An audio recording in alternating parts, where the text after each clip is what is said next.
ನಮಸ್ತೆ ತಾಯಿ, ಎಲ್ಲಿಂದ ಫೋನ್ ಮಾಡ್ತಿರೋದು? ಬೆಳಗಿಂದ ತುಂಬಾ ಸರಿ ಬೇಜಾರಾಗ್ತಿದೆ ಸರ್.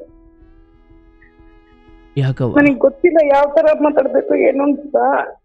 ನಾನು ತಪ್ಪು ಮಾಡ್ತಿದ್ದೀನಿ, ನಾವು ಫೋನ್ ಮಾಡಿ ಯಾವ ನಂಬರಿಗೆ ಮಾಡ್ತಾ ಇದ್ದೀನಿ, ರಿಸೀವ್ ಮಾಡಿ ಕಟ್ಟಾಯ್ತಲ್ಲ ಅಂತ.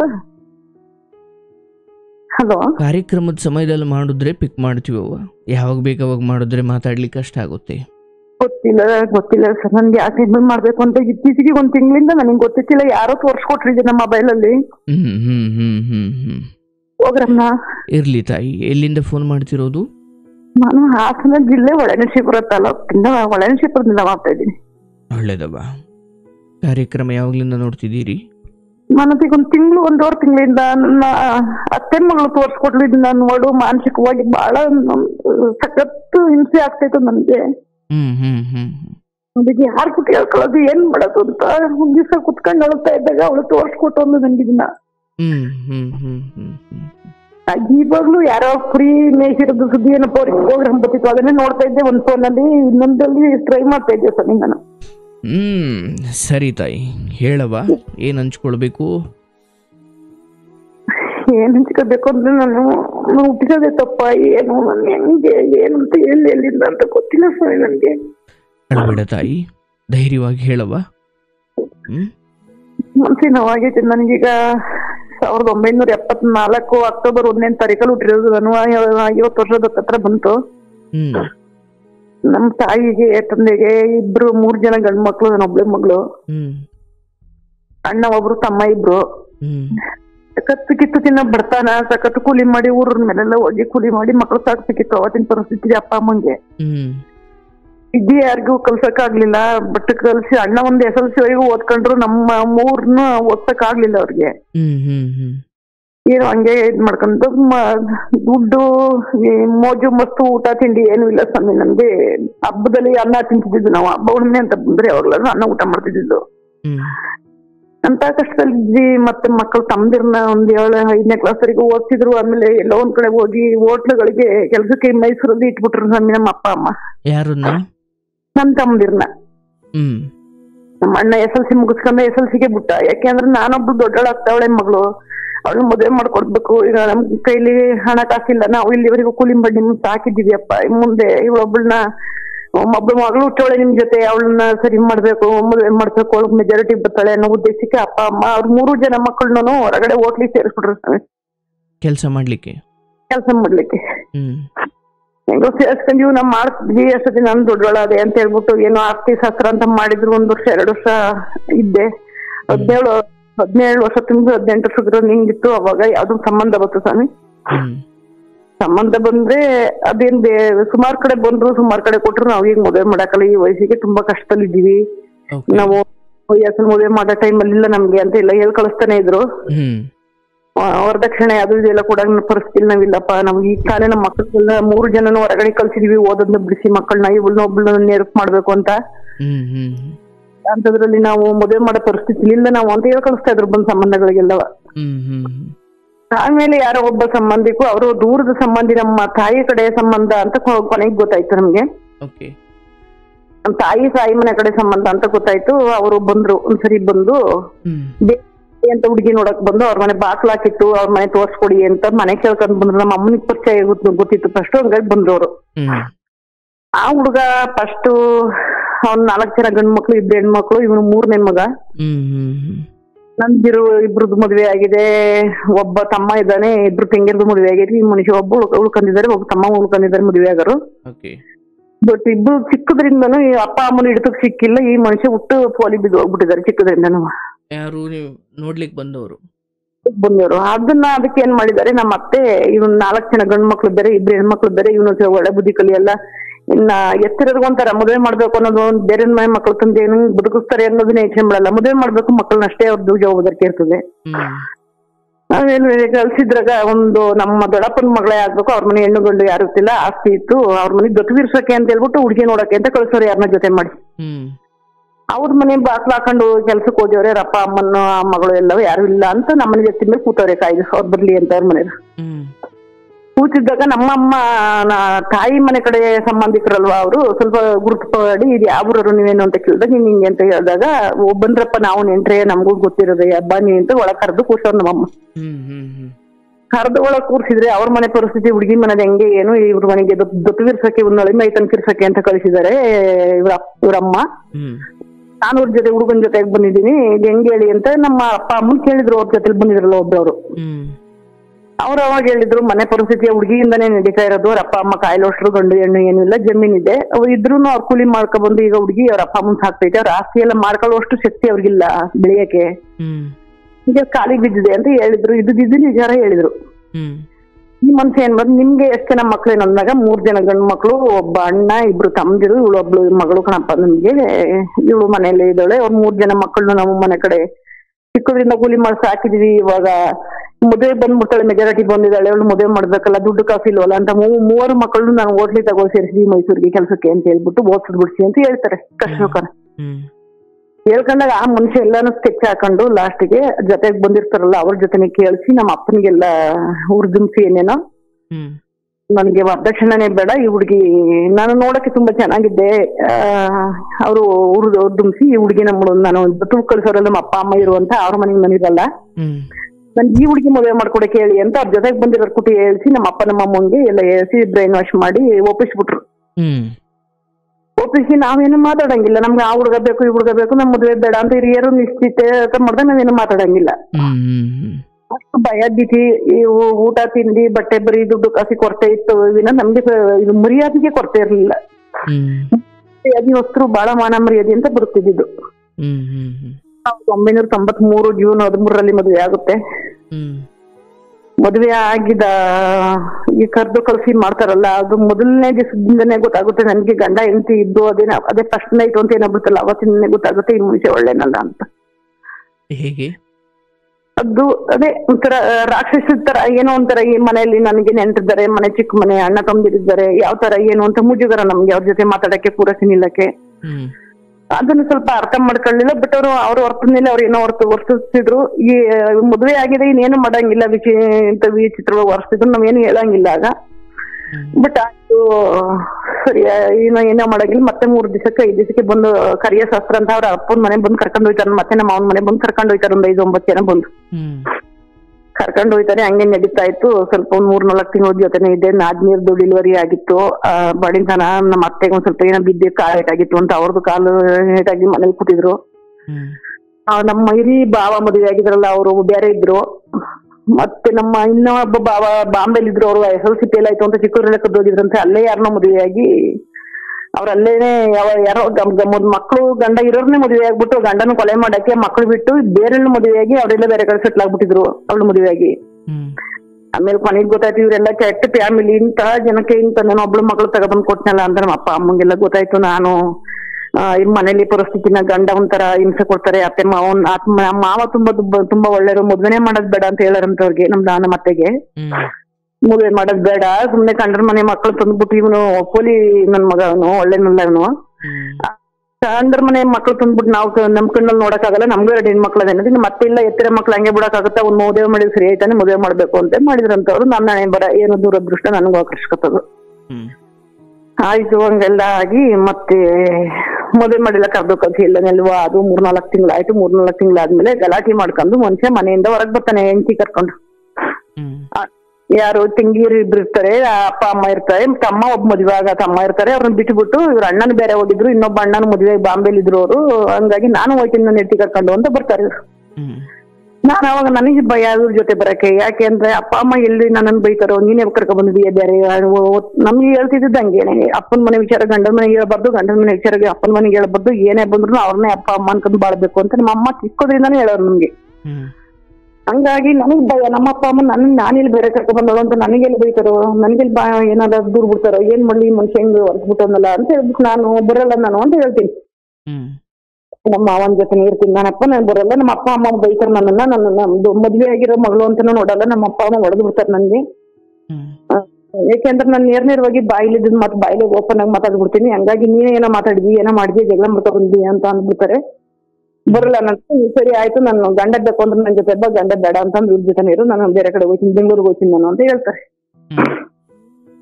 ಹಂಗಂದಾಗ ಸರಿ ಆಯ್ತು. ನಾ ಗಂಡ ಆ ಪರಿಸ್ಥಿತಿಲಿ ಗಂಡ ಬೇಕು ಅಂತ ಹೇಳ ಫೋನ್ ಇಲ್ಲ ಏನಿಲ್ಲ ಆಗ 30 ವರ್ಷದಲ್ಲಿ. ಅದು ಸರಿ ಅಂತ ಗಂಡನ ಜೊತೆನೆ ಗಂಡ ಸ್ವಲ್ಪ ದೂರ ಬಂದು ಹೊರಗಡೆ ತುಂಬಾ ಕಾಯ್ತಾರೆ ಬಾ ಅಂತ ಇನ್ನೇನ್ ಮಾಡೋದು, ನನ್ ಬಟ್ಟೆ ತಗೊಂಡು ಬರ್ತೀನಿ ಅವ್ರ ಜೊತೆ ಒಂದು ಟ್ರಂಕಲ್ಲಿ ಬಟ್ಟೆ ಹಾಕೊಂಡು ಅವ್ರ ಜೊತೆ ಗಂಡನ ಜೊತೆ ಹೊರಗಡೆಗೆ ಬರ್ತೀನಿ. ಹೊರಗಡೆಗೆ ಬಂದ್ಮೇಲೆ ಒಂದು ದನ ಕಟಾಕಕ್ಕೆ ಅಂತ ಒಂದು ಮನೆ ಮಾಡ್ಕೊಂಡಿರ್ತಾರೆ ಇವರು, ವಾಸದ ಮನೆ ಬಿಟ್ಟು ದನ ಕಟಾಕಕ್ಕೆ ಅಂತ. ಆ ದನ ಕಟಾಕ ಮನೆಗೆ ಇವರು ಕರ್ಕೊಂಡು ಹೋಗ್ತಾರೆ ನನ್ನ. ಕರ್ಕೊಂಡು ಹೋಗಿ ಅಲ್ಲಿ ಜೀವನ ಸಂಸಾರ ಮಾಡ್ತಿರ್ತೀವಿ. ಅಲ್ಲಿ ನನ್ನ ದೊಡ್ಡ ಮಗನ ಪ್ರೆಗ್ನೆಂಟ್ ಆಗಿರ್ತೀನಿ ಅಷ್ಟೊತ್ತಿಗೆ. ಅಲ್ಲ, ಬೆಂಗಳೂರಿಗೆ ಕರ್ಕೊಂಡು ಹೋಗ್ತೀನಿ ಅಂತ ತಾನು ಹೇಳಿದ್ದು.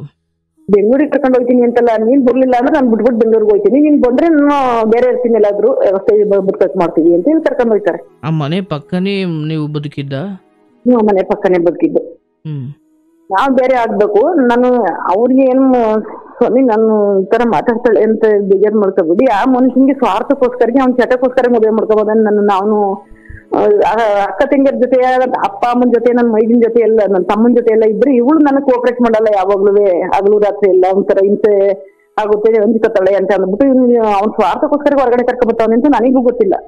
ಅಂದ್ರೆ ಲೈಂಗಿಕವಾದ ಆತನ ಆಸೆ ತೀರಿಸ್ಕೊಳ್ಳೋಕೆ ಇಲ್ಲಿ ಅಡ್ಡ ಕಡೆ ಆಯ್ತೈತೆ. ಯಾಕಂದ್ರೆ ತೆಂಗೇರಿಗೆ ಇಬ್ಬರಿಗೆ ಒಬ್ಬರಿಗೆ 6 ವರ್ಷ ಮಕ್ಳಿರ್ಲಿಲ್ಲ, ಒಬ್ಳಿಗೆ 3 ವರ್ಷ ಮಕ್ಳಿರ್ಲಿಲ್ಲ. ಇಬ್ರು ಒಂದೇ ಸರಿ ಗರ್ಭಿಣಿಯಾಗಿ ಒಂದೇ ಸರಿ ಮಗು ಆಗ್ಬಿಟ್ಟಿತ್ತು ಇಬ್ರೊಳಗು. ಇಬ್ರು ಬಾಣಿತನಕ್ ಬಂದು ತೆಂಗೇರಿದ್ರು. ಮೈದ ಒಬ್ಬ ತಮ್ಮ, ಅವ್ರ ತಮ್ಮ ಒಬ್ರಿದ್ರು, ನಮ್ಮ ತತ್ತೆ ಮಾವ ಇದ್ರು. ಅಷ್ಟು ಮನೆ ಚಿಕ್ಕ ಮನೆ, ಒಟ್ಟು ಕುಟುಂಬ. ಅದ್ರೊಳಗೆ ಇವನು ಮನುಷ್ಯ ಮದುವೆ ಆಗ್ಯವನೆ, ಬಟ್ ಅದೇನೋ ನನಗೆ ಗೊತ್ತಿಲ್ಲ ಅದ್ರ ಬಗ್ಗೆ. ನಾವು ಚಿಕ್ಕದ್ರಿಂದ ನಮ್ಮ ಅಪ್ಪ ಅಮ್ಮ ನಮ್ಮ ಎದುರುಗಳನ್ನ ಆತರ ನಡ್ಕೊಂಡಿಲ್ಲ, ನಮ್ಗೆ ಗೊತ್ತಿಲ್ಲ ಅದ್ರ ಬಗ್ಗೆ. ಗಂಡ ಹೆಂಡತಿ ಮಾಡಿದಾರೆ, ಗಂಡ ಹೆಂಡತಿ ತರ ಇರ್ಬೇಕು ಅಷ್ಟು ಬಿಟ್ರೆ ನಮ್ಗೆ ಹಗಲು ರಾತ್ರಿ ಎಲ್ಲ ಹೋಗಿ ಬಂದೆಲ್ಲ ಏನೋ ಒಂಥರ ಕೆಟ್ಟ ನಡ್ಕೊಳ್ಳೋದು ಇಷ್ಟ ಆಗ್ತಿರ್ಲಿಲ್ಲ. ಈ ಮನುಷ್ಯ ಅದಕ್ಕೋಸ್ಕರ ಇವಳು ಇಲ್ಲಿ ನಾನ್ ಹೆಂಗ್ ಬೇಕಂಗೆ ಎಂಜಾಯ್ ಮಾಡಕ್ ಆಗ್ತಾ ಇಲ್ಲ. ನನ್ ತೆಂಗೇರ್ ಬಾಣಿತನ, ನನ್ನ ಅಪ್ಪ ಅಮ್ಮ ನೋಡ್ಕೊಳ್ಳೋದು ಹಿಂಗೆಲ್ಲ ಅಂಜಿಕತ್ತಾಳೆ ಇವಳು, ಬಾಳ ಮರ್ಯಾದಿಲ್ ಬೆಳೆಸೋರೆ, ಇಲ್ಲಿ ಆಗಲ್ಲ ಅಂತ ಹೇಳ್ಬಿಟ್ಟು ಈ ಮನುಷ್ಯ ಬೇರೆ ಹೋಗ್ಬಿಡ್ಬೇಕು ಅದನ್ನ ಅಂತ ನಿರ್ಧಾರ ಮಾಡ್ಕೊಂಡು ಕರ್ಕೊಂಡ್ ಬಂದ್ಬಿಡ್ತಾರೆ. ಬಂದ್ರೆ ನಿನ್ ಬಾ, ಇಲ್ಲ ಬಂದ್ರೆ ನನ್ ಜೊತೆ ಬಾ, ನಾನು ಸಾಕ್ತೀನಿ, ನನಗೆ ಗೊತ್ತು ನಾನು ಹೆಂಡ್ತೀನಿ ನಾನು ಸಾಕತ್ತೆ. ಬರ್ಲಿಲ್ಲ ಅಂತ ನಾನು ಇವ್ರ ಜೊತೆ ಇರ್ತೀನಿ ಅಂದ್ರೆ ನಿಮ್ಮ ಅಪ್ಪ ಅಮ್ಮ ಬೈತಾರೆ, ಮರ್ಯಾದಿ ಪ್ರಶ್ನೆ ಬೇರೆ ಓದ್ಲು ಅಂತ ಅಂತಾರೆ, ಇಷ್ಟಿರ್ನಿ ಹಂಗೆ ಹಿಂಗೆ ಅಂತಾರೆ ಅಂತ ನೀನೇನಾರ ಉಳ್ಕೊತ್ತು ನಾನು ಬೆಂಗಳೂರಿಗೆ ಕದ್ದು ಹೋಗ್ತೀನಿ, ನಾನು ಇರಲ್ಲ, ನಾನು ನಿನ್ ಜೊತೆಗೆ ಬರಲ್ಲ ಇನ್ನ ಅಂತ ಹೇಳ್ತಾರೆ. ಗಂಡ ಬಿಟ್ಟು ಹೋದ್ರೆ ಆಗ್ಲೂ ಹಿಂಸೆ ಆಗುತ್ತಲ್ಲ. ಗಂಡ ಕರೆದ ಗಂಡನ ಜೊತೆ ಹೋಗಿಲ್ಲ, ಮತ್ ಗಂಡ ಹಿಂಗ್ ಬಿಟ್ಟೋದ ಅಂತ ಅಂದ್ರೆ ಏನ್ ಮಾಡುದು ಅಂತ. ಗಂಡ ಕರೆದ ಗಂಡಗ್ ಬೆಲೆ ಕೊಡ್ಬೇಕಲ್ಲ. ಸ್ವಲ್ಪ ಹೊತ್ತು ಕಾಯ್ತೀನಿ, ನೋಡ್ತೀನಿ, ನಮ್ಮ ಅತ್ತೆ ಮಾವನೆಲ್ಲ ಕೇಳ್ತೀನಿ, ನೋಡೋದು ನಿಮ್ ಮಗ ಹಿಂಗ ಅಂತಾರಲ್ಲ ಏನ್ ಮಾಡ್ಲಿ ನಾನು ಅಂತ ಕೇಳ್ತೀನಿ. ನಿನ್ ಗಂಡ ನಿನ್ ಹೆಂಡತಿ ನಿನ್ ಇಷ್ಟ ಏನ್ ಮಾಡ್ತೀವಿ ಮಾಡವ ನೀವು, ನಿನ್ ಇಷ್ಟ ಅಂತ ಅಂತಾರೆ. ಈಗ ನನ್ ಗಂಡ ಆ ಪರಿಸ್ಥಿತಿಲಿ ಹೆಂಡತಿ ಗಂಡನ ಜೊತೆ ಬರೋ ಕರ್ತವ್ಯ ಯಾವುದು ಅಂತ ಹೇಳ್ಬಿಟ್ಟು ಬಂದ್ಬಿಡ್ತೀನಿ ಗಂಡನ ಜೊತೆ. ಗಂಡನ ಜೊತೆ ಬರ್ತೀನಿ. ಅಲ್ಲೇ ಪಕ್ಕದ ಮನೆ ದನ ಕಟಾಕಕ್ಕೆ ಅಂತ ಒಂದ್ ಮನೆ ಮಾಡ್ಕೊಂಡಿರ್ತಾರೆ, ಸ್ವಲ್ಪ ದೂರ ಒಂದು ಜಮೀನ್ ಹತ್ರ ಮಾಡಿರ್ತಾರೆ ಅದನ್ನ ಮನೆಯ. ಇದು ಊರೊಳಗಡೆ ವಾಸದ ಮನೆ ಇರ್ತದೆ. ಅಲ್ಲೇ ಒಂದ್ ಸ್ವಲ್ಪ ದೂರ ಬಿಟ್ಟು ಒಂದು 1/2 ಕಿಲೋಮೀಟರ್ ಬಿಟ್ಟು ಜಮೀನ್ ಹತ್ರ ಒಂದು ದನ ಕಟಾಕಕ್ಕೆ ಅಂತ ಮನೆ ಮಾಡಿರ್ತಾರೆ. ಆ ಮನೆ ಕರ್ಕೊಂಡು ಹೋಗ್ತಾರೆ. ಆ ಮನೆ ಕರ್ಕೊಂಡು ಹೋಗಿ ಸ್ವಾಮಿ ನಾನೊಂದು 9 ತಿಂಗಳು ಪ್ರೆಗ್ನೆಂಟ್ ಆಗತ್ತನೋ, ನನ್ನ ಮದುವೆಯಾಗಿ 4 ತಿಂಗಳಾಗಿರ್ತದೆ. 3 ತಿಂಗಳು ಪ್ರೆಗ್ನೆಂಟ್ ಇರ್ತೀನಿ. ಒಂದು 6-7 ತಿಂಗಳಿಗೆ ಅಪ್ಪನ ಮನೆಯವರೆಲ್ಲ ಪ್ರೆಗ್ನೆಂಟ್ ಆಗೈತೆ, ಮತ್ತೆ ಇಂತ ದನ ಕಟ್ಟಕ ಮನೇಲೆಲ್ಲ ಸ್ನಾನ ಮಾಡಕ್ ಬಚ್ಚಿಲ್ಲ, ಏನಿಲ್ಲ, ಹಿಂಗ್ ಕರ್ಕೊಂಡ್ ಬಂದ್ಬಿಟ್ಟಾರಲ್ಲ, ಹಿಂಗೆಲ್ಲ ಬಂದ್ರಲ್ಲ. ಅದನ್ನು ಕ್ವಶನ್ ಮಾಡಿ ನಮ್ಮ ಅಪ್ಪ ಅಮ್ಮ ನನ್ನನ್ನು ಕೂರ್ಸಿ ಕೇಳ್ತಾರೆ, ಯಾರ ತಪ್ಪು ಯಾರ ತಪ್ಪು, ಏನ್ ಜಗಳ ಆಯ್ತು, ಏನ್ ಗಲಾಟೆ ಆಯ್ತು, ನೀನೇನಾರ ಬಂದ, ನಿನ್ನಿಂದ ಬರೋ ಕುಡ್ದು, ನಿನ್ನಿಂದ ಬತ್ತು ಅಂತಂದ್ರೆ ಮತ್ತೆ ನಾನು ತಗೊಂಡೆ ನಿಮ್ಮ ಮತ್ತೆ ಭಾವನ ಹತ್ರಕ್ಕೆ ಬಿಡ್ತೀನಿ ಏನು ಅಂತ ಕೂರ್ಸಿ ಗಂಡ ಹೆಂಡ್ತಿನ ಕೇಳ್ತಾರೆ. ಹೇಳಿದಾಗ ನನ್ ಗಂಡ ಹೇಳ್ತಾನೆ, ಇಲ್ಲ ಅವ್ಳದೇನು ತಪ್ಪಿಲ್ಲ, ನನಗೆ ಯಾಕೆ ಇಷ್ಟ ಆಗ್ಲಿಲ್ಲ, ಇವಳು ಎಷ್ಟೊತ್ತಿನಲ್ಲೂ ಪಾತ್ರೆ ತೊಳೆಯೋದು, ಬಟ್ಟೆ ತೊಳೆಯೋದು, ನೀರೋದು, ಒಳೆ ಎಲ್ಲ ನೀರೋದ್ಬಿಟ್ಟು ಅಡುಗೆ ಮಾಡೋದು ಆಗ್ತದೆ ಅಂದ್ರೆ ಗಂಡನ ಜೊತೆನೆ ಇರ್ತಿತ್ತಿಲ್ಲ ಅವಳು. ಹಲೋ, ಗಂಡನ ಜೊತೆ ಇರ್ತಿತ್ತಿಲ್ಲ. ಅದಕ್ಕೆ ನನಗೆ ಮದುವೆ ನನ್ನ ಸುಖಕ್ಕೋಸ್ಕರಾಗಿ ನನ್ನ ಇದಕ್ಕೋಸ್ಕರ ನಾನು ಮದುವೆ ಮಾಡ್ಕೊಂಡಿರೋದು. ನಾನು ಅಲ್ಲಿ ಬರೀ ಅವ್ರದ್ದು ಚಾಕರಿ ಮಾಡ್ತಾ ಕುತ್ಕೊಳ್ಳೋಳು, ಅದಕ್ಕೋಸ್ಕರ ನಾನು ಕರ್ಕೊಂಡ್ ಬಂದೆ. ಅವಳಿಗೇನ್ ಬೈಬೇಡಿ, ಬೈಯೋದಿದ್ರೆ ನನಗೆ ಬೈರ್ರಿ ಅಂತ ನಮ್ಮ ಅಪ್ಪ ಅಮ್ಮನ ಹತ್ರ ಕೇಳ್ಕೊತಾರೆ. ಸರಿ ಅಂತ ಹೇಳ್ಬಿಟ್ಟು ಅಪ್ಪ ಎಂತ ಬುದ್ಧಿ ಕಲ್ಸ್ಕೊಳ್ತಿದ್ಲು ಒಬ್ಬ ಮಗಳು ಅಂತ ಸಾಕಿ ತುಂಬಾ ದಿನ ಇರ್ಲಿಲ್ಲ, ಅದಕ್ಕೆ ಅಜ್ಜನ ಜೊತೆ ಮಾವ ಅತ್ತ ಜೊತೆ ಅಂತ ಅನ್ಬಾರ್ದು ನನ್ನ ಮಗಳನ್ನಾಗ್ಲಿ ನಮ್ಮನ್ನಾಗ್ಲಿ. ಅದಕ್ಕೋಸ್ಕರ ನಾವು ಕೇಳ್ತಾ ಇರೋದು. ನಮ್ಗೆ ಹಿಂಗೆ ಬಂದಿದ್ದೀರಿ ಅಂತ ಶಾಕ್ ಆಯ್ತು, ನಮಗೆ ಬೇರೆ ಕರ್ಕೊಂಡ್ ಬಂದ್ವಿ ಅಂತ ಅಂದಾಗ ಇಂಥ ಪರಿಸ್ಥಿತಿಲಿ ಹೆಂಗೆ ಏನು ಅಂತೆಲ್ಲ ಕೇಳಿದಾಗ, ಇಲ್ಲ ನಾನು ಇನ್ನು ಒಟ್ಟಿಗೆ ಹೋಗೋದಿಲ್ಲ, ನಾನು ಸಾಕತ್ತೀನಿ, ನಾನು ಹೇಳ್ತೀನಿ, ನನ್ನ ಮಕ್ಕಳು ಸಾಕಾಗ್ ಗೊತ್ತು ನನಗೆ, ಹಂಗೆ ಹಿಂಗೆ ಅಂತ ಇಲ್ಲ ಹೇಳ್ತಾರೆ. ನಮ್ಮಪ್ಪ ನಮ್ಮಮ್ಮನ್ ಒಳ್ಳೆ ತರ ಕಾಣಿಸ್ಕೊತಾರೆ ಅವ್ರು, ಒಳ್ಳೆ ತರ ಕಾಣಿಸ್ಕೊತಾರೆ. ನಮ್ದೇನು ತಪ್ಪಲ್ಲಿರಲ್ಲ. ಸರಿ ಆಯ್ತು, ಒಂದು 6-7 ತಿಂಗಳು ಪ್ರೆಗ್ನೆಂಟ್ ಆಯ್ತೀನಿ, ಮನೆ 6 ತಿಂಗಳು ಆಗಿರ್ತದೆ, ತುಂಬಿರ್ತದೆ ಅಷ್ಟೊತ್ತಿಗೆ ಕರ್ಕೊಂಡು ಹೋಗ್ತಾರೆ ಬಣಿ ತನಕ ಅಂತ ಕರ್ಕೊಂಡು ಹೋದಾಗ ಈ ಮನುಷ್ಯ ಏನು ವ್ಯಾಪಾರ ಕೆಲಸ ಮಾಡಲ್ಲ, ಏನು ವ್ಯವಹಾರ ಮಾಡಲ್ಲ, ಏನಿಲ್ಲ. ಆ ಮನುಷ್ಯ ಏನು 3 ಜನ ಗಂಡು ಮಕ್ಳು ಅವ್ರೆ, ಒಬ್ಳೆ ಮಗಳು. ನಾನ್ ದುಡ್ಡು ತಂದು ಹಾಕಿ ನನ್ನ ಹೆಂಡತಿ ಮಕ್ಳು ಸಾಕ ಅವಶ್ಯಕತೆ ಇಲ್ಲ, ನನ್ನ ಸ್ವಾರ್ಥಕ್ಕೆ ನನ್ನ ಕೆಲ್ಸಕ್ಕೆ ಮಾತ್ರ ಇವಳಿರ್ಲಿ, ಇವಳಿಗೆ ಏನೇನೀಗ ನೋಡೋದವ್ರು ಅಪ್ಪನ ಮನೆಯವ್ರು ನೋಡ್ತಾರೆ ಅಂತ.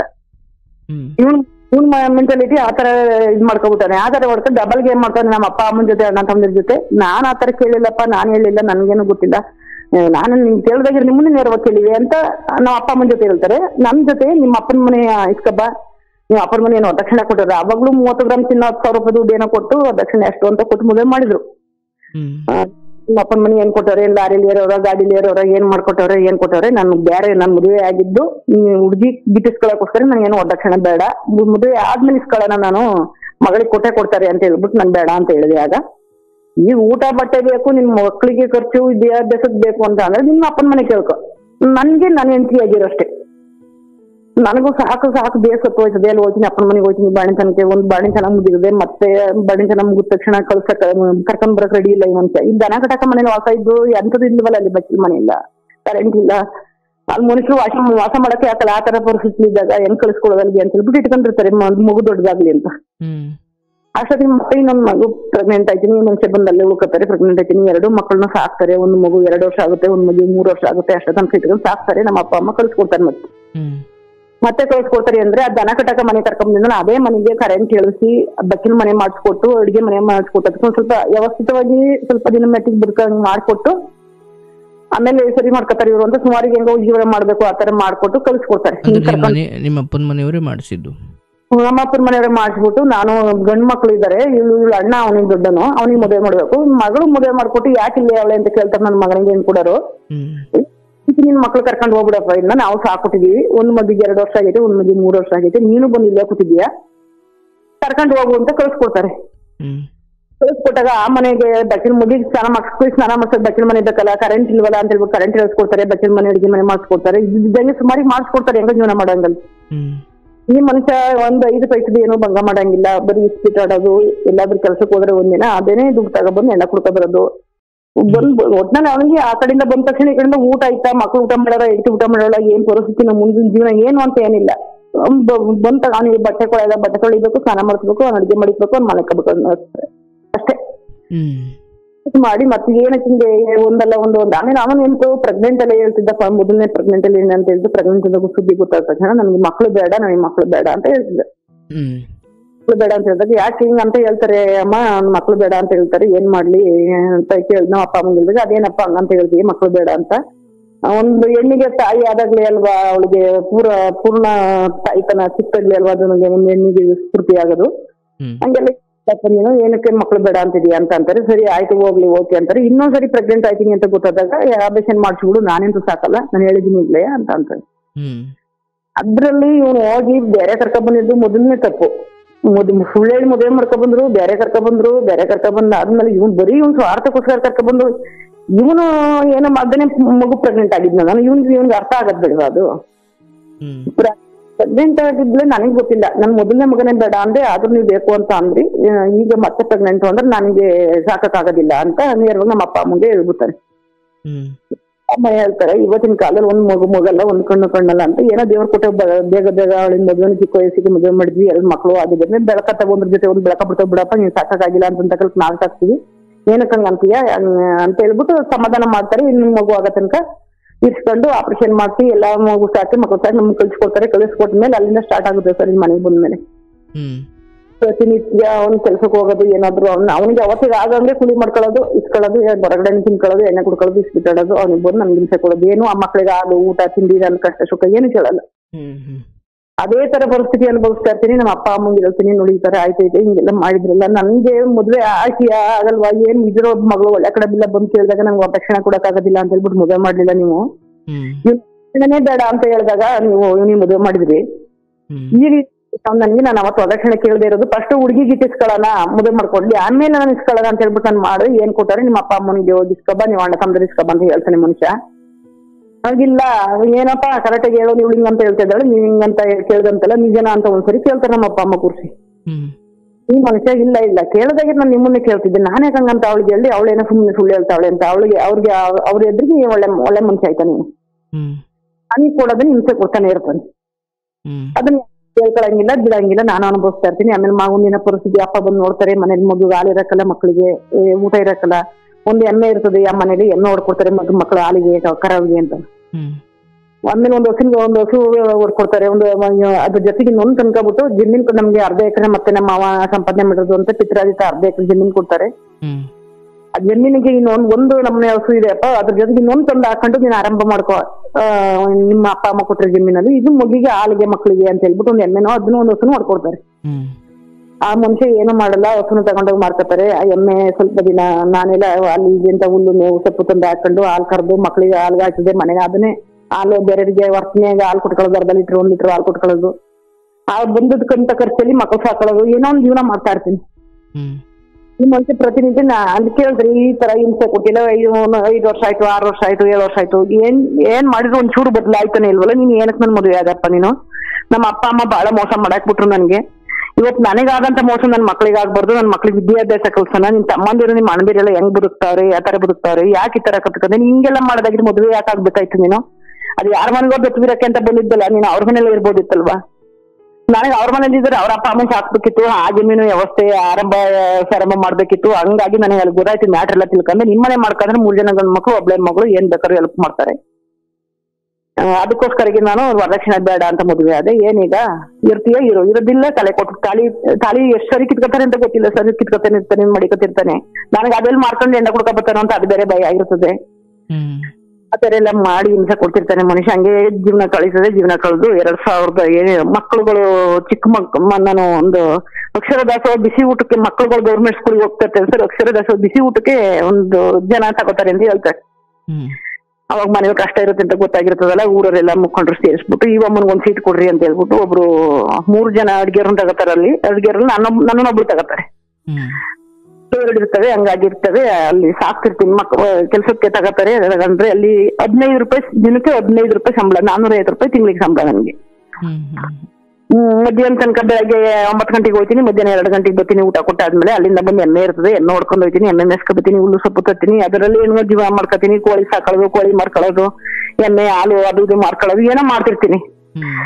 ಮನುಷ್ಯನ ಏನ್ ಮಾಡೋಣ, ಅಪ್ಪ ಹೇಳ್ತಾರೆ ಬಿಟ್ಟು ಹೋದ್ರೆ ಜನ ಆಡ್ಕೊತಾರೆ ಕಣವ, ಸತ್ತೋದ್ರೆ ಮಕ್ಳು ತಬ್ಲಿ ಆಯ್ತವೆ. ಅಪ್ಪನ ಮನೆಗ್ ಬಂದು ಕೂತ್ಕೊಂಡ್ರೆ ನಿನ್ ಮಕ್ಳನ್ನ ದನ ಕಾಯಕ್ಕೆ ನಿನ್ನ ಕಸ ಕೂಸಕ್ ಇಟ್ಕೊತಾರೆ. ಯಾರು ನಿನ್ನ ನೋಡ್ಕೊಳಕಲ್ಲ. ಅದೊಂದು ಕೊಟ್ಟ ಊರಲ್ಲಿ ಹುಟ್ಟಿದರಿಗೆ ತೊಂದರಿಗೆ ಒಳ್ಳೆ ಹೆಸರು ಕೊಡ್ಬೇಕು. ನಾವು ಇಲ್ಲೇ ಬದುಕಬೇಕು. ನೀನು ನಿನ್ ಮಕ್ಳಿಗೆ ನಿನ್ ಹಣೆ ಬರನೆ ಹೆಂಗಿತ್ತು, ನೀನ್ ಸೀತಮ್ಮ ಅಂತ ಹುಟ್ಟಿದ ನಕ್ಷತ್ರದಲ್ಲಿ ಹುಟ್ಟಿದ್ದೆ, ನೀನ್ ಎಲ್ಲ ಹೋದ್ರು ನೀನ್ ಚೆನ್ನಾಗ್ ಬದುಕಕ್ಕಾಗೋದಿಲ್ಲ, ಏನ್ ಮಾಡ್ತೀವ, ನಿನ್ ಜಾತಕನೇ ಹಂಗೈತಿ ಅಂತ ಹೇಳಿದ್ರಪ್ಪ. ಆಮೇಲೆ ಹಂಗೆಲ್ಲ ಆಗುತ್ತೆ. ಹಂಗೆಲ್ಲ ಆದಾಗ ಈ ಮನುಷ್ಯ ಹಾಲ್ ಮಾರ್ಕತ್ತಲ್ಲ, ಬೆಣ್ಣೆ ಮಾರ್ಕತ್ತಾಳೆ, ನಮ್ಗೆ ದುಡ್ಡು ಕೊಡಕಲ್ಲ ಎಣ್ಣೆ ಕುಡಿಯಕ್ಕೆ ಅಂತ ಹೇಳ್ಬಿಟ್ಟು ಈ ಎಮ್ಮೆನೆ ತಗೊಂಡೋಗಿ ಮಾರ್ಕೊಬಿಡ್ತಾನೆ ಸರ್. ಬಿಡೋದಿಲ್ಲ, ಎಮ್ಮೆ ಹಸು ಎಲ್ಲ ಮಾರ್ಕೊಬಿಡ್ತಾನೆ. ಏನೋ ಬಿಡಲ್ಲ, ಕೆಲಸ ಮಾಡ್ತಿರ್ತೀನಿ. 2011 ತನಕನೂ ನಾನು ಅಕ್ಷರದಾಸೋಹ ಬಿಸಿ ಊಟದಲ್ಲಿ ಕೆಲಸ ಮಾಡ್ತಿರ್ತೀನಿ. 2003-4ನೇ ಸಾಲಲ್ಲಿ ಸೇರ್ಕೊಂಡ್ರು 7-8 ವರ್ಷ ಕೆಲಸ ಮಾಡ್ತೀನಿ. ಅದು ಬಂದಿದ್ರಲ್ಲಿ ಅನ್ನ ಉಳ್ಕೊಳ್ಳುತ್ತೆ, ಅಲ್ಲಿ ಅನ್ನ ಸಾಂಬಾರು ಉಳ್ಕೊಂಡಿದ್ದಾನ ಕಾವಾರಿ ಕಟ್ಕೊಂಡು ಎಲೆ ಒಳಗೆ ಮಾಡ್ಕೊಬಿಡ್ತೀನಿ ಸರ್. ಕೈಲಿ ಹಿಡ್ಕೊ ಬಂದ್ರೆ ಅದನ್ನ ನೋಡ್ತಾರೆ ಊರರು, ಮಕ್ಕಳಿಗೆ ಆಗ ಇವರೇ ತಗೊಂಡು ಹೋಗ್ತಾರೆ ಅಂತ ಕಾವಾರಿ ಕಟ್ಕೊಂಡು ಎದೆ ಒಳಗೆ ತಗೊಂಡು ಇಟ್ಕೊಬತ್ತೀನಿ. ಇಟ್ಕೊಂಡು ನನ್ನ ಮಕ್ಕಳು ಸಾಯಂಕಾಲ ಹಂಗೆ ಹಸ್ಕೊಂಡ್ ಮನಿಕತಾರಲ್ಲ ಅಂತ ಅದನ್ನ ಕೊಟ್ಟು ಸಾಕಿಲ್ಲ ಸಾಲ್ಬಿಡ್ತೀನಿ. ಮಗನಿಗೆ ನವೋದಯ, ಜವಾಹರ್ಲಾಲ್ ನವೋದಯ ಅಂತ ಕಿಂದಿರ್ತೀರ ಸರ್. ಅದು ಒಂದು ಎಕ್ಸಾಮ್ ಬರೆಸ್ತೀವಿ, ಮಾಸ್ಟರ್ಗಳೆಲ್ಲ ಸೇರಿಸಿ ಬರೆಸ್ತಾರೆ. ಅದೊಂದು ಎಕ್ಸಾಮ್ ಸೆಲೆಕ್ಟ್ ಆಯ್ತಾನೆ ಸರ್. ಅದು ದೊಡ್ಡ ಮಗನಿಗೆ ಪಾಸ್ ಆಯ್ತಾನೆ ನವೋದಯಕ್ಕೆ. ನವೋದಯ ಸ್ಟೂಡೆಂಟ್ ಆಗ್ಬಿಡ್ತಾನೆ. ಅವನು 6th 5ನೇ ಕ್ಲಾಸಿಗೆ ಗೌರ್ಮೆಂಟ್ ಸ್ಕೂಲಲ್ಲಿ ಓದಿ 6ನೇ ಕ್ಲಾಸಿಗೆ 6th ಹೋಗ್ಬಿಡ್ತಾನೆ. ಹೋದಾಗ ಇನ್ನೊಂದ್ ಮಗ ಆಯ್ತಾನ, ಒಬ್ಬ ಮಗ ಆದ ಬಿಡಪ್ಪ, ಹೆಂಗ ಒಂದು ಲೈಫ್ ಸೆಟ್ಲ್ ಆಯ್ತು. ಅಲ್ಲಿ ಊಟ ತಿಂಡಿ ಕೊಡ್ತಾರೆ, ನನ್ನ ಮಗನಿಗೆ ವಿದ್ಯಾಭ್ಯಾಸ ಕೊಡ್ತಾರೆ, ಓದ್ಕತಾನೆ ಅಂತ ಹೇಳ್ಬಿಟ್ಟು ಹೆಂಗೋ ಮಾಡ್ಕೊಂಡು ಇನ್ನೊಂದು ಬಂದಿರೋದ್ರಲ್ಲಿ ಇವ್ನ ಒಬ್ಬನ ಸಾಕೊಂಡು ಹೆಂಗೋ ಏನ್ ಕೊಟ್ಟು ಕಷ್ಟಪಟ್ಕೊಂಡು ಒದ್ದಾಡ್ತಾ ಇರ್ತೀನಿ.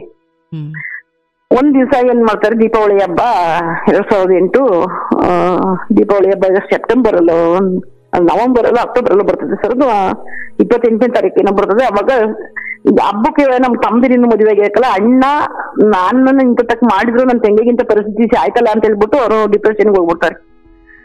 ಇದರೊಬ್ಬ ತೆಂಗಿನ ಇಂತ ಕೊಟ್ಬಿಟ್ರಲ್ಲ, ನಮ್ಮ ಅಪ್ಪ ಅಮ್ಮ ಹಿಂಗ್ ಮಾಡ್ಬಿಟ್ರಲ್ಲ, ನಮ್ಮನ್ನ ಒಂದ್ ಮಾತು ಸರಿಯಾಗಿ ಕೇಳಲಿಲ್ವಲ್ಲ, ಮಾಡ್ಲಿಲ್ವಲ್ಲ, ಹಿಂಗಾಯ್ತಲ್ಲ ಅಂತ ಅಣ್ಣ ಮದುವೆನೇ ಆಗೋದಿಲ್ಲ ಸರ್. ಹಂಗೆ ಉಳ್ದ್ಬಿಡ್ತಾರೆ.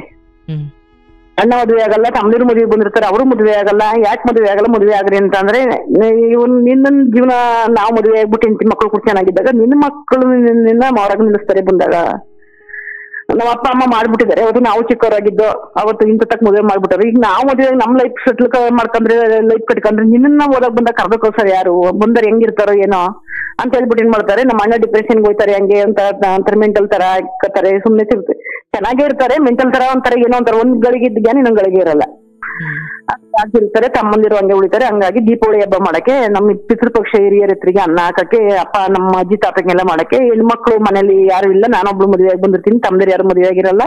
ನಾನೇ ಹೋಗಿ ಹಬ್ಬ ಮಾಡ್ಬೇಕು. ನಮ್ಮ ಅಮ್ಮ ಅಷ್ಟು ಇದ್ದಲ್ಲ, ಗೊತ್ತಿಲ್ಲ ಅವ್ರಿಗೆ. ಗೊತ್ತಿಲ್ಲ ಹಬ್ಬ ಹುಣ್ಣಿಮೆ ಅಂತ ಅವ್ರು ಬರ್ತಂದಲ್ಲಿ ಇದ್ರು. ಹಬ್ಬ ಹುಣ್ಣಿಮೆ ಅಂತ ಗೊತ್ತಿಲ್ಲ ಅವ್ರಿಗೆ. ನಮ್ಮ ಅಪ್ಪ ಹೇಳ್ತಾರೆ, ನಮ್ಮ ಅಪ್ಪ ಅಮ್ಮ ಇಬ್ರು ಹೋಗಿದ್ದಾರೆ. ಅಪ್ಪ ಅಮ್ಮ ನಾನು ಹಿರಿ ಮಗ, ನಾನು ಅನ್ನ ಹಾಕ್ಬೇಕು, ನಾನು ಹಬ್ಬ ಮಾಡಕ್ ಶುರು ಹಚ್ಕೋಬೇಕು. ನಾವು ನಮ್ಗೆ ದರಿದ್ರ ಬಂದ್ಬಿಡ್ತದೆ, ಮಕ್ಕಳು ಮರಿ ಎಲ್ಲ ಹೆಂಗೋ ಒಂದ್ ಅಂತಂತಕ್ ಬರ್ತಿದ್ದಾವೆ. ಇವಾಗ್ಲಾರು ನಾವು ಹಬ್ಬ ಮಾಡೋಣ ವರ್ಷಕ್ಕೊಂದ್ಸರಿ ಅಂತ ನಮ್ಮ ಅಪ್ಪ ತೀರ್ಮಾನ ಮಾಡ್ಕೊತಾರೆ. ಆ ಹಬ್ಬ ಬರ್ತಾ ಇರ್ತಾರೆ. ನಾನು ವರ್ಷಕ್ಕೊಂದ್ಸರಿ ಹಬ್ಬ ಮಾಡಕ್ ನಾನೇ ಹೋಗ್ಬೇಕು ನಮ್ಮ ಅಪ್ಪನ ಮನೆಗೆ. ಹೋಯ್ತಾ ಬರ್ತಾ ಇರ್ತೀನಿ, ಹಬ್ಬ ಮಾಡ್ಕೊತೀನಿ. ಹಬ್ಬ ಮಾಡಕ್ ಹೋಗ್ಬೇಕು. ಇವ್ರು ತಮ್ಮ ಬಂದ್ ಕರ್ಕೊಂಡ್ ಹೋಗಕ್ ಅಕ್ಕನ ಮಕ್ಕಳನ್ನ ಅಂತ ಹೇಳ್ಬಿಟ್ಟು ಕಾಯ್ಕೊಂಡ್ ಕೂತಿರ್ತಾನೆ. ಈ ಮನುಷ್ಯ ಹೋಗಿ ಎಲ್ಲ ಕೆಲಸ ಮಾಡೋದು. ಈ ಮರಳು ತೆಗಿಯೋ ಸರ್ ಹೊಳೆಲಿ, ಹೇಮಾವತಿ ನದಿ ಇದೆ ಇಲ್ಲಿ ಹೊಳೆ ನಚಿಪುರದ ಹತ್ರ. ಹೇಮಾವತಿ ನದಿಲಿ ಮರಳು ತೆಗಿಯೋರು, ಮರಳು ವ್ಯಾಪಾರ ಮಾಡೋದು, ಮರಳು ತೆಗಿಯೋದು ಕೆಲಸ ಮಾಡೋರು. ಕೆಲಸ ಮಾಡ್ಕೊತಾರೆ, ದುಡ್ಡು ಬರ್ತದೆ, ಎಣ್ಣೆ ಕುಡ್ಕೊತಾರೆ, ಇಸ್ಬಿಟ್ಟು ಆಡ್ಕೊತಾರೆ, ಇಲ್ಲ ಕೂತಾರೆ. ತಮ್ಮ 5:15 ತನಕನೂ ಕಾಯ್ದ್ರು. 5 ಗಂಟೆ 5:15 ತನಕ ಕಾಯ್ದ್ರು. ಬರ್ಲಿಲ್ಲ. ನನ್ನ ಇಂಥ ಹುಚ್ಚ ಮನುಷ್ಯ ಅಕ್ಕನು ನಮ್ಮ ಅಕ್ಕನ ಮಕ್ಕಳನ್ನು ಹಂಗೆ ಕರ್ಕೊಂಡು ಹೋಗಂಗಿಲ್ಲ. ನಾನು ಹೇಳ್ಬಿಟ್ಟೆ ಕರ್ಕೊಂಡು ಹೋಗ್ಬೇಕು. ಇವಳು ಬಾ ಅಂದಿಲ್ಲ ಅಂತ ಹೇಳ್ಬಿಟ್ಟು ಅವನು ಕಾಯ್ತಾನೆ. ಬರ್ಲಿಲ್ಲ. ಬರ್ದವ್ರ ಹೊತ್ತಿಗೆ ಇನ್ನು ಹೋಗ್ಬಿಡ್ತಾನೆ. ಸರಿ ಆಯ್ತು, ನಾಳೆ ಏನಾದ್ರು ಬರ್ತೀನಿ, ಹೊರಟಿರು ಕೇಳ್ಕೊಂಡು ಅಂತ ಹೇಳ್ಬಿಟ್ಟು ಫೋನ್ ಮಾಡಕ್ಕೆ. ಅವಾಗ ಫೋನ್ ಅವಾಗ ಎಲ್ಲಾದ್ರೂ ಫೋನ್ ಇದ್ದು, ನಮ್ಮ ಮನೆಗಳಲ್ಲಿ ಫೋನ್ ಇಲ್ಲ. ಅವಾಗ 2008ರಲ್ಲಿ ಅವಾಗ ಏನಾಯ್ತು, ಹೋಯ್ತಾನೆ. ಹೋದಾಗ ಈ ಮಕ್ಳು ಹೋಯ್ತಾ ಬಿಡಿತಾನೆ ಎಲ್ಲ ಅಲ್ಲಿ ಅಂಗಡಿ ಹತ್ರ. ಅದೇ ಸುಬ್ಬಣ್ಣಪ್ಪ ಅಂತ ಹೇಳಿದ್ರೆ ಅವ್ರ ಅಂಗಡಿ ಹತ್ರ, ಅಮ್ಮ ಇಸ್ಪಿಟ್ ಆಡ್ತಾ ಕೂತಾರ ಕಣಮ್ಮ ಅಪ್ಪಾಜಿನೇ, ಅದ್ಯಾರ ಇನ್ನೊಂದ್ 4-5 ಜನ ಅಂತ ನನ್ನ ಮಗ ಬಂದು ಹೇಳ್ತಾನೆ. ದೊಡ್ಡ ಮಗ ನವೋದಯದಲ್ಲಿ ಇದ್ನಲ್ಲ, ದಸರಾ ರಜೆ ಅಂತ ಕೊಟ್ಟಿರ್ತಾರೆ ಅವ್ರಿಗೆ. ದಸರಾ ರಜೆ ಕೊಟ್ಟು ದೀಪಾವಳಿ ಹಬ್ಬ ಕಳ್ಕೊಂಡು ಬೆಳಗ್ಗೆ ಇದಕ್ಕೆ ಹೋಗ್ಬೇಕು, ಕ್ಲಾಸಿಗೆ ಹೋಗ್ಬೇಕು. ಹಂಗಾಗಿ ಒಂದ್ 15 ದಿವಸ 20 ದಿವಸ ರಜೆ ಕೊಟ್ಟಿರ್ತಾರೆ ಮಗನಿಗೆ. 3ಗೆ ಬಂದಿರ್ತಾನೆ. ಅವನು 7ನೇ ಕ್ಲಾಸ್. ಅವನು ಬಂದಿರ್ತಾನೆ. ಬಂದಾಗ ಅಲ್ಲಿ ಅಂತ ಹೇಳ್ದ. ಅದಕ್ಕೆ ನಾನಂತ ಹೇಳ್ದೆ, ಎಲ್ಲಿದ್ದಪ್ಪ, ಏನ್ ನೋಡ್ದೆ ನೀವು ಅಂತ ಕೇಳಿದೆ. ಹ್ಞೂನಪ್ಪ ಅಮ್ಮ, ಮುಂದಿನ ಮಾವಣ ಬಂದಿತ್ತಲ್ಲ, ನನಗೆ ದುಡ್ಡು ಕೊಟ್ಟಿತ್ತಲ್ಲ ಜಾಸ್ತಿ ತಗೊಳಕಂತ ಅಂಗಡಿಗೆ ಹೋದ. ಅಂಗಡಿ ಹಿಂಭಾಗ ಕೊಟ್ಕೊಂಡು ಇಸ್ಪಿಟ್ ಆಡ್ತಾರ ಕಣಮ್ಮ ಎಲ್ಲರೂ ಅಂತ ಹೇಳ್ದ ನನ್ ಮಗ. ಹೇಳ್ದಾಗ ನಾನು ಏನ್ ಮಾಡ್ದೆ, ಅಲ್ಲಿಗೆ ಹೋದೆ. ಅಲ್ಲಿಗೆ ಹೋಗ್ಬಿಟ್ಟು ಕರೆದೆ. ನಾನು ಎಷ್ಟೊತ್ತಾದ್ರೂ ಆಗ್ಲಿ, ರಾತ್ರಿ 12 ಗಂಟೆ 1 ಗಂಟೆ 2 ಗಂಟೆ ರಾತ್ರಿಯೆಲ್ಲ ಮನುಷ್ಯ 3 ಗಂಟೆ ರಾತ್ರಿಯೆಲ್ಲ ಬರ್ತಿದ್ಲು ಕುಡ್ಕೊಂಡು. ಈ ಮಕ್ಕಳು ಮಲಗಿರೋವು. ನಾನು ಕಾದು ಸಾಕಾಗಿ ಏನಾದ್ರು ನಿದ್ದೆ ಗಂಡನ ಸ್ವಲ್ಪ ನಿದ್ದೆ ಮಾಡಿದ್ರೆ ಯಾವಾಗ ಬಂದು ಬಾಕಲ್ ತೆಗಿತೀನಿ. ನಾವು ತಕ್ಷಣ ತೆಗಿಲಿಲ್ಲ ಅಂತಂದ್ರೆ ಏನ್ ಮಾಡ್ತಿದ್ದೆ ಒಳಗಡೆ ಅಂತ ಬಂದು ಆಚೆ ಕಡೆಗೆ ಎಳ್ದಾಕನು. ನಾವು ಆಚೆ ಕಡೆ 2 ಮಕ್ಕಳು ತೊಡೆ ಮೇಲೆ ಕಾಯ್ಕೊಂಡು ಕೂತ್ಕೊಂಡಿದ್ದೆ. ಅವ್ನ ಮನುಷ್ಯ ಒಳಗ್ ಮಲಗಿರೋನು. ಬೆಳಗ್ಗೆ ಎದ್ದು ಬಾಕಲ್ ತಗೊಂಡು ಯಥಾಸ್ಥಿತಿ ಎದ್ದೋಗನು. ನಾನು ಒಳಗಡೆ ಹೋಗಿ ಮಕ್ಕಳು ಸ್ಕೂಲಿಗೆ ಕಳ್ಸೋದು, ನನ್ ಕಾಯ ಕೆಲಸಗಳು ನಾನು ಮಾಡ್ಕೊಂಡಿದ್ದೆ. ರಾತ್ರಿ ಈಚೆ ಕಡೆ ಕೂತಿದ್ದೀನಿ ನಾನು. ಅದನ್ನ ಅಪ್ಪನ ಮನೆಗೆ ಹೋಗಿ ಕುಟ್ಟಿ ಹೇಳಂಗಿಲ್ಲ. ನೀನ್ ನಮ್ಮಮ್ಮ ಏನ್ ಮಾಡ್ಬಿಟ್ರು, ನಮ್ಮಮ್ಮ ಚೆನ್ನಾಗಿ ಮಾತಾಡ್ಬಿಟ್ರೆ ಇವ್ರು ಕಷ್ಟ ಸುಖ ಎಲ್ಲ ಏನಾದ್ರು ಓಕೆ ಅಂತ ಇವ್ಳು ಕಡೆಗೆ ಏನಾರು ಹೇಳ್ಬಿಟ್ರು, ಎಲ್ಲಿ ಬಂದು ಗಂಡನ್ ಬಂದು ಕುತ್ಕೊಬಿಡ್ತಾಳೋ, ನನ್ನ ತಮ್ಮ ಗಂಡು ಮಕ್ಳಿಗೆ ಯಾರು ಹೆಣ್ಣು ಕೊಡ್ದಂಗ ಆಗ್ಬಿಡ್ತದೋ, ಇವಳು ಅಲ್ಲೇ ಇರ್ಬೇಕು, ಮರ್ಯಾದೆ ಪ್ರಶ್ನೆ ಅನ್ನೋ ಉದ್ದೇಶಕ್ಕೆ ನಮ್ಮ ಅಮ್ಮನೇ ಸ್ವಲ್ಪವಾಗಿ ನನ್ನ ಮೇಲೆ ಪ್ರೀತಿ ಕಡಿಮೆ ಮಾಡಿದ್ರು. ನಮ್ಮ ಅಪ್ಪನ ಪ್ರೀತಿ ಇತ್ತು, ನಮ್ಮ ಅಮ್ಮ ಪ್ರೀತಿ ಇದ್ರು ಕಾಣಿಸ್ಕೊತಾ ಇಲ್ಲ ಅವ್ರಿಗೆ. ಯಾಕೆ ಚೆನ್ನಾಗಿ ಮಾತಾಡ್ಬಿಟ್ರು ಬಂದ್ಬಿಡ್ತಾಳೆ, ನಾವು ವಹಿಸ್ಕೊಬಿಟ್ರಿ ಇವಳನ್ನ ಅಂತ ಹೇಳ್ಬಿಟ್ಟು. ಆಮೇಲೆ ಏನಾಯ್ತು ಅಂತಂದಾಗ ಅವ್ನ ಮಗು ಜಾಗ ಹೇಳಿದ್ಕೆ ಮಗುನು ಕರ್ಕೊಂಡು ಬಾಯಿ ಎಲ್ಲವ್ರಿ ಅಂತ ತೋರ್ಸು ಅಂತ ಕರ್ಕೊಂಡು ಹೋದೆ. ಹೋದ ತಕ್ಷಣ ಅಲ್ಲಿ ಕೂತಿದ್ದಾಗ ಕರ್ದೆ ನಾನು. ಬೆಳಗಿಂದ ನಮ್ಮ ತಮ್ಮ ಬಂದು ಕಾಯ್ಕೊಂಡ್ ಕೂತಾನೆ. ಹಬ್ಬಕ್ಕೆ ಮಕ್ಕಳನ್ನ ಕರ್ಕೋಗೋಣ, ಅಕ್ಕನ್ ಕರ್ಕೊಂಡು ಹೋಗೋಣ ಕೇಳ್ಬಿಟ್ರಿ ನಿಮ್ಮನ್ನ ಅಂತವ. ನೀವು ನೋಡಿದ್ರಿ ಇಲ್ಲಿ ಬಂದು ಕೆಲಸ ಮಾಡ್ತಾ ಕೂತಿದ್ದೆ, ಕೆಲ್ಸಕ್ಕೆ ಹೋಗ್ತೀನಿ ಅಂತ ಹೇಳ್ಬಿಟ್ಟು ಕೆಲ್ಸಕ್ಕೆ ಹೋಗ್ದೇನೆ ಕೆಲಸ ಮಾಡ್ಕೊಂಡ್ ಬಂದು ಕೂತಿದ್ಯಾ, ಇಲ್ಲ ಸುಮ್ನೆ ಬೆಳಗಿಂದ ಇದೆ ಆಟ ಮಾಡ್ತಾ ಕೂತಿದ್ಯಾ, ಬಾ ನನಗೆ ಬಸ್ ಚಾರ್ಜರ್ ಕೂಡ ಇಷ್ಟೊತ್ತರಿಗೂ ನೋಡ್ಬಿಟ್ಟು ಈಗ ಹೋದ, ನಾ ಊರಿಗೆ ಹೋಗ್ತೀನಿ ಮಕ್ಳು ಕರ್ಕೊಂಡು ಹಬ್ಬಕ್ಕೆ ಅಂತ ಹೇಳ್ಬಿಟ್ಟು ಕರ್ದೆ. ಆ ಕರೆದಿದ್ದಕ್ಕೆ ಬರ್ಲಿಲ್ಲ. ಸುಮಾರು ಅಲ್ಲೇ 10 ನಿಮಿಷ ನಿಂತ್ಕೊಂಡೆ. ಮತ್ತೆ ಬರ್ಲೇ ಹೋಗೋಣ ನೆನ್ಸಿದ್ದೀನಿ, ಹೋಗೋನ್ ಕಾಣಿಸ್ತಿಲ್ಲ, ಅಲ್ಲೇ ನಿಂತಲ್ಲೇ ಹೋಗೋ ಅಂತಲ್ಲಿ ಇದ್ದಾರೆ, ಎಲ್ಲ ಕಳ್ಸಿದ್ರು. ಬಂದ್ಬಿಟ್ಟು ಮನುಷ್ಯ 4-5 ಏಟು ಹೊಡೆದ ಅಲ್ಲೇ ನನ್ಗೆ. ಬಿಟ್ಟು ನನ್ನ ಮಗುನು ನಾನು ಬರೋ ವರ್ಷವಾಗಿ ನನಗಿಂತ ಬೇಗ ಓಡ್ ಬಂದು, ಸರ್ ಆಗ ಇದು 100 ರೂಪಾಯಿಗೆ 3 ಲೀಟರ್ ಸೀಮೆ ಎಣ್ಣೆ ಅಂತ ಕೊಡೋದು. ಇಷ್ಟೋ 3 ಲೀಟರ್ ಸೀಮೆ ಎಣ್ಣೆ ಕೊಡೋರು ಸರ್ ಸೊಸೈಟಿನಲ್ಲಿ. ಸ್ಟವ್ ಒಳ್ಳೆ ಸೌದಿ ಇರ್ತಿತ್ತಲ್ಲ, ಸೀಮೆಣ್ಣೆ ಸ್ಟವ್ ಇಟ್ಕೊಂಡಿದ್ದೆ, ಅರ್ಜೆಂಟಿಗೆ ಎಮರ್ಜೆನ್ಸಿಗೆ ಇರ್ಲಿ ಅಂತ ಹೇಳ್ಬಿಟ್ಟು ಸೀಮೆಣ್ಣೆ ಬುಸ್ ಇಟ್ಕೊಂಡಿದ್ದೆ. ಅಷ್ಟು ಬಂದು ನನಗಿಂತ ಫಸ್ಟ್ ಬಂದು ಇಡೀ ಮನೆಗೆಲ್ಲ ಸೀಮೆಣ್ಣೆ ಹಾಕ್ಬಿಟ್ಟ ಸರ್ ಮನೆಗೆ. ಒಂದು ಗಾಲ್ಡೇಜ್ ಬೀರ್ ಇತ್ತು, ಬಟ್ಟೆಗಳೆಲ್ಲ ತುಂಬಿಸಿದ್ದು. ನಾನು ಹಬ್ಬಕ್ಕೆ ಅಂತ ಮನೆಯೆಲ್ಲ ಕ್ಲೀನ್ ಮಾಡಿ ಬಟ್ಟೆ ಬರೀ ಎಲ್ಲ ತೊಳೆದಿದ್ದೆ. ಊರಿಗೆ ಹಬ್ಬಕ್ಕೆ ಹೋಗ್ತೀನಲ್ಲ ಅಷ್ಟೊಳಗೆ ಎಲ್ಲ ರೆಡಿ ಮಾಡಿ ಹೋಗೋಣ ಅಂತ ಅವ್ರಿಗೆಲ್ಲ ಸೀಮೆಣ್ಣೆ ಹೋದ. ನಮಗೆ ನಾನ್ ಮನೆ ಹತ್ರಕ್ಕೆ ಓಡ್ ಬರೋ ಅಷ್ಟೊಳಗೆ ಊರು ಆಗ್ಬಿಟ್ಟಿತ್ತು. ಸೀಮೆಣ್ಣೆ ಚೆಲ್ಬಿಟ್ಟಿದ್ದೆ ಮನೆಗೆ, ಸೂರ್ಗೆ, ಸೌದೆ, ತುಮಕ, ಒಳವು ಸೌದೆ ಆಟಕ್ಕೆಲ್ಲವು. ಅಲ್ಲಿ ಅಮ್ಮ ಇದ್ರು, ನಮ್ಮ ಮಾವ ಟೌನಿಗೆ ಹೋಗಿದ್ರು ಇತ್ತಿಲ್ಲ, ಅವರು ಕಡ್ಲೆಕಾಯಿ ವ್ಯಾಪಾರ ಮಾಡೋರು. ಕಡ್ಲೆಕಾಯಿ ಹುರಿದ್ಬಿಟ್ಟು ಫುಟ್ಪಾತಲ್ಲಿ ಕುತ್ಕೊಂಡು ಕಡ್ಲೆಕಾಯಿ ವ್ಯಾಪಾರ ಮಾಡೋರು ನಮ್ಮ ಮಾವ. ಅವರು ಗಂಡ ಹೆಂಡತಿ ಬೇರೆ ಇದ್ರು ಅವರು, ನಮ್ಮ ಅತ್ತೆ ನಮ್ಮ ಮಾವ. ಯಾಕೆ ಅಂದ್ರೆ ಗಂಡು ಮಕ್ಳ ಜೊತೆ ಯಾರ ಜೊತೆ ಇರಕಲ್ಲ ಅಂತ ನಮ್ಮ ಅತ್ತೆ 2 ಎಕರೆ ಗದ್ದೆ ಇದ್ದಿದ್ದು. ನಮ್ಮ ಅತ್ತೆನೇ ಹಂಗೆ 2 ಎಕರೆ ಗದ್ದೆ ಮಾರ್ಕೊಬಿಟ್ಟು ದುಡ್ಡು ಇಟ್ಕೊಬಿಟ್ಟು ಅವ್ರಿಗೆ ಹೆಸರಿಗೆ ಯಾಕಂದ್ರು ಅವ್ರು ಬೇರೆ ಇದ್ರು ಸಪ್ರೇಟಾಗಿ. ನಾವು ಯಾರ ಜೊತೆ ಇರಕಲ್ಲ, ಎಲ್ಲರದ್ದು ಮದುವೆ ಆಗೈತೆ, ನಾವ್ ಯಾರ ಜೊತೆ ಇರಕಲ್ಲ. ಮೈದಂದು ಮದುವೆ ಆಯ್ತು, ಅವರು ಬೇರೆ ಇದ್ರು, ಅವ್ರು ಬೆಂಗಳೂರಿಗೆ ಹೋಗಿದ್ರು, ಅವರು ಇರ್ಲಿಲ್ಲ. ಮದುವೆ ಆದ ತಕ್ಷಣ ಅವ್ರ ಅತ್ತೆ ಮನೆ ಕಡೆ ಚೆನ್ನಾಗಿದ್ರು ಅಂತ ಹೇಳ್ಬಿಟ್ಟು ಅವ್ರ ಊರಲ್ಲಿ ಇರಕ್ ಬಿಡ್ಲಿಲ್ಲ. ಅವ್ರ ಅತ್ತೆ ಅವ್ರ ಮಾವ ಎಲ್ಲ ಸೇರ್ಕೊಂಡು ಬೆಂಗಳೂರಿಗೆ ಹಳೆ ಮೈನ ಮಗಳನ್ನ ಅಲ್ಲಿಗೆ ಸೇರ್ಸಿದ್ರು. ಅವ್ರು ಓದ್ಕೊಂಡಿದ್ರು ನಮ್ಮ ಮೈದ. ಹಂಗಾಗಿ ಅವ್ರು ಏನೋ ಒಂದು ಕಂಪ್ನಿನಲ್ಲಿ ಸೂಪರ್ವೈಸರ್ ಕೆಲಸ ಮಾಡ್ತಿದ್ರು. ಈಗಲೂ ಬೆಂಗಳೂರಲ್ಲಿ ಇದ್ದಾರೆ ಅವರು. ಅವರು ಹೋದ್ರು. ಇವ್ರು ಹೋಗಿ ಮನುಷ್ಯ ಏನ್ ಮಾಡ್ದೆ, ನನಗೆ ಸಿಮೆಣ್ಣೆ ಹಾಕ್ಬಿಟ್ಟು ಸಿಮೆಣ್ಣೆ ಹಾಕಿ ಓಡೋಗಿ ಬರ್ಕತ್ತ ಕುಟ್ಕೊಂಡು ಎಲ್ಲ ಹೊಡೆದ್ಬಿಟ್ಟು ನನ್ನ ಹತ್ರ ಬೀರಿನ ಕೀ ಎಲ್ಲ ಐತೆ ಕೊಡು, ಬೀರಿನ ಕೀ ಕೊಡು ಅಂತ ಇದ್ಬಿಟ್ಟು ಹೊಡೆದ್ರು. ಹೊಡೆದ್ರೆ ನಾನು ಏನ್ ಮಾಡೋದಕ್ಕೆ ಮನುಷ್ಯ ತಗತಾನೆ, ಏನಕ್ಕೆ ಅಂತ ಕೇಳಿದ್ರೆ ಕೀ ತೆಗೆದ ತಕ್ಷಣ ಅವ್ನ ಬಟ್ಟೆ ಎಲ್ಲ ಪೂರ್ತಿ ತಗೋಬಿಟ್ಟು ಸರ್ ಎಲ್ಲ ಬಟ್ಟೆಗಳನ್ನ ಆ ಮನುಷ್ಯನಿಗೆ ಸಂಬಂಧಪಟ್ಟಿದವ. ಲುಂಗಿ ಪಂಚೆ ಹಾಕ್ಕೊಂಡು ಲುಂಗಿ ಪಂಚೆ ಗಂಟು ಕಟ್ಟಿ, ಅವ್ನು ಸೈಕಲ್ ಇರ್ತದೆ, ಸೈಕಲ್ ತಂದು ಹೊರಗಡೆ ನಿಲ್ಲಿಸಿ ಆ ಸೈಕಲ್ ಮ್ಯಾಕ ಬಟ್ಟೆ ಗಂಟು ಕಟ್ಟಿ, ನೀನ್ ಇಡೀ ನನ್ನ ಬಟ್ಟೆ ನನ್ನ ಮಕ್ಕಳ ಬಟ್ಟೆಗೆಲ್ಲ ಸಿಮೆಣ್ಣೆ ಹಾಕಿ ಆಕಿಗೆಲ್ಲ ಹಾಕಿ ಆ ಮನುಷ್ಯ ಏನ್ ಮಾಡ್ತಾನೆ, ನಾನು ಹಿಂಗೆಲ್ಲ ಮಾಡ್ದಲ್ಲ ಮರಯ್ಯ, ಮನೆ ಬಟ್ಟೆ ಬರಿಗೆಲ್ಲ ಹಾಕ್ತಲ್ಲ, ಏನ್ ಮಾಡ್ತೀನಿ, ಏನ್ ಆಗೈತಿ ನಿಂಗೆ ಅಂತ ಬಿಡ್ಕೊತೀನಿ, ಕಿರಾಡ್ತೀನಿ, ಎರ್ಸ್ಕೊತೀನಿ.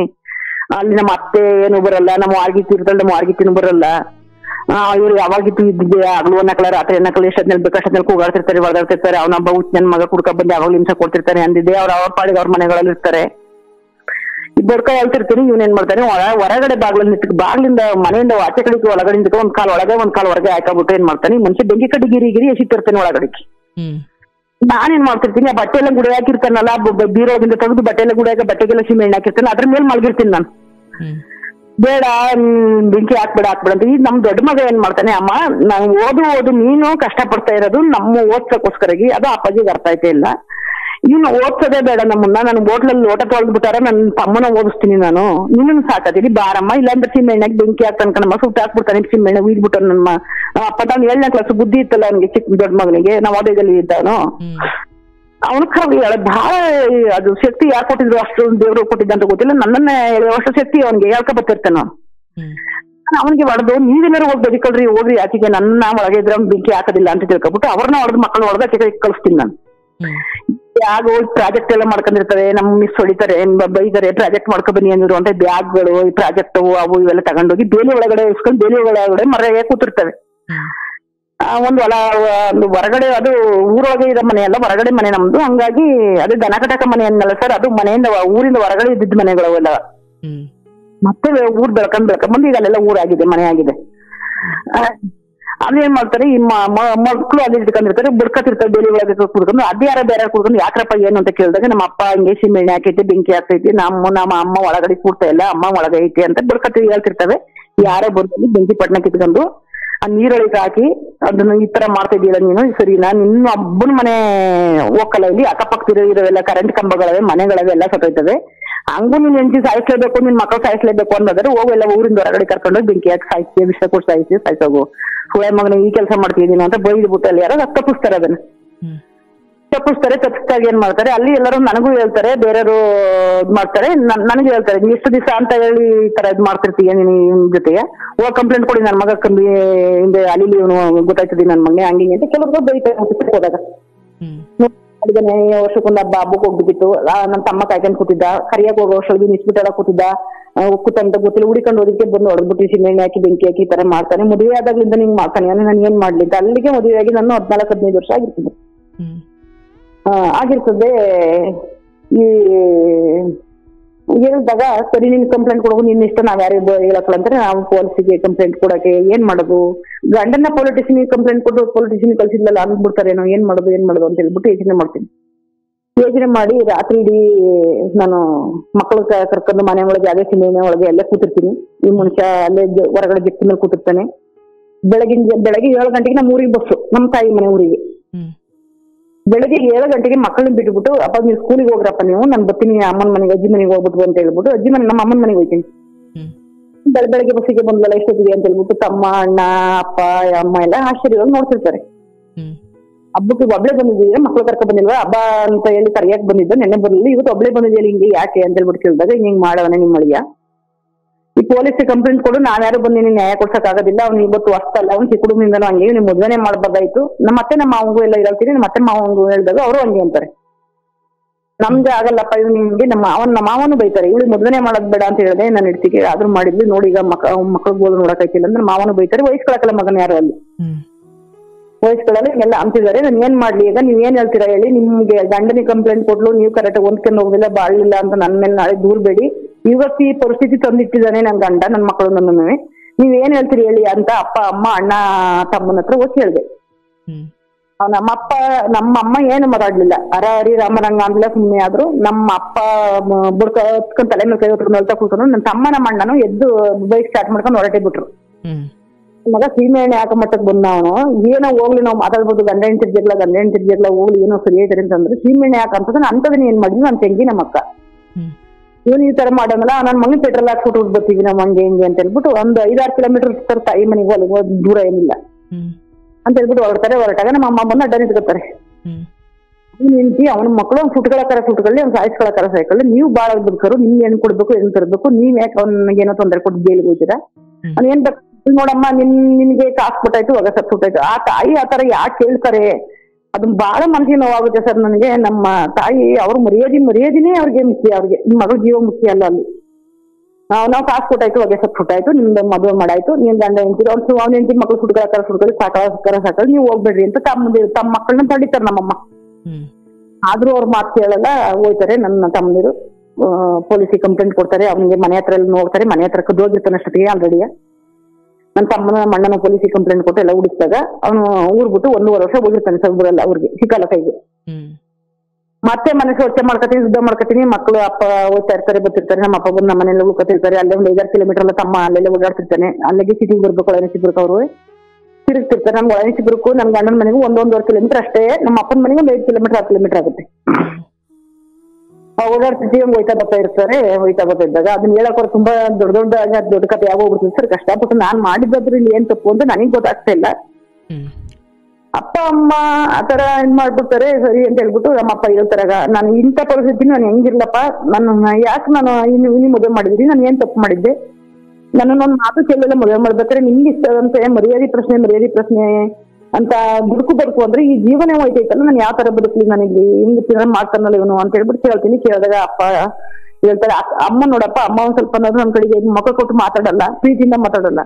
ಆಗ ಹೇಳ್ತು ನಮ್ಮಪ್ಪ, ನಿಮ್ಮಮ್ಮ ಮಾತಾಡಲ್ಲ ಅಂದ್ರೆ ನೀನ್ ಚೆನ್ನಾಗ್ ಮಾತಾಡಿದ್ರಿ, ಇಲ್ಲಿ ಬಂದು ಇಲ್ಲೇ ಕುಟ್ಕೊಬಿಡ್ತೀವಿ, ನನ್ ಗಂಡ್ ಮಕ್ಳಿಗೆ ಯಾರು ಏನ್ ಕೊಡಲ್ಲ ಅಂತ ಹೇಳ್ಬಿಟ್ಟು ಒಂದು ಮನ್ಸೊಳಗ ಅವಳಿಗೆ ತಲೆಯಲ್ಲಿ ಕೊರಿತೈತವಳಿಗೆ. ಈಗ ನಾನು ಹಿಂಗ್ ಅಂತೀನಿ ಅಂತ ಹೇಳ್ಬಿಡವ, ಇಲ್ಲಿ ಬಂದು ನಮ್ಮ ಮನೇಲಿ ಏನು ಉಂಡು ತಿಂದು ಇರ್ತಿದ್ದೋ ಅದನ್ನ ಬೇಕಾದ್ರೆ ನಾನು ಅಲ್ಲಿ ನಿನ್ನ ಎದ್ದೇಳೋ ಅಷ್ಟೊಳಗೆ ಬೆಳಗ್ಗೆ ಹೋಗ್ತೀನಿ, ನಾನು ತಗೊಂಡ್ ಕೊಡ್ತೀನಿ ನಿನ್ ಮಕ್ಳಿಗೆ. ನಾವು ಬಡವರು ಬಡತನದಲ್ಲಿ ಹುಟ್ಟಿ ಬೆಳೆದ ಈಗೇನೋ ಜೀವನ ಕಟ್ಕೊಂಡಿದ್ದೀವಿ. ನಿನ್ ತಮ್ದಿರು ನಿಮ್ಮ ಅಣ್ಣ ಎಲ್ಲವ, ನಿಮ್ಮ ಅಣ್ಣನ ಮದುವೆ ಮಾಡ್ಬೇಕು, ನಿನ್ ತಮ್ದಿರ್ ಮದುವೆ ಮಾಡ್ಬೇಕು, ಹಿಂಗೆ ಮಗಳೇ ನಿನ್ನ ಹಣೆ ಬರೋ ಅದೃಷ್ಟನೇ ಆಯ್ತು, ಸೀತಮ್ಮ ಹುಟ್ಟಿದ ನಕ್ಷತ್ರದಲ್ಲಿ ಹುಟ್ಟಿದ್ದೆ, ಈ ಮದುವೆ ಅಗ್ನಿ ಪರೀಕ್ಷೆ ಆಗುತ್ತೆ ಜೀವನ ಪೂರ್ತಿ ಅಂತ ಹೇಳಿದ್ರು. ಲವ ಖುಷಿ ನಂಗೆ 2 ಮಕ್ಳು ಆಯ್ತವ್ರೆ, ಆ ಮಕ್ಕಳಿಂದ ಒಂದು ಮುಕ್ತಿ ಕಾಣ್ಬೇಕು ಅಂತ ಹೇಳಿದ್ರು. ಅದೇ ತರ ನಿನ್ ಮಕ್ಳಾಗ್ಯವ್ರೆ, ನೀನು ನಿನ್ ಮಕ್ಳು ಸಾಕು, ನಿನ್ ಮಕ್ಳು ನಿನ್ನ ಸಾಕ್ತಾರೆ. ನಿನ್ ಮನೆಗ್ ಬಂದು ನನ್ನ ಮನೆಗೆ ಬಂದು ಪೂರ್ತಿ ಸಂಪೂರ್ಣ ಗಂಡನ ಮನೆಗೆ ಬಂದು ಕುತ್ಕೊಂಡ್ರೆ ಅದು ನಿನ್ನ ತಮ್ಮದಿರ ಜೀವನನೂ ಹಾಳಾಗುತ್ತೆ, ನಿನ್ ಮಕ್ಳ ಜೀವನನೂ ಹಾಳಾಗುತ್ತೆ, ನಿನ್ ಜೀವನ ನಿನ್ಗೂ ಒಂದ್ ಕೆಟ್ಟ ಹೆಸರು ಗಂಡ ಬಿಟ್ಟಳು ಅಂತ ಆಯ್ತದೆ ಅಂತ ಅಪ್ಪ ದೇವ್ರು ಹೇಳಿದ್ರು ನನ್ಗೆ. ಆ ತರ ಸರಿ ಅಂತ ಚಾಲೆಂಜ್ ಆಗಿ ತಗೊಂಡೆ ಅದನ್ನ. ಸ್ವಲ್ಪ ದಿವಸದ ಮಟ್ಟಿಗೆ ಈಗ ಗಂಡ ಏನ್ ಮಾಡ್ತಾನೆ, ಈ ಸ್ಕೂಲ್ ಮನೇಲಿ ಅಡಿಗೆ ಮಾಡ್ತಿದ್ದಲ್ಲ ಸರ್, ಅನ್ನ ಸಾಂಬಾರೆಲ್ಲ ಉಳ್ಕೊಂಡಿದ್ದನ್ನ ಕುಟ್ಕಳ್ಸರು ಮಕ್ಳು ಹೊಸ್ಕೊಂಡ್ ಮನೆ ಕತ್ತದೆ ರಾತ್ರಿಗೆ ಅಂತವ, ಅದನ್ನ ಜನಗಳಿಗೆ ಹೇಳ್ತಾನೆ, ಹಿಂಗೆ ಮಕ್ಳಿಗೆ ಕಕ್ಕೆಲ್ಲ ತಗೊಬಿಡ್ತಾಳೆ, ಕಿತ್ಕೊಂಡ್ ಕಳ್ಸಿ ಹಂಗ್ ಮಾಡಿ ಹಿಂಗ್ ಮಾಡಿ ಅಂತ ಹೇಳ್ಬಿಟ್ಟು ಜನಗಳೆಲ್ಲ ಹೋಗಿ ಸ್ಕೂಲಲ್ಲಿ ಮಾಸ್ಟರ್ ಹತ್ರ ಟೀಚರ್ಸ್ ಹತ್ರ ಎಲ್ಲ ಜಗಳ ಮಾಡ್ತಾರೆ. ಹಲೋ, ಜಗಳ ಮಾಡ್ತಾರೆ. ಯಾಕೆ ಮಕ್ಳಿಗೆ ಅವಳನ್ನ ಕೆಲಸದಿಂದ ತೆಗ್ದಾಕಿ ಅವಳನ್ನ ಅಮ್ಮ ಎಲ್ಲ ಊಟ ತಗೋಯ್ತಿರ್ತಾಳೆ, ನಿಮ್ ಮಕ್ಳಿಗೆ ಹಾಕ್ಸಕಲ್ಲ ನೀವು ಹಂಗೆ ಹಿಂಗೆ ಅಂತ ಹೇಳ್ತಿರ್ತಾರಂತೆ. ಅವ್ರು ಇಲ್ಲ, ಮಕ್ಳು ಊಟ ಮಾಡಿ ಹೆಚ್ಚಾಗಿದ್ದನ್ನ ನಾವು ಪಾಪ ಮಕ್ಳು ಸಾಯಂಕಾಲ ಹೊಸ್ಕೊಂಡ್ ಮನೆ ಕತ್ತವಲ್ಲ ಅಂತೇಳಿ ಆ ಪರಿಸ್ಥಿತಿ ಇರೋದು ನಾವು ಕೊಟ್ಕಳಿಸ್ತೀವಿ ಅಂತೆಲ್ಲ ಹೇಳ್ತಾರೆ. ಇಲ್ಲ ಹಂಗೆಲ್ಲ ಮಾಡಂಗಿಲ್ಲ ಹಿಂಗ. ಈಗ ಏನ್ ಮಾಡ್ತಾರೆ ಅವ್ರು ಮಾಸ್ಟ್ರು, ನಿಮ್ಗೆ ಎಷ್ಟು ಬೇಕಾಗುತ್ತೆ ಊಟಕ್ಕೆ 3 ಜನ ಕಡೆಗೇರಿದ್ದೀರಾ ಅಷ್ಟು ಮಾತ್ರ ಎತ್ತಿಟ್ಕೊಂಡು ಉಳಿದಿದ್ದೆಲ್ಲ ಮಕ್ಕಳ ತಟ್ಟೆಗೆ ಹಾಕ್ರಿ, ಅವ್ರು ಎಷ್ಟು ತಿಂತಾರೆ ತಿಂದಿದ್ದೆಲ್ಲ ನಾಯಿಗೆ ಹಾಕ್ಲಿ ಹೆಚ್ಚಾಗಿದ್ದ, ನೀವ್ ತಗೋಗ್ಬೇಡ್ರಿ, ನಿನ್ ಗಂಡನೇ ಸರಿ ಇಲ್ಲ ಕಣಮ್ಮ, ಎಲ್ಲ ಜನ ಕರ್ಕೊಂಡ್ಬಂದು ಕೆಲಸದಿಂದ ತೆಗ್ದಾಕು, ಯಾಕೆ ಊಟ ಕೊಟ್ಟು ಕಳಿಸ್ತೀರಾ, ಯಾಕೆ ತಗೋತೀರಾ ಅಂತೆಲ್ಲ ಬಂದು ಕೇಳ್ತಾನಲ್ಲಮ್ಮ ಅಂತ ಅವರೆಲ್ಲ ಟೀಚರ್ಸ್ಗಳು ಮಾಸ್ಟರ್ಗಳೆಲ್ಲ ನಮಗೂ ಕಂಪ್ಲೇಂಟ್ ಹೇಳ್ತಾರೆ. ಹೇಳಿದಾಗ ಸರ್ ಏನ್ ಮಾಡುದು, ಇದಕ್ಕೆ ದಾರಿ ಏನೋ, ಸಾಯಂಕಾಲ ಮಕ್ಳು ಬಂದು ಹೊಸ್ಕೊಂಡ್ ಮನೆ ಕತ್ತವಲ್ಲ, ಏನ್ ಮಾಡೋದು ಅನ್ನೋ ಉದ್ದೇಶ. ಅಷ್ಟರಿಂದ ನವೋದಯಕ್ಕೆ ಒಬ್ಬ ಮಗ ಹೋಗಿರ್ತಾನೆ, ಅದು ಯಾವಾಗ ಇನ್ನು ಸಿಮೆಣ್ಣಾಗ ಬೆಂಕಿ ಹಾಕಿರಲ್ಲ, ಆಗಿನ ಮೊದ್ಲಿಗಿನ ಮಾತದು. ಈ ನವೋದಯಕ್ಕೆ ಹೋಗಿದ್ದು ಈ ಸಿಮೆಂಟ್ ಹಾಕಿ ಬೆಂಕಿ ಆಗಿರ್ತಂದ್ರೆ ಆಗ ನವೋದಯಕ್ಕೆ ಹೋಗಿದ್ದು. ನಾನು ಹಿಂದೆ ಮುಂದೆ ಕೇಳಿದೆ, ಮುಂದೆ ಹಿಂದೆ ಕೇಳಿದೆ. ಅವಾಗ ಏನಾಗುತ್ತೆ, ನಾನು ಅನ್ನನ ಕವರ್ ತಗೊಂಡೋಗಿ ಒಂದು ಕವರ್ಗೆ ಅನ್ನ 3 ಜನಕ್ಕೆ ಊಟ ಇಟ್ಕೊಂಡಿರ್ತೀವಲ್ಲ ಅದನ್ನ ಅವ್ರ ತಟ್ಟೆಗೆ ಇಬ್ರು ಹಾಕೊಂಡಾದ್ಮೇಲೆ ನನ್ನ ಪಾಲಿಗೆ ಕೊಡ್ತಾರಲ್ಲ ಅದನ್ನ ನಾನು ತಟ್ಟೆಗೆ ಸ್ವಲ್ಪ ಹಾಕೊಂಡು ಒಂದು ಕವರಿಗೆ ಕಟ್ಕೊತೀನಿ, ಒಂದು ಕವರಿಗೆ ಕಟ್ಕೊಂಡು ಎದೆ ಒಳಗೆ ಇಟ್ಕೊಬತ್ತೀನಿ. ಒಂದ್ ಕವರಿಗೆ ಸಾರು, ಒಂದ್ ಕವರಿಗೆ ಅನ್ನ ಕಟ್ಕೊಂಡು ನಾನು ಎದೆ ಬ್ಲೌಸ್ ಒಳಗೆ ಇಟ್ಕೊಬತ್ತೀನಿ ಸೆರಗ್ ಮುಚ್ಚಿಕೊಂಡು. ಮಗು ಸಂದೇಲಿ ಬಂದು ಹಸ್ಕೊಂಡ್ ಮನೆ ಕಸದಿಂದ ಒಬ್ಬ ನವೋದಯಕ್ಕೆ ಹೋಗ್ಬಿಟ್ಟಿರ್ತಾನೆ ಅಷ್ಟೊತ್ತಿಗೆ. ಸಾಯಂಕಾಲ ಬಂದು ಊಟ ಮಾಡಿದ್ರೆ ನನ್ನ ಮಗ ಹಂಗೆ ಮನೆ ಕಸದಲ್ಲ ಅಂತ ಹೇಳ್ಬಿಟ್ಟು ಅದನ್ನ ಏನ್ ಮಾಡ್ತಾನೆ, ಗಂಡ ಆಗಿದ್ದೇನು ಮಧ್ಯಾಹ್ನ ಬಂದು ಕುಡಿದು ಬಂದು ಮಲಗಿರ್ತಾನೆ. ಬಂದಾಗ ಊಟ ತಗೊಂಡ್ಬಂತಾನೆ. ವರ್ಷ ಅದಾದ್ಮೇಲೆ ಹೋದ್ನಲ್ಲ ಮತ್ತೆ ಬಂದ. ಅಲ್ಲ ಸರ್, ನಾನು ಮೊದ್ಲು ಹೇಳ್ಬೇಕಾಗಿದ್ದು ಕೊನೆಗೆ ಹೇಳ್ದೆ ನಾನು ಅದನ್ನ. ಇದೆಲ್ಲ ಹಾಕ್ತಿರ್ತದೆ, ಹಿಂಗೆಲ್ಲ ಆಗಿದ್ದಾಗ ಊಟದಾಗ ಬಾ ಅಂತ ಹೇಳ್ತಾನೆ. ನೀನ್ ಕುಡ್ ಬಂದ್ ಬಂದ್ ಮಲಗಿದ್ಯಲ್ಲ, ನಿಮ್ಗೆ ಏನ್ ಊಟ ತಂದು ಕೊಡೋಣ, ನಾನ್ ನೋಡಿಲಿ ಎದೆ ಒಳಗೆ ನಿನ್ ಗಂಡ ಇದ್ದು ಹಿಂದೆ ಇದ್ದು ನಂಗೆ ನನ್ನ ಮಕ್ಳಿಗೆ ಅಪ್ಪ ಇದ್ದು ಇಲ್ಲಿದ್ದು ಬದುಕ್ತಾ ಇದೀವಿ. ಎದೆ ಒಳಗೆ ಅನ್ನ ಇಟ್ಕೊಂಡು ನಾನು ತಗೊಬಂದು ನನ್ನ ಮಕ್ಳು ಸಾಕ್ತಾ ಇದ್ದೀನಿ ಈ ತರವ, ನನ್ ಮಗುಗೆ ಹಸ್ಕೊಂಡ್ ಮನೆ ಕಸದೆ ಅಂತ. ನಿನ್ ಊಟ ಎಲ್ಲಿ ಕಳಬ ಎಲ್ಲಿಂದ ತರಲಪ್ಪ ನಾನು ಅಂತ ಹೇಳ್ತೀನಿ ಅಂತ ಹೇಳಿದಾಗ ಅವನ ಆ ಕ್ಷಣ ಹೋಯ್ತಾನೆ. ಅಂಗಡಿ ಹತ್ತ ಎಲ್ಲ ಒಂದ್ ಸ್ವಲ್ಪ ಗುಂಪು ಕಟ್ಕೊತಾನೆ. ಅವ್ರದ್ದೇ ಕುಡುಕರು ಗುಂಪು, ಇಷ್ಟ್ಬಿಟ್ಟಾಡೋರ್ ಗುಂಪು ಇರ್ತದೆ, ಅದೆಲ್ಲ ಕಟ್ಕೊಬಿಟ್ಟು ನನ್ನ ನೆಡ್ತಿ ಎಲ್ಲೆಲ್ಲಿ ಮಡಿಕೊಬತ್ತಾಳೆ ಊಟನ ಅಂತ ಎಲ್ಲ ಹೇಳ್ತಾನೆ. ಬಟ್ಟೆ ಬಿಚ್ಚಿ ನಿಲ್ಸಿ ಬೆಳಗ್ಗೆ ಅವ್ಳು ಕೆಲಸದಿಂದ ತಗ್ಸಾಕಿ. ಅಲ್ಲ ಕಣ ಮರೆ, ನಿನ್ ನೆಂಚಿನ ಬಟ್ಟೆ ಬಿಚ್ಚಿ ನಿಲ್ಸಿದ್ರೆ ಸಮಾಜ ಸುಮ್ಮಿರ್ತದ, ನೀವ್ ಸುಮ್ಮಿರ್ತೀರ, ಈಗೇನೋ ಕುಡ್ಗೆಂದಲ್ಲಿ ಹೇಳ್ತಿದ್ದೆ, ನಾಳೆ ಗಲಾಟೆ ಮಾಡಕ್ಲ್ವೇನೋ ಅಂತಂದಾಗ ನಾನ್ ಕೇಳಕ್ ಬರಲ್ಲ. ನಿಮ್ ಕೈಲಿ ಹಾಕಲ್ಲ, ನಿಮ್ ಹೆಂಡತಿ ಬಿಟ್ಬಿಟ್ಟು ಬಟ್ಟೆ ಬಿಚ್ಚಿ ನಿಲ್ಸಿ. ಅವಳು ಏನೇನ ಬೇಳೆ ಉಸ್ಕೊಬತ್ತಾವಳೆ, ಕಾಳು ಅಂತ ಅಕ್ಕಿ ಉಸ್ಕೊಬತ್ತಾವಳೆ, ಅನ್ನನ ಮಲೆ ಒಳಗೆ ಇಟ್ಕೊಬತ್ತಾವಳೆ. ಹಿಂಗೆ ಸರ್ ಅಸಹ್ಯವಾದ ಕೆಟ್ಟ ಮಾತು. ಅಲ್ಲಿ ಇಟ್ಕೊಬಂದು ಮುಚ್ಕೊಬಂದು ತಮ್ಮನ ಮಕ್ಳಿಗೆ ಕೊಡ್ತಾವ. ಅಲ್ಲಿ ಹೇಳ್ತಾರೆ ಕೆಲವರುಗಳು, ಇವ್ನ ಮನುಷ್ಯನ, ಕೆಲವರು ಅವನ ಮಾತಿಗೆ ತಾಳ ಆಯ್ತಾ ನಿಗಾಡ್ತಾರಂತೆ, ಕೆಲವರುಗಳು ಇನ್ನೊಬ್ರು ಬೈತಾರಂತೆ, ನಿಮಗೆ ಕರೆಕ್ಟಾಗಿ ಹೆಂಡತಿ ಮಕ್ಕಳು ಸಾಕಿ ಅವಳೆ ಯಾಕೆ ಆತರ ಮಾಡ್ತಾಳೆ, ಇವನ್ ನನ್ನ ಮಗನ ಮಾತು ಕೇಳ್ಕೊಂಡು ಆತರ ನಿಮ್ ಹೆಂಡತಿರಿಗೆಲ್ಲ ಹೇಳಕ್ ಹೋಗ್ಬಿಡ್ರಿ, ಆತರ ಎಲ್ಲ ಮಾಡಕ್ ಹೋಗ್ಬಿಡ್ರಿ, ಮಗ ಕೂಗುದ್ ಕಳ್ಸಿ ಅಂತ ಕೆಲವ್ರು ಯಾರೋ ಪುಣ್ಯಾತ ಹೇಳ್ತಾರೆ. ಅದನ್ನ ನಾಳೆ ಬೆಳಗ್ಗೆ ನನಗೆ ಸುದ್ದಿ ಗೊತ್ತಾಗುತ್ತೆ, ನಿನ್ ಗಂಡ ಹಿಂಗ್ ಬಂದು ಅಂಗಡಿ ಹತ್ರ ಎಲ್ಲ ಹೇಳ್ತಿದ್ದ, ಹುಷಾರು ಕಣ ಅಮ್ಮ, ನೀನ್ ಎತ್ತು ಬಿಟ್ಟಿದೀಯ ಮಕ್ಕಳನ್ನ, ನೀನ್ ಸಾಕ್ಬೇಕು, ನಿನ್ ತಾಯಿ ಕರ್ತವ್ಯ ನೀನ್ ಮಾಡ್ಬೇಕು ಅಂದ್ರೆ ನಿನ್ ಗಂಡಂಗೆ ಹೇಳ್ಬೇಡ, ಅದನ್ನ ಎಲ್ಲಿ ತಂದು ಇಟ್ಕೊಬತ್ತೀನಿ, ಎಲ್ಲಿ ಮಡಿಕೊಬತ್ತೀನಿ, ಎಲ್ಲಿ ತಂದಿಕ್ತೀನಿ ಅಂತ ಹೇಳ್ಬಿಟ್ಟು ಇಟ್ಕೊಬಿಡ ಜಾಗ ತೋರಿಸ್ಬೇಡ ನೀನು ಅಂತೇಳಿ. ನಾನು ಹಂಗಾದ್ರೂ ಹೊಟ್ಟೆ ಉರಿತಿದ್ದೇನೆ ಅವನಿಗೆ ಅಂತ ಹೇಳಿದೆ. ಎದೆ ಒಳಗೆ ಮಡಿಕೊಬಂದು ಅನ್ನನ ನನ್ನ ಮಕ್ಕಳಿಗೆ ಸಾಕ್ತಾ ಇದ್ದೀನಿ, ಹಿಂಗ್ ಆಡ್ತಿದ್ದಿಲ್ಲ ಅಂತ ಹೇಳ್ಬಿಟ್ಟು ಎಲ್ಲ ಅಂತೀನಿ, ಮಾಡ್ತೀನಿ, ಅದೆಲ್ಲ ಕಷ್ಟ ಸುತ್ತ ಕೊಡ್ತಾನೆ. ಅವೆಲ್ಲ ಆದ್ಮೇಲೆ ಸಿಮೆಣ್ಣೆ ಹಾಕಿ ಬೆಂಕಿ ಹಾಕಿದ್ದವನು. ಆದಾಗ 1.5 ವರ್ಷ ಮನೆ ಬಿಟ್ಬಿಟ್ಟು ಹೋಗ್ತಾನೆ. ಎಲ್ಲಿ ಹೋದ ಅಂತ ಗೊತ್ತಿಲ್ಲ. ಸಿಮೆಣ್ಣೆ ಹಾಕ್ತಾನೆ. 2008ರಲ್ಲಿ ಮನೆ ಬಿಟ್ಟು ಹೋಗ್ತಾನೆ. ಮನೆ ಬಿಟ್ಟು ಹೋದಾಗ ಸರಿ ಇನ್ನೇನ್ ಮಾಡುದು, ಅಪ್ಪ ಮನೆ ಬರೋಂಗಿಲ್ಲ, ಗಂಡ ಬಿಟ್ಟು ಹೋಲ್ವ ಅಂತ ಅಂತಾರೆ. ಮಕ್ಕಳು ಒಬ್ಬ ನವೋದಯದಲ್ಲಿ ಇರ್ತಾನೆ, ಒಬ್ಬ ಅದೇ ಸ್ಕೂಲಲ್ಲಿ ಓದ್ತಾ ಇರ್ತಾನೆ.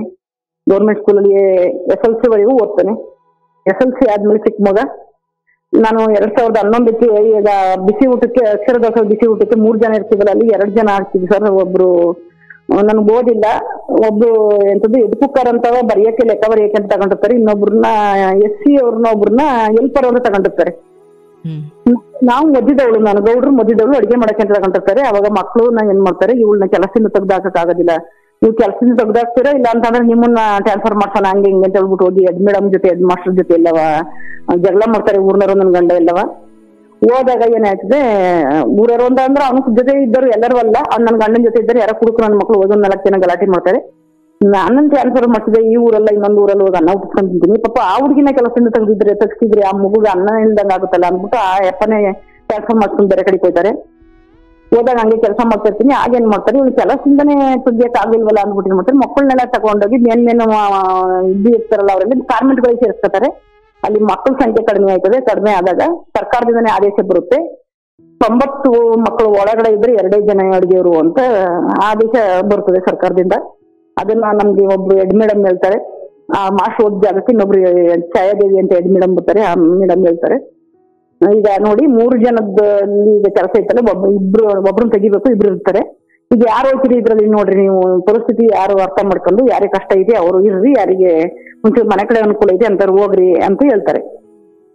ಅದೇ ಅಂತ ಇಲ್ಲಕ್ ಬರಲ್ಲ, ಬಟ್ ಆದ್ರೆ ನಮ್ ಕೋಟ ನಮಗೆ ಕೊಡಿ ಅಂತ ಅವ್ರು ಕೇಳಕ್ ಇರ್ತಾರೆ. ಮತ್ತೆ ಎಡ್ ಕುಕ್ಕರು ಅವರು ಬೇಕೇ ಬೇಕು, ಅವ್ರ ಲೆಕ್ಕ ಎಲ್ಲ ಬರೆಯಕ್ಕೆ. ನಿಮ್ ಮುದ್ದಿದಾರಾಗಿರೋ ದೇಶದಿಂದ ನಿಮ್ಮನ್ನೇ ಗೌರವ ತೆಗೆದಾಕೋದು ಅಲ್ಲಿ ರೂಲ್ಸ್ ಇರೋ ಪ್ರಕಾರ. ನಿಮ್ಮ ಪರಿಸ್ಥಿತಿ ನೋಡಿದ್ರೆ ನನ್ ತೆಗಿಯೋ ಕೆಲಸದಿಂದ ಇಷ್ಟ ಆಯ್ತಲ್ಲ, ನೋಡೋಣ ನಿಮ್ಮ ಅಡಿಗೆಯವ್ರನ್ನ ಕೂರ್ಸಿ ಮಾತಾಡೋಣ ಅಂತ 3 ಜನನ ಕೂರ್ಸ್ಕೊಂಡ್ ಕೇಳ್ತಾರೆ. ಕೂರ್ಸ್ಕೊಂಡ ಕೇಳಿದಾಗ ಆಕೆ ಇನ್ನೊಬ್ರು ಇರ್ತಾರಲ್ಲ ಸರ್, ಒಬ್ರು ಎಡ್ ಕುಕ್ಕರ್ ಬೇಕೇ ಬೇಕು, ನನ್ಗೆ ಲೆಕ್ಕ ಬುಕ್ಕರ್ ಬರೆಯಕ್ಕೆ ಓದಕ್ ಬರಲ್ಲ, ಇಲ್ಲ ಆಸ್ನೇರ್ ಇರ್ತಾರಲ್ಲ ಎಲ್ಪರಿಗೆ ಅಂತ ಅವ್ರು ಒಪ್ಪುಗಳಲ್ಲ, ಇಲ್ಲ ನಮ್ಮನೆಲ್ಲ ಕಷ್ಟ ಐತೆ ನಾನ್ ಕೆಲಸ ಬಿಡಲ್ಲ ಅಂತ ಹೇಳ್ತಾರೆ. ಅವಾಗ ನಾನೇ ಬೇಕಾದಂತ ಪರಿಸ್ಥಿತಿ ಬರ್ತದೆ. ಆಮೇಲೆ ಅದನ್ನ ಇನ್ನೊಂದು ಆಪ್ಷನ್ ಕೊಡ್ತಾರೆ, 3 ಜನಕ್ಕೆ ಸಂಬಳ ಕೊಡಲ್ಲ, 2 ಜನಕ್ಕೆ ಸಂಬಳ ಕೊಡ್ತಾರೆ. 3 ಜನನೂ ಹಂಚ್ಕೊತೀರಾ ಅದನ್ನ, ಪಾಪ ಅಮ್ಮನು ಈಗ ಕಲ್ಸಿವ್ರಿ ಎಲ್ಲಿಗೆ ಹೋಗುತ್ತೇವಮ್ಮ ಅಂತ ಹೇಳ್ಬಿಟ್ಟು ನಾನು 8 ವರ್ಷ ಕೆಲಸ ಮಾಡಿರ್ತೀನಿ. ಅವಾಗ ಅದನ್ನ ಒಂದು ಸಜೆಷನ್ ಕೊಡ್ತಾರೆ. ಅದಕ್ಕೂ ಒಪ್ಪುಗಳಲ್ಲ ಅವರು. ಯಾಕೆ ಒಪ್ಪುಗಳಲ್ಲ ಅಂತಂದ್ರೆ, ಎಲ್ಪರು ಅಂತ ಇರ್ತಾರಲ್ಲ ಅವರಿಗೆ 350 ರೂಪಾಯಿ ಸಂಬಳ ಕೊಡ್ತಿರ್ತಾರೆ. ಈ ದೊಡ್ಡ ಕುಕ್ಕರ್ ಅಂತ ಇರೋರಿಗೆ 650 ರೂಪಾಯಿ ಕೊಡ್ತಿರ್ತಾರೆ, ನನಗೆ 450 ರೂಪಾಯಿ ಕೊಡ್ತಿರ್ತಾರೆ. ಒಂದ್ ಬೆಳಗ್ಗೆ ಬಂದ್ರೆ ಮಧ್ಯಾಹ್ನವರೆಗೂ ಒಂದು ಒಪ್ಪತ್ತಿನ ಕೆಲಸ ಆಗುತ್ತೆ. ಅದ್ರಲ್ಲಿ ನಾವು 3 ಜನ ಹಂಚ್ಕೊಳ್ಳೋದು 2 ಜನ ಸಂಬಳವ ಅಂತಂದ್ರೆ ಹೆಂಗೆ ಮೇಡಮ್, ನಂಗೆ ಆಗೋದಿಲ್ಲ, ನಮ್ ಕೆಲಸನ ಬಿಟ್ಕೊಡಲ್ಲ, ನಾವು ದುಡ್ಡು ಕೊಡಲ್ಲ ಅಂತ ಅವ್ರಿಬ್ರು ಹೇಳ್ತಾರೆ. ಹೇಳ್ದಾಗ ಏನ್ ಮಾಡ್ತೀವಿ, ಇದು ಸರಿಯಾಗಲ್ಲ. ಈಗ ಆತರ ನಾನು ಈಗ ಹೋಗುವಂತ ತೆಗೆದು ಹಾಕದ್ ಮೊದ್ಲಾಗಿ ನಾನು ಹೋಗ್ಬಿಡ್ಬೇಕು, ನಾನು ಇಲ್ಲಿಂದ ಏನ್ ಮಾಡ್ಲಿ ಅಂತ BP ಶುಗರ್ ಎಲ್ಲ ಬಂದ್ಬಿಟ್ರೆ ಸರಿ ಯೋಚನೆ ಮಾಡ್ಕೊತೀನಿ, ನನ್ನ ಮಕ್ಳು ಯಾವ ತರ ಸಾಕ್ಲಿ, ಏನ್ ಮಾಡ್ಲಿ ಅಂತ ಅಳ್ತೀನಿ, ಕರಿತೀನಿ, ಬುಡ್ಕತೀನಿ, ಎಲ್ಲ ಕೆಚ್ಕೊತೀನಿ, ಏನ್ ಮಾಡ್ಲಿ ಅಂತ ಗೊತ್ತಾಯ್ತಿರಕಲ್ಲ. ಆಮೇಲೆ ನನ್ನ ತಮ್ಮ ಗ್ರಾಮ ಪಂಚಾಯತಿಲಿ JDS ಕಡೆ ನಿಂತು 1-2 ಸರಿ ಗೆದ್ದಿರ್ತಾನೆ, ಗ್ರಾಮ ಪಂಚಾಯತಿ ಅಧ್ಯಕ್ಷ ಆಗಿರ್ತಾನೆ. ಅದು ಈ ದೇವೇಗೌಡರು ರೇವಣ್ಣ ಅಂತಾರೆ, HD ರೇವಣ್ಣ ದೇವೇಗೌಡರು ಅಂತಾರೆ ಸರ್. ಅವರು ನಮ್ಗೆ ಹತ್ರದವ್ರು, ಅಂದ್ರೆ ನಾವು ಅದು ಒಂದೇ ಊರಿನವರು ಅವ್ರು. ನಾವು ಅವ್ರು ಅಲ್ಲಿಗೆ ಹೋಗಿ ಅಣ್ಣ ಹಿಂಗೆ ಕೆಲಸ ಮಾಡ್ತಾ ಇದ್ದು, ನಮ್ಮ ಅಕ್ಕನಿಗೆ ಬಿಸಿ ಊಟದಲ್ಲಿ ಕೆಲಸ ಮಾಡ್ತಿದ್ದು, ಮಕ್ಕಳು ಸಾಕಕ್ಕೆ ಇನ್ಯಾವುದೇ ದಾರಿ ಇಲ್ಲ.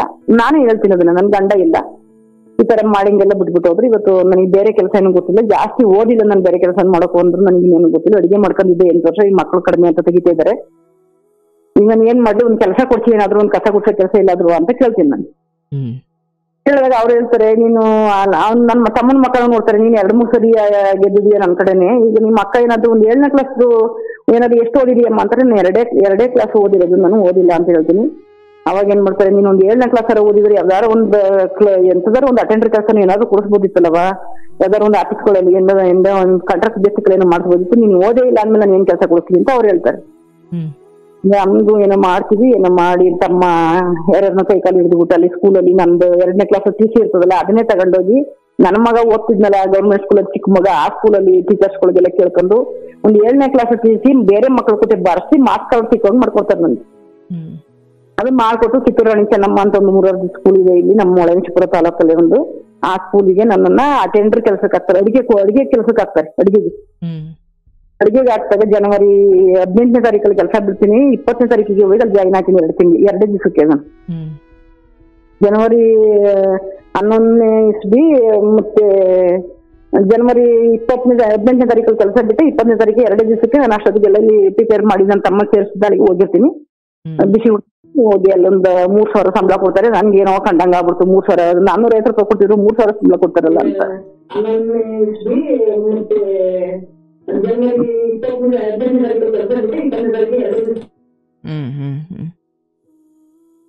3,000 ಸಂಬಳ ಕೊಡ್ತಾರೆ. ಅಷ್ಟೊತ್ತಿಗೆ ದೊಡ್ಡ ಮಗ ನವೋದಯಕ್ಕೆ ಹೋಗಿರ್ತಾನೆ, ನವೋದಯದಲ್ಲಿ ಇರ್ತಾನೆ. ಈ ಮನುಷ್ಯ ಬಿಟ್ಬಿಟ್ಟು ಹೋಗಿರ್ತಾನೆ, ಸಿಮೆಂಟ್ ಹಾಕಿ ಬೆಂಕಿ ಹಾಕಿ. ಕಂಪ್ಲೇಂಟ್ ಕೊಟ್ಟ ತಕ್ಷಣ ಪೊಲೀಸ್ನವ್ರಿಗೆ ಯಾರಿಗೂ ಸಿಕ್ಕಿರಕಲ್ಲ. ಪೊಲೀಸ್ನವರು ಸಹ ಹೇಳ್ತಾರೆ, ಅವನು ಹುಡುಕಿದ್ದು ವೇಸ್ಟಯ್ಯ, ಅವ್ನ ತಲೆ ಕೆಲ್ಸ್ಕೊತೀರ, ಅವ್ನು ಇದ್ರೂ ಹೆಡ್ತಿ ಮಕ್ಳು ಸಾಕಲ್ಲ, ಇಲ್ಲಿವರೆಗೆ ಏನೋ ಮಾಡಿಲ್ಲ, ಆಮೇಲೆ ಈಗ ಏನ್ ಮಾಡ್ತಾನೆ, ಅವ್ನು ಬಿಟ್ಬಿಡ್ರಿ, ಅವ್ನ ಎಲ್ಲಾರು ಹಾಳಾಗಿ ಹೋಗ್ಲಿ ಅಂತ ಹೇಳ್ಬಿಟ್ಟು ಪೊಲೀಸ್ನವರು ತಲೆ ಕೆಡ್ಸ್ಕೊಳ್ಳಲ್ಲ. ನಮ್ಮ ತಮ್ಮನ್ಗೆಲ್ಲ ಹೇಳ್ಬಿಟ್ಟು ಸುಮ್ಮನೆ ಆಗ್ಬಿಡ್ತಾರೆ. ನಮ್ಮ ಪಾಡಿ ನಾನು ಹೋದ ಅವನ ಮನಸ್ಸೊಳಗೆ ಕೊರಿತಿರ್ತದೆ, ಹಿಂಗೆ ಇಷ್ಟು ಬೇಗ ನನ್ನ ಮಕ್ಕಳು ನನ್ಗೂ ಈ ತರ ಮಾಡೋ ಹೋಗ್ಬಿಟ್ನಲ್ಲ. ಸಮಾಜ ಎದುರಿಸ್ಬೇಕಾದ್ರೆ ಬಹಳ ಕಷ್ಟವಲ್ಲ ಸರ್ ನನ್ಗೆ. ಒಬ್ಳು ಹೆಣ್ಣು 2 ಮಕ್ಕಳು ಸಾಕೊಂಡು ಒಂದ್ ಹೆಣ್ಣು ಏನೇ ತಪ್ಪು ಮಾಡ್ತಾ ಇದ್ರು, ಒಬ್ರು ಅಣ್ಣ ಆಗಿರ್ಲಿ ತಮ್ಮ ಆಗಿರ್ಲಿ ಒಬ್ರು ಕೂತ್ ಮಾತಾಡಿದ್ರು, ಒಬ್ರ ಜೊತೆ ಹೋದ್ರು ಅಂತಂದ್ರೆ ಯಾರೋ ಅವ್ರ ಮನೆಗೆ ಬಂದ್ರು ಅಂದ್ರೆ ಅದಕ್ಕೂ ತಪ್ಪು ತಿಳ್ಕೊತಾರೆ ಈ ಸಮಾಜ ಹಳ್ಳಿಗಳಲ್ಲಿ. ಎಲ್ಲ ಎದುರಿಸ್ಬೇಕಲ್ಲ, ಫೇಸ್ ಮಾಡ್ಬೇಕಲ್ಲ, ಏನ್ ಮಾಡ್ಲಪ್ಪ ಅಂತ ನನಗೆ ಮನಸ್ಸೊಳಗೆ ನೋವು ಬಹಳ ಕೊರಗಿತ್ತು. ಆದ್ರೆ ದಿನನಿತ್ಯ ತೆಗೆದೀಚೆಗಳಿಗೆ ಎಷ್ಟೇನೋ ಅಡಿಯೇನೋ ಹಿಂಸೆ ಕೊಡಲ್ಲ, ಅದೊಂದು ಹಿಂಸೆ ತಪ್ಪಲ್ಲಪ್ಪ ಅಂತ ಒಂದ್ ಕಡೆ ಖುಷಿ ಪಡವು. ಅವಾಗ ಕೆಲಸ ಮಾಡ್ತೀನಿ ಅಲ್ಲಿ ಒಂದು 3 ತಿಂಗಳು, ಜನವರಿಯಿಂದ ಏಪ್ರಿಲ್ವರೆಗೂ. ಏಪ್ರಿಲ್ 10ಕ್ಕೆ ರಜೆ ಕೊಡ್ತಾರೆ. ಅಷ್ಟೊತ್ತರಕ್ಕೂ ಅಪ್ ಅಂಡ್ ಡೌನ್ ಮಾಡ್ಕೊಂಡು ಅಡಿಗೆ ಕೆಲಸ ಮಾಡ್ತೀನಿ. ಹಾಸ್ಟೆಲ್ ಅಲ್ಲಿ 250 ಮಕ್ಳು ಇರ್ತವೆ. ಹಾಸ್ಟೆಲ್ ಅದು ರೆಸಿಡೆನ್ಸಿ ಸ್ಕೂಲು, ಹೆಣ್ಮಕ್ಳು ಸ್ಕೂಲಲ್ಲಿ ಅಡಿಗೆ ಮಾಡ್ತೀನಿ, ಅಡಿಗೆ ಕೆಲಸ ಮಾಡ್ತೀನಿ. ಬೆಳಗ್ಗೆ 5 ಗಂಟೆಗೆ ಎದ್ದು 7 ಗಂಟೆಗೆ ಅಲ್ಲಿ ಜಾಯ್ನ್ ಆಗಿರ್ತೀನಿ. 15 ಕಿಲೋಮೀಟರ್ ಆಗುತ್ತೆ ನಮ್ಮೂರ್ವರೆಗೂ. ಬಸ್ಸಲ್ಲಿ ಹೋಗ್ತೀನಿ, ಬಸ್ಸಲ್ಲಿ ಬರ್ತೀನಿ. ಸಂಜೆ ಮನೆಗೆ ಬರೋ ಅಷ್ಟೊಳಗೆ 8:30 ಆಗುತ್ತೆ.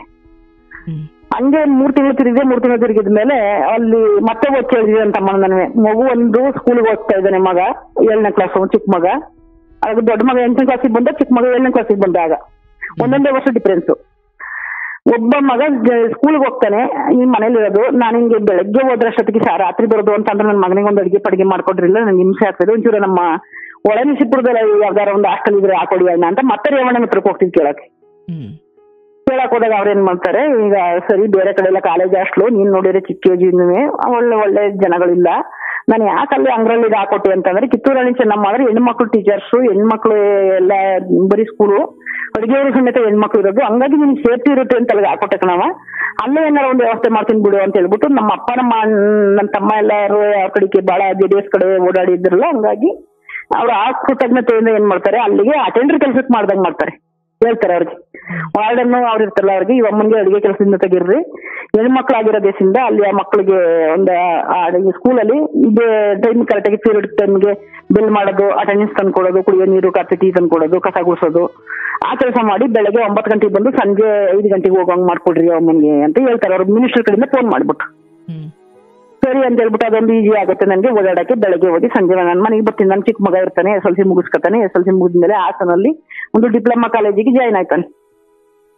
ಅದನ್ನು ಯಾರೋ ಹೇಳ್ಕೊಟ್ಟು ಡಿಪ್ಲೊಮಾಗಿಂತ ಒಂದು ಯಾವ್ದೋ GTTC ಅಂತ ಯಾವ್ದೋ ಕೋರ್ಸ್ ಅದು ಬರ್ತದೆ, ಅದಕ್ಕೆ ಸೇರಿಸ್ತಾರೆ. ಬೇಗ ಲೈಫ್ ಸೆಟ್ಲ್ ಆಗುತ್ತೆ, ಕಂಪ್ನಿಗಳಿಗೆಲ್ಲ ಹೋದ್ರೆ ಅದು ಇದಾಗುತ್ತೆ ಅಂತ ಇವನು ಓದ್ತಾ ಇರ್ತಾನೆ ಮಗ, ದೊಡ್ಡ ಮಗ.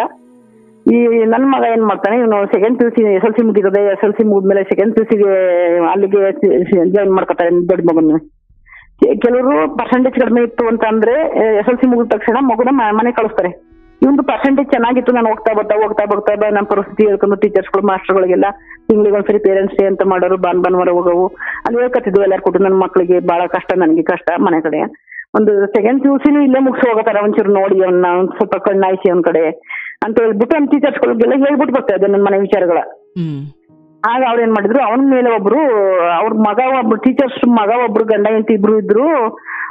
ಇಂಗ್ಲಿಷ್ ಮತ್ತೆ ಸೈನ್ಸ್ ಟೀಚರ್ ಗಂಡ ಹೆಂಡತಿ ಇಬ್ರು ಆಗಿದ್ರು. ಅವ್ರ ಮಗ ಒಬ್ಬ ಇದ್ದ, ಅವ್ರ ಕ್ಲಾಸ್ಮೇಟ್ ನನ್ನ ಮಗ. ಅವ್ರಿಗೆ ಏನ್ ಟ್ಯೂಷನ್ ಕೊಡ್ತಾರೋ ಅದೇ ತರ ಮುಗಿದ್ಮೇಲೆ ಸ್ವಲ್ಪ ಟ್ಯೂಷನ್ ಕೊಡಕ್ ಮುಟ್ಕೊಂಡು ಅಲ್ಲೇ ನಾನು ಒಳಗಡೆ ಅವನ್ ಸ್ವಲ್ಪ ಗಮನಿಸಕ್ ಮುಟ್ಕೊಂಡಾಗ SLCಲಿ 96% ತಗೊಂಡ 86% ತಗೊಂಡ 80 ಮೇಲಿರೋನ್ನ PUCಗೆ ಜಾಯಿನ್ ಮಾಡ್ಕೊತೀವಿ ಅಂತ ಇತ್ತಲ್ಲ ಫಸ್ಟ್ ನೋಟಿಸ್ ಬೋರ್ಡ್ಗೆ ಹಾಕಿದ್ರಲ್ಲ. ಇವ್ನು 86% ಬಂತು. 86% ಬಂದಾಗ ಇವನೇನಂತ ಅಲ್ಲಿ ಜಾಯಿನ್ ಆಗುವ ಸೆಕೆಂಡ್ PUCಗೆ. ಫಸ್ಟ್ PUC ಸೆಕೆಂಡ್ PUC 2 ವರ್ಷ ಮುಗಿಸ್ಕೊಳ್ಳೋ ಅಷ್ಟೊಳಗೆ ನನ್ನ ಮಗ ಏನ್ಬೋದು ದೊಡ್ಡನು ಚಿಕ್ಕನು SLC ಮುಗಿಸ್ಕೊಂಡು ಕಂಪ್ನಿಗೆ ಹೋಗಿ ಡಿಪ್ಲೊಮಾಗೆ ಸೇರ್ಕೊಂಡು ಡಿಪ್ಲೊಮಾ GTTC ಅಂತ ಅದು ಡಿಪ್ಲೊಮಾನೂ ಅಲ್ಲ, ಮೆಕ್ಯಾನಿಕಲ್ ಕೋರ್ಸ್. ಅದು 3 ವರ್ಷ ಕೋರ್ಸ್, 1 ವರ್ಷ ಟ್ರೈನಿಂಗ್. ಟ್ರೈನಿಂಗಿಗೆ ಅದು ಯಾರ್ಯಾರೋ ಸೇರ್ಕೊಂಡು ಇಂಟ್ರೆಸ್ಟ್ ಅವರು ಇವರು ಸ್ಕೂಲಲ್ಲಿ ಟೀಚರ್ಸ್ಗಳು ಅವರು ಇವರು ಎಲ್ಲ ಹೆಲ್ಪ್ ಮಾಡಿ ಸರ್ ನನಗೆ ಅವನಿಗೆ ವರ್ಷಕ್ಕೆ 25,000 ರೂಪಾಯಿ ಡೊನೇಷನ್ ಕಟ್ಟಬೇಕು ಚಿಕ್ಕವನಿಗೆ ಅದು ಕಾಲೇಜಿಗೆ ಹೋಗಕ್ಕೆ. ಯಾರ್ಯಾರು ಸಹಾಯ ಮಾಡಿದ್ರು, ಯಾರ್ಯಾರು ಹೆಲ್ಪ್ ಮಾಡಿದ್ರು, ಅಣ್ಣ ತಮ್ಮದಿರೆಲ್ಲ ಸಹಾಯ ಮಾಡಿದ್ರು, ನನ್ನ ತಮ್ಮದಿರೆಲ್ಲವ.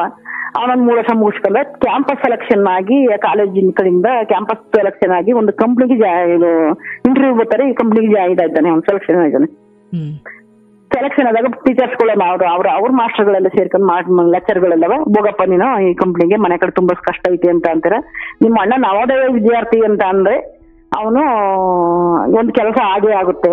ಅವನು ಒಬ್ಬ ಗೌರ್ಮೆಂಟ್ ಜಾಬ್ ಮನೇಲಿ ಇದ್ದಂಗೆ, ಅವ್ನು ನವೋದಯ ಸಿಕ್ಕಿತ್ತು ಅವನಿಗೆ ಅಂತ ಅಂದ್ರೆ ಅವನ್ನ ನೀನು ಈಗ ಇದು ಚೆನ್ನಾಗಿದೆ, ನೀನ್ ಮಾಡಿರೋದು ಇದು ಚೆನ್ನಾಗಿದೆ, SLC ಮೇಲೆ ಮಾಡಿದ್ಯಾ ಏನ್ ತೊಂದರೆ ಇಲ್ಲ, ಡಿಪ್ಲೊಮಾ ಕೋರ್ಸ್ ಇದು ಲೈಫ್ ಸೆಟ್ಲ್ ಆಗುತ್ತೆ ಹೋಗಪ್ಪ ಅಂತ ಕಳಿಸ್ತಾರೆ. ದೊಡ್ಡಬಳ್ಳಾಪುರದ ಹತ್ರ ಒಂದು ಟ್ಯಾಕ್ಸಿ ಸರ್ಕಲ್ ಅಂತ ಬರ್ತದೆ ಸರ್, ಯಲಂಕ ರೋಡ್ ಅಲ್ಲಿ. ಅಲ್ಲೊಂದು ಕಂಪ್ನಿಗೆ ಟ್ರೈನಿಂಗ್ ಜಾಯ್ನ್ ಆಯ್ತಾನೆ. ಯಾರೋ ಕರ್ಕೊಂಡು ನಮ್ಗೆ ದಾರಿ ಗೊತ್ತಿಲ್ಲ, ಯಾರೋ ಕರ್ಕೊಂಡು ಹೋಗ್ತಾರೆ, ಕಂಪ್ನಿ ನೋಡ್ಕೊಬತ್ತೀವಿ ಸೇರಿಸ್ತೀವಿ, ಅವ್ರ ಮಾಸ್ಟರ್ ಕರ್ಕೊಂಡು ಹೋಗ್ತಾರೆ ಸೇರಿಸ್ತೀವಿ. ಅವನ 1 ವರ್ಷ ಟ್ರೈನಿಂಗ್ ಮಾಡ್ತಾನೆ. ಟ್ರೈನಿಂಗ್ ಅಲ್ಲಿ ಒಳ್ಳೆ ಮಾರ್ಕ್ಸ್ ಪರ್ಸೆಂಟೇಜ್ ಚೆನ್ನಾಗಿದ್ದ ಅಲ್ಲಿ ಕಂಪ್ನಿ ಅವನ ಇದನ್ನ ಕಲ್ಚರ್ಸ್ ಅಲ್ಲಿ ನೋಡ್ಕೊಂಡ್ರು, ಅವ್ನ ಕೆಲಸಗಳು ನೋಡ್ಕೊಂಡು ಅಲ್ಲೇ ಮತ್ತೆ ಜಾಯಿನ್ ಮಾಡ್ಕೊತಾರೆ ಸರ್, ಪರ್ಮನೆಂಟ್ ಮಾಡ್ಕೊತಾರೆ. ಅವ್ನು ಪರ್ಮನೆಂಟ್ ಮಾಡ್ಕೊಂಡು ಈ ಜೂನ್ 10ನೇ ತಾರೀಕು ಬಂದ್ರೆ ಅವನು 10 ವರ್ಷ ಆಯ್ತು ಸರ್ ಅಲ್ಲಿಗೆ ಹೋಗಿ ಅದೇ ಕಂಪ್ನಿಗೆ ಪರ್ಮನೆಂಟ್ ಮಾಡ್ಕೊಂಡು ಇಟ್ಕೊಂಡಿದ್ದಾರೆ. ನನ್ನ ಚಿಕ್ಕ ಮಗನ ಸೂಪರ್ವೈಸರ್ ಕೆಲಸ ಮಾಡ್ತಾವನೆ. ಈ ದೊಡ್ಡ ಮಗನ್ಗೆ ಆವಾಗ ಎಜುಕೇಶನ್ ಲೋನ್ ತಗೊಂಡು ನನ್ನ ಅಣ್ಣನ ನಾನು ಓದಿಸ್ತೀನಿ, ಅವನು ನನ್ನ ದೊಡ್ಡ ಮಗ ಸೆಕೆಂಡ್ PUC ಮುಗಿಸಿ ಮನೆಗೆ ಬರ್ತಾನೆ, ಏನ್ ಮಾಡ್ಸೋದು ಮತ್ತೆ ಇವನು ಹಂಗೆ ಕಳಿಸ್ಬಿಡೋಣ, ಯಾವ್ದಾರ ಎಲ್ಲ ಕರೆನ ಕೆಲ್ಸಕ್ಕೆ ಹೋಗ್ಲಿ ನಾನು ಮಾಡ್ಕೊಳ್ಳಿ ಅಂತ ನಮ್ದು ಮೈಂಡಲ್ಲಿ ಇರ್ತದೆ. ಇಲ್ಲಿ ನನ್ನ ಮಗನಿಗೆಲ್ಲರೂ ಹೇಳ್ತಾರೆ ಅಣ್ಣ ನವೋದಯ ಸ್ಟೂಡೆಂಟ್ಗೆ ಓದ್ಸಕ್ಕೆ ಅಮ್ಮ ಒಬ್ಬರೇ ಕಷ್ಟಪಡ್ತಾರೆ. ಅಷ್ಟೇ ನನಗೆ BP ಶುಗರ್ ಎಲ್ಲ ಅಟ್ಕಾಚ್ಕೊಂಡಿರ್ತೇವೆ, ಯೋಚನೆ ಮಾಡ್ಕೊಂಡು ಚಿಂತೆ ಮಾಡ್ಕೊಂಡು ಹಿಂಗೆಲ್ಲ ಆಗಿದೆ. ಏನ್ ಮಾಡೋದು ಅಂತ ನನ್ನ ಮಗ ಅವನ ಫ್ರೆಂಡ್ ಜೊತೆ ಹೇಳ್ಕೊಂಡಿರ್ತಾನೆ. ಅವನ ಫ್ರೆಂಡ್ ಜೊತೆ ಹೇಳ್ಕೊಂಡಾಗ ಅವ್ರ ಅಪ್ಪನ ಜೊತೆ ಎಜುಕೇಶನ್ ಲೋನ್ಗೆ ಶೂರಿಟಿ ಕೊಡಿಸ್ತಾನೆ. ನನ್ನ ಫ್ರೆಂಡ್ ಎಜುಕೇಶನ್ ಲೋನ್ ತಗೊಂಡು ನನ್ನ ದೊಡ್ಡ ಮಗನ 4 ವರ್ಷ ಕಾಲೇಜು ಪನ್ನಂಪೇಟೆ ಕಾಲೇಜಲ್ಲಿ ಫಾರೆಸ್ಟ್ ಆಫೀಸರ್ ಓದಿಸ್ತೀನಿ ಅವನು. ಆ ಎಜುಕೇಶನ್ ಲೋನ್ ತಮ್ಮ ತೀರಿಸ್ತಾನೆ. ನಮ್ಮ ಅಣ್ಣನ ಓದ್ತಾನೆ, ನಂದೇನೋ ಹಣೆ ಬರ ಹಿಂಗಾಯ್ತು. ಅಣ್ಣ ನವೋದಯ ವಿದ್ಯಾರ್ಥಿ, ಅಣ್ಣ ಚೆನ್ನಾಗಿ ಇಟ್ಕತ್ತು ಓದ್ತು ಅಂತಂದ್ರೆ ನಮ್ಮನ್ನ ಸಾಕತಾನೆ. ಅಮ್ಮ ನಾನು SLC ಮೇಲೆ ಡಿಪ್ಲೊಮಾ ಮಾಡ್ಕೊಂಡೆ, ಡಿಪ್ಲೊಮಾ ಮೇಲೆ ನನ್ನ ಕಂಪ್ನಿಗೆ ಅದೇ ಕಂಪ್ನಿ ನನ್ಗೆ ಒಂದು ಮಾಡ್ತೀನಿ, ನಾನು ಕೆಲಸ ಮಾಡಿದ್ರೆ ಅಣ್ಣನ ಓದ್ತಾನ ಅಂತ ಹೇಳ್ಬಿಟ್ಟು ನಾನು ಕೆಲಸ ಮಾಡ್ತಿರ್ತೀನಿ, ಅವನು ಕೆಲಸ ಮಾಡ್ತಿರ್ತಾನೆ. ಕಿತ್ತೂರಾಣಿ ನಮ್ಮ ಸ್ಕೂಲಲ್ಲಿ ನಾನು ಕೆಲಸ ಮಾಡ್ತಿರ್ತೀನಿ, ಅವನು ಅಲ್ಲಿ ಹೋಗಿ ಕಂಪ್ನಿಲಿ ಕೆಲಸ ಮಾಡ್ತಿದ್ದಾನೆ. ಇಬ್ರು ಸೇರಿ ಎಜುಕೇಶನ್ ಲೋನ್ ತೀರಿಸ್ತೀವಿ, ಓದಿಸ್ತೀವಿ. ಓದ್ ಮುಗಿದ ತಕ್ಷಣ ಅವನು 24 ವರ್ಷ ತುಂಬಿ ಇರಕಲ್ಲ ಸರ್, 23 ವರ್ಷಕ್ಕೆ ಓದ್ ಮುಗಿತದೆ. 23 ವರ್ಷಕ್ಕೆ ಆಗ್ಲೇ ಓದ್ ಮುಗಿತಾ ಇದ್ದಂಗೆ ಅವ್ರ ಎಕ್ಸಾಮ್ ಮುಗಿಯೋ ಅಷ್ಟೊಳಗೆ ಡಿಪಾರ್ಟ್ಮೆಂಟ್ ಇಂದ ಕಾಲ್ ಮಾಡ್ಬಿಡ್ತಾರೆ. ಡಿಪಾರ್ಟ್ಮೆಂಟ್ ಇಂದ ಕಾಲ್ ಮಾಡಿದಾಗ ಇವ್ನು ಎಕ್ಸಾಮ್ ತಗೋತಾನೆ. ಎಕ್ಸಾಮ್ ತಗೊಂಡಿದ್ದಕ್ಕೆ ಇವ್ನಿಗೆ ಏನೇನ್ ಸಪೋರ್ಟ್ ಬೇಕೆಲ್ಲ ನನ್ನ ಚಿಕ್ಕ ಮಗ ಮಾಡ್ತಾನೆ. ಅಣ್ಣ ನೀನ್ ಎಕ್ಸಾಮ್ ಮಾಡು ಅಂತ ಹೇಳ್ಬಿಟ್ಟು ಇವನು ಎಕ್ಸಾಮ್ಗೆ RFಗೆ ಕಾಲ್ ಮಾಡಿದ್ದಾರೆ, ಫಾರೆಸ್ಟ್ ಆಫೀಸರಿಗೆ ಕಾಲ್ ಮಾಡಿದ್ದಾರೆ, DRFಗೆ RFಗೆ ಎಲ್ಲವ. ನಾನು ಓದ್ಕೋಬೇಕು ಅಂತ ಏನ್ ಮಾಡ್ತಾನೆ, ಬುಕ್ ಬೇಕು ಅಂತಾನೆ 6,000 ರೂಪಾಯಿ ಕೊಟ್ಟು ಬುಕ್ ಎಲ್ಲ ತಗೊಂಡ್ ಕೊಡ್ತಾನೆ. ನಿನ್ ತಮ್ಮ ಮನೇಲಿ ಕುತ್ಕೊಂಡು ಓದ್ಕೊತಾ ಇರ್ತಾನೆ. ನನಗೆ ಏನಾಗುತ್ತೆ, ನನ್ನ ಮನೇಲಿ ನಾನು 3,000 ರೂಪಾಯಿ ಸಂಬಳ ತಗೊಂಡು ನನ್ನ ಮಗನಿಗೆ ಏನ್ ಮಾಡೋದು, ಈಗ ಮನೆಗೆ ಬಂದು ಕುತ್ಕೊಬಿಟ್ಟಲ್ಲ, ಹೆಂಗೋ ಅಲ್ಲಿ ಕಾಲೇಜಲ್ಲಿ ಇದ್ದ ಓದ್ಕೊತಿದ್ದ. ಅಲ್ಲೇನ್ ಮಾಡ್ತೀನಿ ಸರ್, ಕಾಲೇಜಲ್ಲಿ 1 ವರ್ಷ ನನಗೆ ಫೀಸ್ ಕಟ್ಟಕ್ಕಾಗಿರಕ್ಕಲ್ಲ, ಯಾವ್ದು ಫೀಸು ಹಾಸ್ಟೆಲ್ ಫೀಸ್ ಕಟ್ಟಕ್ಕಾಗಿರಕ್ಕಲ್ಲ, ಕಾಲೇಜ್ ಫೀಸ್ ಕಟ್ಟಕ್ಕಾಗಿರಕ್ಕಲ್ಲ. ಎಜುಕೇಶನ್ ಲೋನ್ ತಗೊಂಡಿದ್ದು 1 ವರ್ಷಕ್ಕೆ ಸಾಕಾಗ್ಲಿಲ್ಲ ಅದು. ಆಮೇಲೆ ಹೋಗಿ ಒಂದು ರಾಮಕೃಷ್ಣ ಆಶ್ರಮ ಅಂತ ಇರ್ತದೆ, ಆಶ್ರಮಕ್ಕೆ ಅವರ ಒಬ್ರು ಪ್ರೊಫೆಸರ್ ಇರ್ತಾರೆ ಕಾಲೇಜವರು, ಅವ್ರು ತೋರಿಸ್ತಾರೆ ನಮ್ಮ ಮನೆ ಪರಿಸ್ಥಿತಿಯಲ್ಲಿ ಹೇಳ್ಕೊಂಡಾಗ ಆ ಜಾಗ ತೋರಿಸ್ತಾರೆ ನಮ್ಗೆ. ಇಲ್ಲಿ ಒಳ್ಳೆ ಬುದ್ಧಿನೂ ಕಲ್ತ್ಕೊತಾರೆ ಮಕ್ಕಳು, ನಿಮ್ಮಂತ ಕಷ್ಟದಲ್ಲಿ ಬಂದಿರೋರಿಗೆ ಒಳ್ಳೆ ಅನುಕೂಲ ಆಗುತ್ತೆ ಅಮ್ಮ, ಇಲ್ಲಿ ಕರ್ಕೊಂಡೋಗಿ ಸೇರಿಸಿ ಅಂತ ಹೇಳ್ಬಿಟ್ಟು ಹೋಗ್ತಾರೆ. ನಾನು ಆ ರಾಮಕೃಷ್ಣ ಆಶ್ರಮದಲ್ಲಿ ಕರ್ಕೊಂಡೋಗಿ ಸ್ವಾಮೀಜಿ ಹತ್ರ ಬಿಟ್ಬಿಟ್ಟು ಬಂದಿರ್ತೀನಿ. ಮನೇಲಿ ತುಂಬಾ ತೊಂದರೆ ಐತೆ. 1 ವರ್ಷಕ್ಕೆ ನಾನು ಎಜುಕೇಶನ್ ಲೋನ್ ತಗೊಂಡಿದ್ದು ಸಾಕಾಗ್ಲಿಲ್ಲ. ಇವನಿಗೆ ಕ್ಯಾಮರಾ ಬೇಕು ಅಂತಾನೆ, ಲ್ಯಾಪ್ಟಾಪ್ ಬೇಕು ಅಂತಾನೆ, ಇವ್ನು ಊಟಕ್ಕೆ ನಾನು ಹಾಸ್ಟೆಲ್ ಮೆಸ್ ಫೀಸ್ ಕಟ್ಟಕ್ಕಾಯ್ತಿಲ್ಲ, ಕಾಲೇಜ್ ಫೀಸ್ ಕಟ್ಟಕ್ಕಾಯ್ತಿಲ್ಲ ಸ್ವಾಮಿ, ನನ್ನ ಮಗನಿಗೆ ಒಂದು ತುತ್ತು ಅನ್ನ ಕೊಟ್ಟು ಒಂದು ಜಾಗ ಕೊಡಿ ಮಲೆಕೊಳಕ್ಕೆ, ನಿಮ್ಮ ಸೇವೆ ಮಾಡ್ತಾನೆ ಇವನು ಅಂತ ಹೇಳ್ಬಿಟ್ಟು ಕೇಳ್ಕೊತೀನಿ ನಾನು ಅಲ್ಲಿ ಹೋಗಿ. ಆ ಮಕ್ಕಳು ಅಷ್ಟೇ ಸಂಪ್ರದಾಯ ಸಂಸ್ಕೃತಿ ನಮ್ಮ ಅಪ್ಪ ಅಮ್ಮನೂ ಕಲ್ಸಿದ್ರು, ನಾನು ನಮ್ಮ ಮಕ್ಕಳಿಗೆ ಹಂಗೆ ಕಲ್ಸಿದ್ದೆ, ಅವರು ಹಂಗೆ ಕಲ್ತ್ಕೊಂಡಿದ್ರು. ಅದೆಲ್ಲ ಕಲ್ತ್ಕೊಂಡಿರ್ತಾನೆ. ಅಲ್ಲಿ 4 ವರ್ಷ ಎಜುಕೇಶನ್ ಮುಗಿಸ್ಕೊಂಡು ಮನೆಗೆ ಬರ್ತಾನೆ. ಮನೆಗೆ ಬಂದ ಮೇಲೆ ಡಿಪಾರ್ಟ್ಮೆಂಟ್ಗೆ ಕಾಲ್ ಮಾಡಿದಾರಮ್ಮ ಓದ್ಕೋಬೇಕು ಅಂತಾನೆ. ಸರಿ ಅಪ್ಪ ನಿಮ್ಗೆ ಏನ್ ಹೆಲ್ಪ್ ಬೇಕು ಕೇಳು ಅಂತ ಅಂತೀವಿ. ಚಿಕ್ಕ ಮಗ ನಾನು ಸೇರ್ಕೊಂಡು ನನ್ಗೆ ಏನ್ ಹೆಲ್ಪ್ ಬೇಕು ಬುಕ್ಗಳೆಲ್ಲ ಓದ್ಕೊಳಕ್ಕೆ ತೋರಿಸ್ಕೊಡ್ತೀವಿ. ಅವ್ನು ಓದ್ಕೊತಾ ಇರ್ತಾನೆ, ನಾನು ಕೆಲಸಕ್ಕೆ ಹೋಗ್ತಾ ಇರ್ತೀನಿ. ನನಗೆ ದಿನಕ್ಕೆ ಚಿಂತೆ ಜಾಸ್ತಿ ಆಗಿರ್ತದೆ. ಇವ್ನು ಡಿಪಾರ್ಟ್ಮೆಂಟ್ಗೆ ಎಕ್ಸಾಮ್ ಬರ್ದು ಅದಾಗುತ್ತೋ ಆಗಲ್ವೋ, ಇನ್ನು ಹೆಂಗ್ ಮುಂದಕ್ಕೆ ಓದ್ಸಕ್ಕಾಗುತ್ತೋ ಓದಕ್ಕಾಗಲ್ವೋ, ಕೆಲಸ ಯಾವಾಗ ಸಿಗ್ತದೋ, ಏನ್ ಮಾಡ್ಲಿ, ನನಗೆ ಶುಗರ್ ಓವರ್ ಆಗ್ತಾ ಇದೆ, BP ಎಲ್ಲವ, ಅದೇ ಚಿಂತೆ ಟೆನ್ಷನ್ಗೆ ಸರ್ ನನಗೆ ಬ್ರೈನ್ ಸ್ಟ್ರೋಕ್ ಆಗ್ಬಿಡ್ತದೆ. ಬ್ರೈನ್ ಸ್ಟ್ರೋಕ್ ಆದ ಟೈಮಲ್ಲಿ ನನಗೆ 2016ರಲ್ಲಿ ಬ್ರೈನ್ ಸ್ಟ್ರೋಕ್ ಆಗುತ್ತೆ.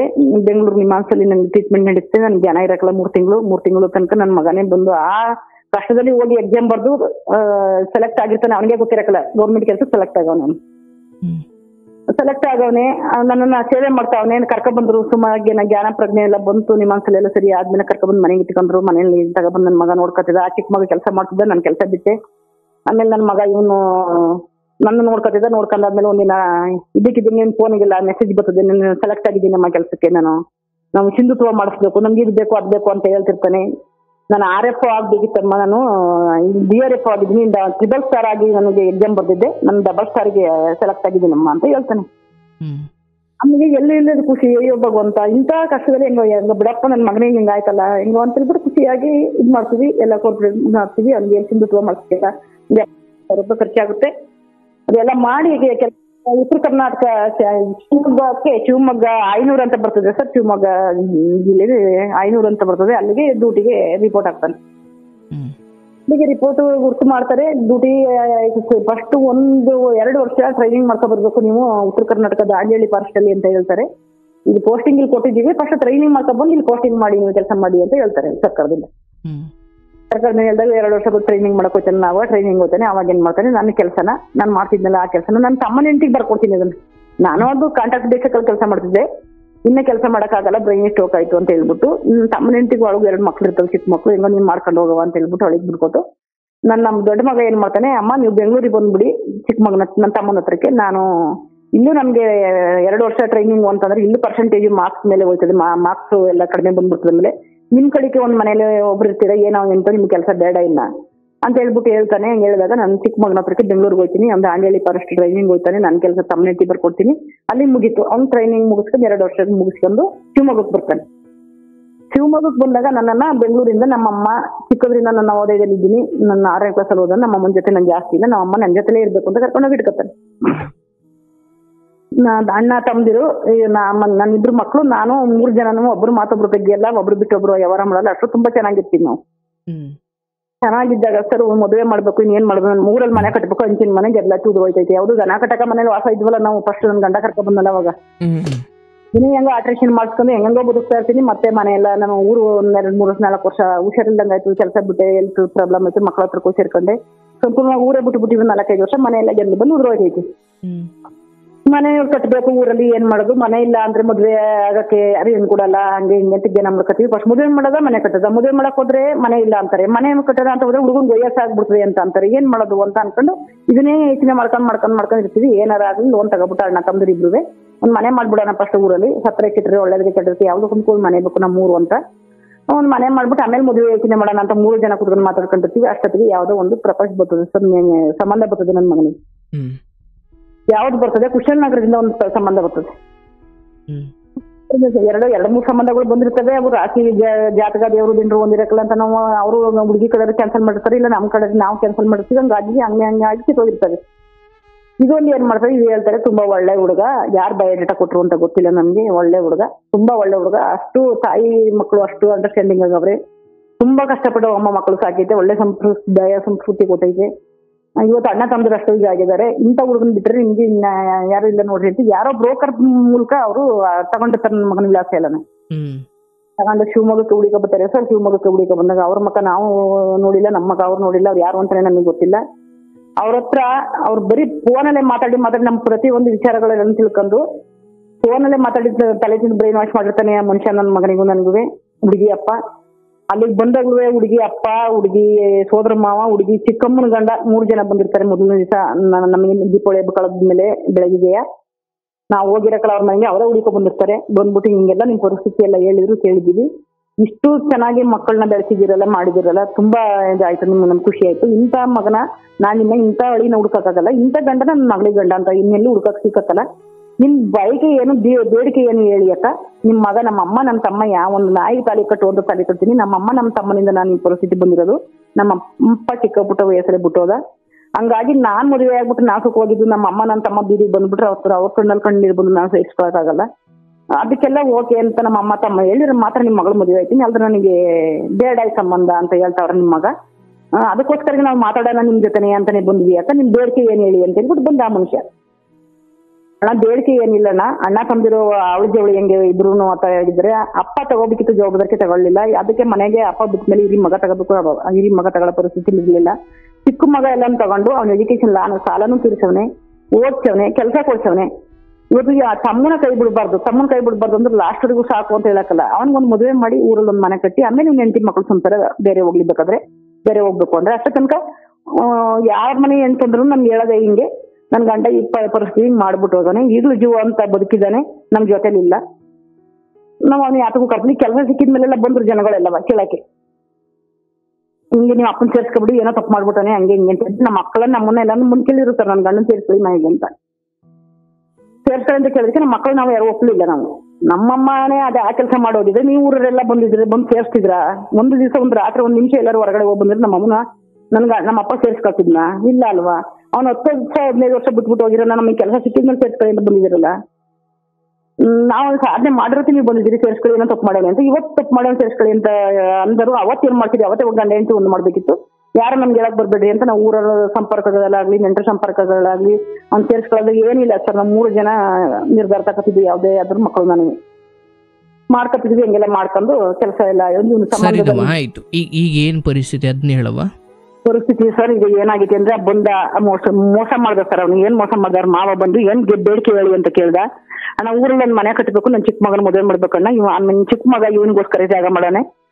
ನನ್ನ ಮಗನಿಗೆ ಇನ್ ಯಾವ್ದು ಬಲ ಇಲ್ಲ, ಅಪ್ಪನೂ ಇಲ್ಲ. ನನ್ನ ಕೈಲಿ ಇವತ್ತು ನಾನು ಕಾಯಿಲೆ ಬಂದ ಪರಿಸ್ಥಿತಿ ಹಿಂಗಾಗಿದೆ, ಗರ್ಭಕೋಶ ಆಪರೇಷನ್ ಆಗಿದೆ, ಬ್ರೈನ್ ಸ್ಟ್ರೋಕ್ ಆಗಿದೆ. ನಾನು ಮೆಡಿಸಿನ್ ತಿಂಗಳಿಗೆ 3,000 ರೂಪಾಯಿ ಮೆಡಿಸಿನ್ ಆಗೈತೆ. ಜೀವನ ಹಿಂಗೈತೆ. ಅಣ್ಣ ತಮ್ಮದಿರು ದೂರ ಮಾಡ್ಬೇಡಿ, ಯಾರೇ ಆದ್ರೂ ನಿಮ್ಗೆ ಇಷ್ಟ ಇತ್ತಾ ಮಾಡ್ಕೋಬೇಕು, ನಮ್ಮ ಮಗನಿಗೆ ಕೊಡ್ಬೇಕು ಅಂತ ಐತಾ ನೋಡ್ರಿ, ನಮ್ಮ ಪರಿಸ್ಥಿತಿ ಹಿಂಗೈತೆ ಅಂದ್ರೆ ಅಕ್ಕ ಅಷ್ಟೇ ಏನಕ್ಕ. ಒಬ್ಬ ಅಣ್ಣ ಸಿಕ್ತಾ ಅನ್ಕೊಳಕ, ಒಬ್ಬ ತಮ್ಮ ಸಿಕ್ತಾ ಅನ್ಕೊಳಕ, ನಾನು ಕಾಂಟ್ರಾಕ್ಟ್ ಕಣಕ್ಕ, ನಾನು ಬಿಲ್ಡಿಂಗ್ ಕಾಂಟ್ರಾಕ್ಟ್ ಮಾಡಿಸ್ತೀನಿ, ಎಂಗೇಜ್ಮೆಂಟ್ ಮಾಡ್ಕೊಬಿಡ್ರಕ್ಕ, ನಾನು ಮದುವೆ ವರ್ಷೊಳಗೆ ಮನೆ ಕಟ್ಕೊಡ್ತೀನಿ ಅಂತ ಬಹಳ ನೈಸ್ ಮಾಡಿ ಬಹಳ ಇದು ಮಾಡ್ಬಿಟ್ಟು ಹೇಳ್ಬಿಟ್ಟ ಅಣ್ಣ ಅವನು ಮನುಷ್ಯ. ಒಪ್ಪಿಸ್ರಕ್ಕ, ನಿಮ್ ಮಗ ನೀವು ಅಂದ್ರೆ ನಿಮ್ ಮಗ ಒಪ್ಕೋತಾರಂತ ನಿಮ್ಮ ಮಗಳನ್ನ. ನನ್ನ ತಮ್ಮ ನಮ್ಮಮ್ಮ ಯಾವ್ದು ಒಪ್ಕೊ ಅಂತಾರೆ ಅದನ್ನ ಹೇಳ್ತಿದ್ರು. ಅದಕ್ಕೋಸ್ಕರ ನಿಮ್ ಜೊತೆ ಮಾತಾಡೋಣ ಅಂತಂದಾಗ ಒಬ್ಬ ಅಣ್ಣ ತಮ್ಮ ಸಿಕ್ತ ಅನ್ಕೊಳಕ, ಎಂಗೇಜ್ಮೆಂಟ್ ಮಾಡ್ಕೊಳಕ, ನನ್ನ ಮಗಳನ್ನ ಎಂಗೇಜ್ಮೆಂಟ್ ಮಾಡ್ಕೊಂಡ ತಕ್ಷಣ ನಾನು ಮನೆ ಕಟ್ಕೊಡ್ತೀನಿ ಅಂದಾಗ ನನಗೆ ಏನೋ ಒಂಥರ ದೇವರೇ ಬಂದ್ಬಿಡ್ನೇನೋ ನಮ್ಮ ಪಾಲಿಗೆ ನಂಗೆ ಆಗ್ಬಿಡ್ತವಣ್ಣ. ಹಂಗಾದಾಗ ನನ್ನ ಮಗನ ಹಣಗೆ ಯೋಚನೆ ಮಾಡ್ತಿದ್ರ ಬಗ್ಗೆ ನೋಡೋಣ ಹೇಳ್ತೀನಿ, ನನ್ನ ಮಗನ ನಾನು ಮಾತಾಡ್ತೀವಿ ಅಂತ ಅಂದೆ. ನನ್ನ ಚಿಕ್ಕ ಮಗ ನಾವು ಬರೋಕ್ಕೆ ಟೈಮ್ ಇರಲಿಲ್ಲ, ಫೋನಲ್ಲೇ ಮಾತಾಡ್ಕೊಂಡು ಕೇಳ್ಕೊಂಡು ಕಾನ್ಫಿಡೆಂಟ್ ಕಾಲ್ ಹಾಕೊಂಡು ನಾನು ಚಿಕ್ಕ ಮಗದಲ್ಲಿ ನನ್ನ ದೊಡ್ಡ ಮಗನ ಹತ್ರನೇ ಇದ್ದೆ. ಕೂತು ಎಲ್ಲ ಮಾತಾಡಿದಾಗ ನೋಡಪ್ಪ ವಯಸ್ಸೊಂದೆಲ್ಲ ಹೇಳ್ತೈತೆ, ಹೆಣ್ಣು ಗಂಡು ಯಾರು ಇಲ್ಲ, ಒಬ್ಳೆ ಮಗಳು, ಬೇಜಾನ್ ಆಸ್ತಿ ಐತೆ ನನಗೆ, ಒಂದೊತ್ತು ಮನೆ ಬಾಡಿಗೆ ಕೊಡ್ತೀನಿ, ಒಂದೊತ್ತು ಸೈಟ್ ಇದಾವೆ, ನಾನು ಬಿಲ್ಡಿಂಗ್ ಕಾಂಟ್ರಾಕ್ಟ್ ಮಾಡಿಸ್ತೀನಿ, ನಾನು ನನ್ನ ಕೋಟಿಗಟ್ಟಲೆ ಇದ್ದೀನಿ, ನಾವು ನಿಮ್ಗೊಂದು ಮನೆ ಕಟ್ಕೊಡಕ್ ನಾನೇನು ಯೋಚನೆ ಮಾಡಕ್ಕಲ್ಲ ಅಂತ ಹೇಳ್ತಾವ್ರೆ.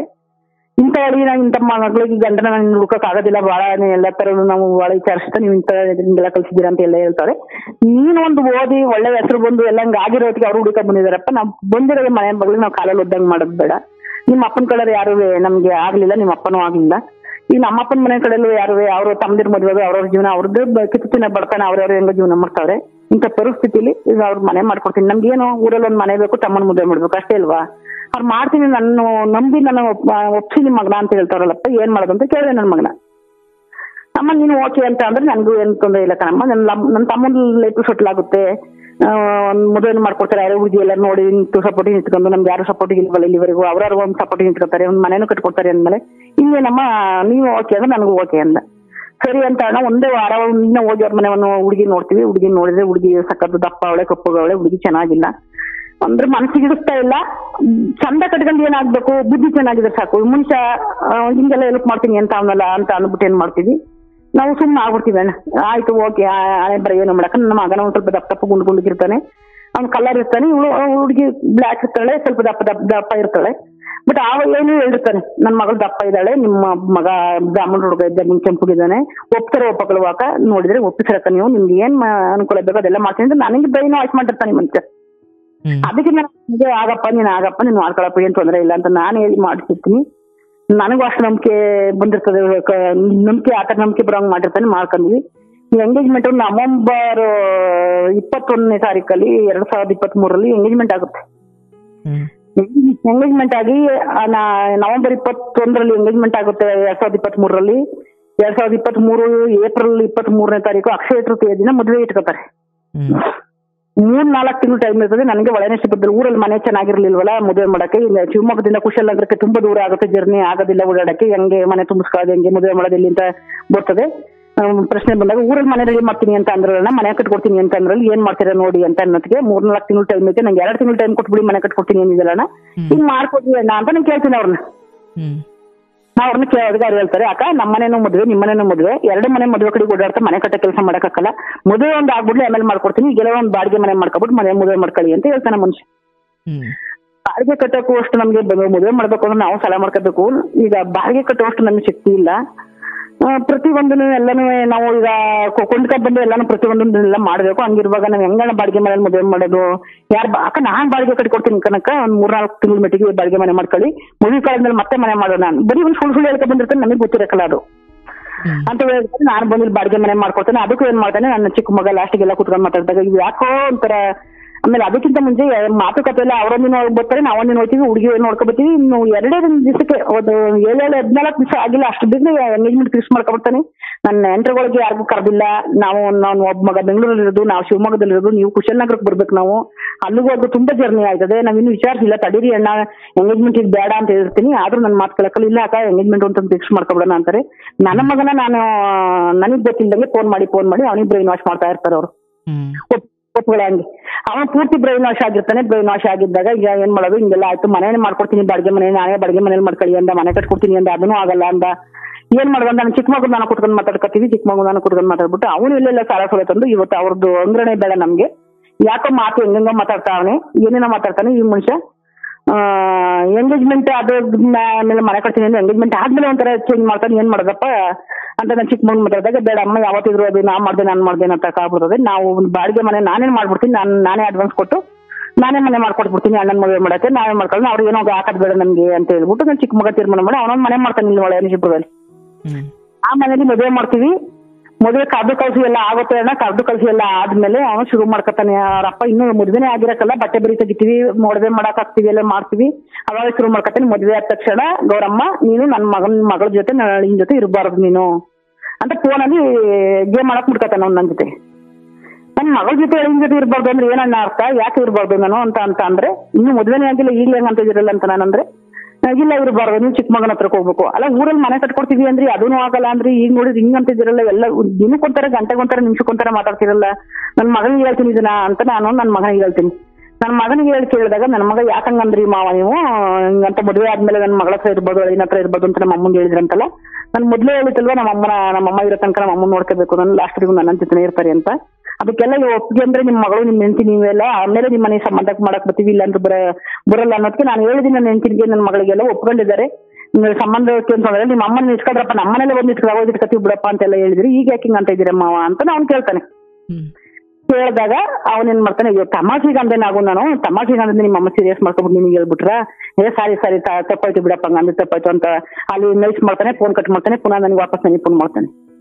ಫೋನ್ ಮಾಡ್ಬಿಟ್ಟು ಏನಮ್ಮ ನಿನ್ ಮಗನಿಗೆ ಚಾಡಿ ಹೇಳಿದ್ಯಾ ನನ್ನ ಮೇಲೆ ಹಿಂಗಂತ ಕೇಳ್ತಾವನೆ, ನೀನ್ ಹಂಗ ನನ್ನ ದೊಡ್ಡವ್ರು ಮಾತಾಡಿದ್ರೆ ಮಕ್ಳಿಗೆಲ್ಲ ಯಾಕಮ್ಮ ಹೇಳ್ತೀಯಾ, ನಿಮ್ ಮಕ್ಳುಗಳಿಗೆಲ್ಲ ಹೇಳ್ತಿಲ್ಲಮ್ಮ ಹಂಗೆ ಹಿಂಗೆ ಅಂತ ಏನೋ ದೌರ್ಜನ್ಯದ ಮಾತಾಡ್ತಾನೆ.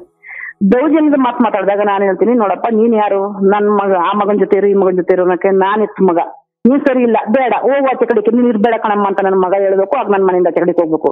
ಇನ್ನೂ ನಿನ್ ಮಗಳು ನನ್ನ ಮನೆಗೆ ಬಂದೂ ಇಲ್ಲ, ಮದುವೆ ಮಾಡ್ಕೊಟ್ಟಿಲ್ಲ, ನೀನ್ ಇಷ್ಟು ಬೇಗ ನನ್ ಡಬಲ್ ಗೇಮ್ ಮಾಡ್ತಿದ್ದೀನಿ ನನ್ನ ಮಗನ ಜೊತೆ ನನ್ನ ಜೊತೆ ಅಂತ ಅಂದ್ರೆ ನೀನ್ ಯಾರು ಅದನ್ನ ಹೇಳಕ್ ಅಲ್ಲಿರು ಇಲ್ಲಿರುವಂತ ಒಬ್ಳು ನನ್ಗೇನ್ ಅನಿಸ್ತದೆ, ನನ್ನ ಮಕ್ಕಳು ನಾನು ಏನ್ ಅನ್ಸ್ತದೆ ಮಾಡ್ಕೊತೀವಿ ನಾವು.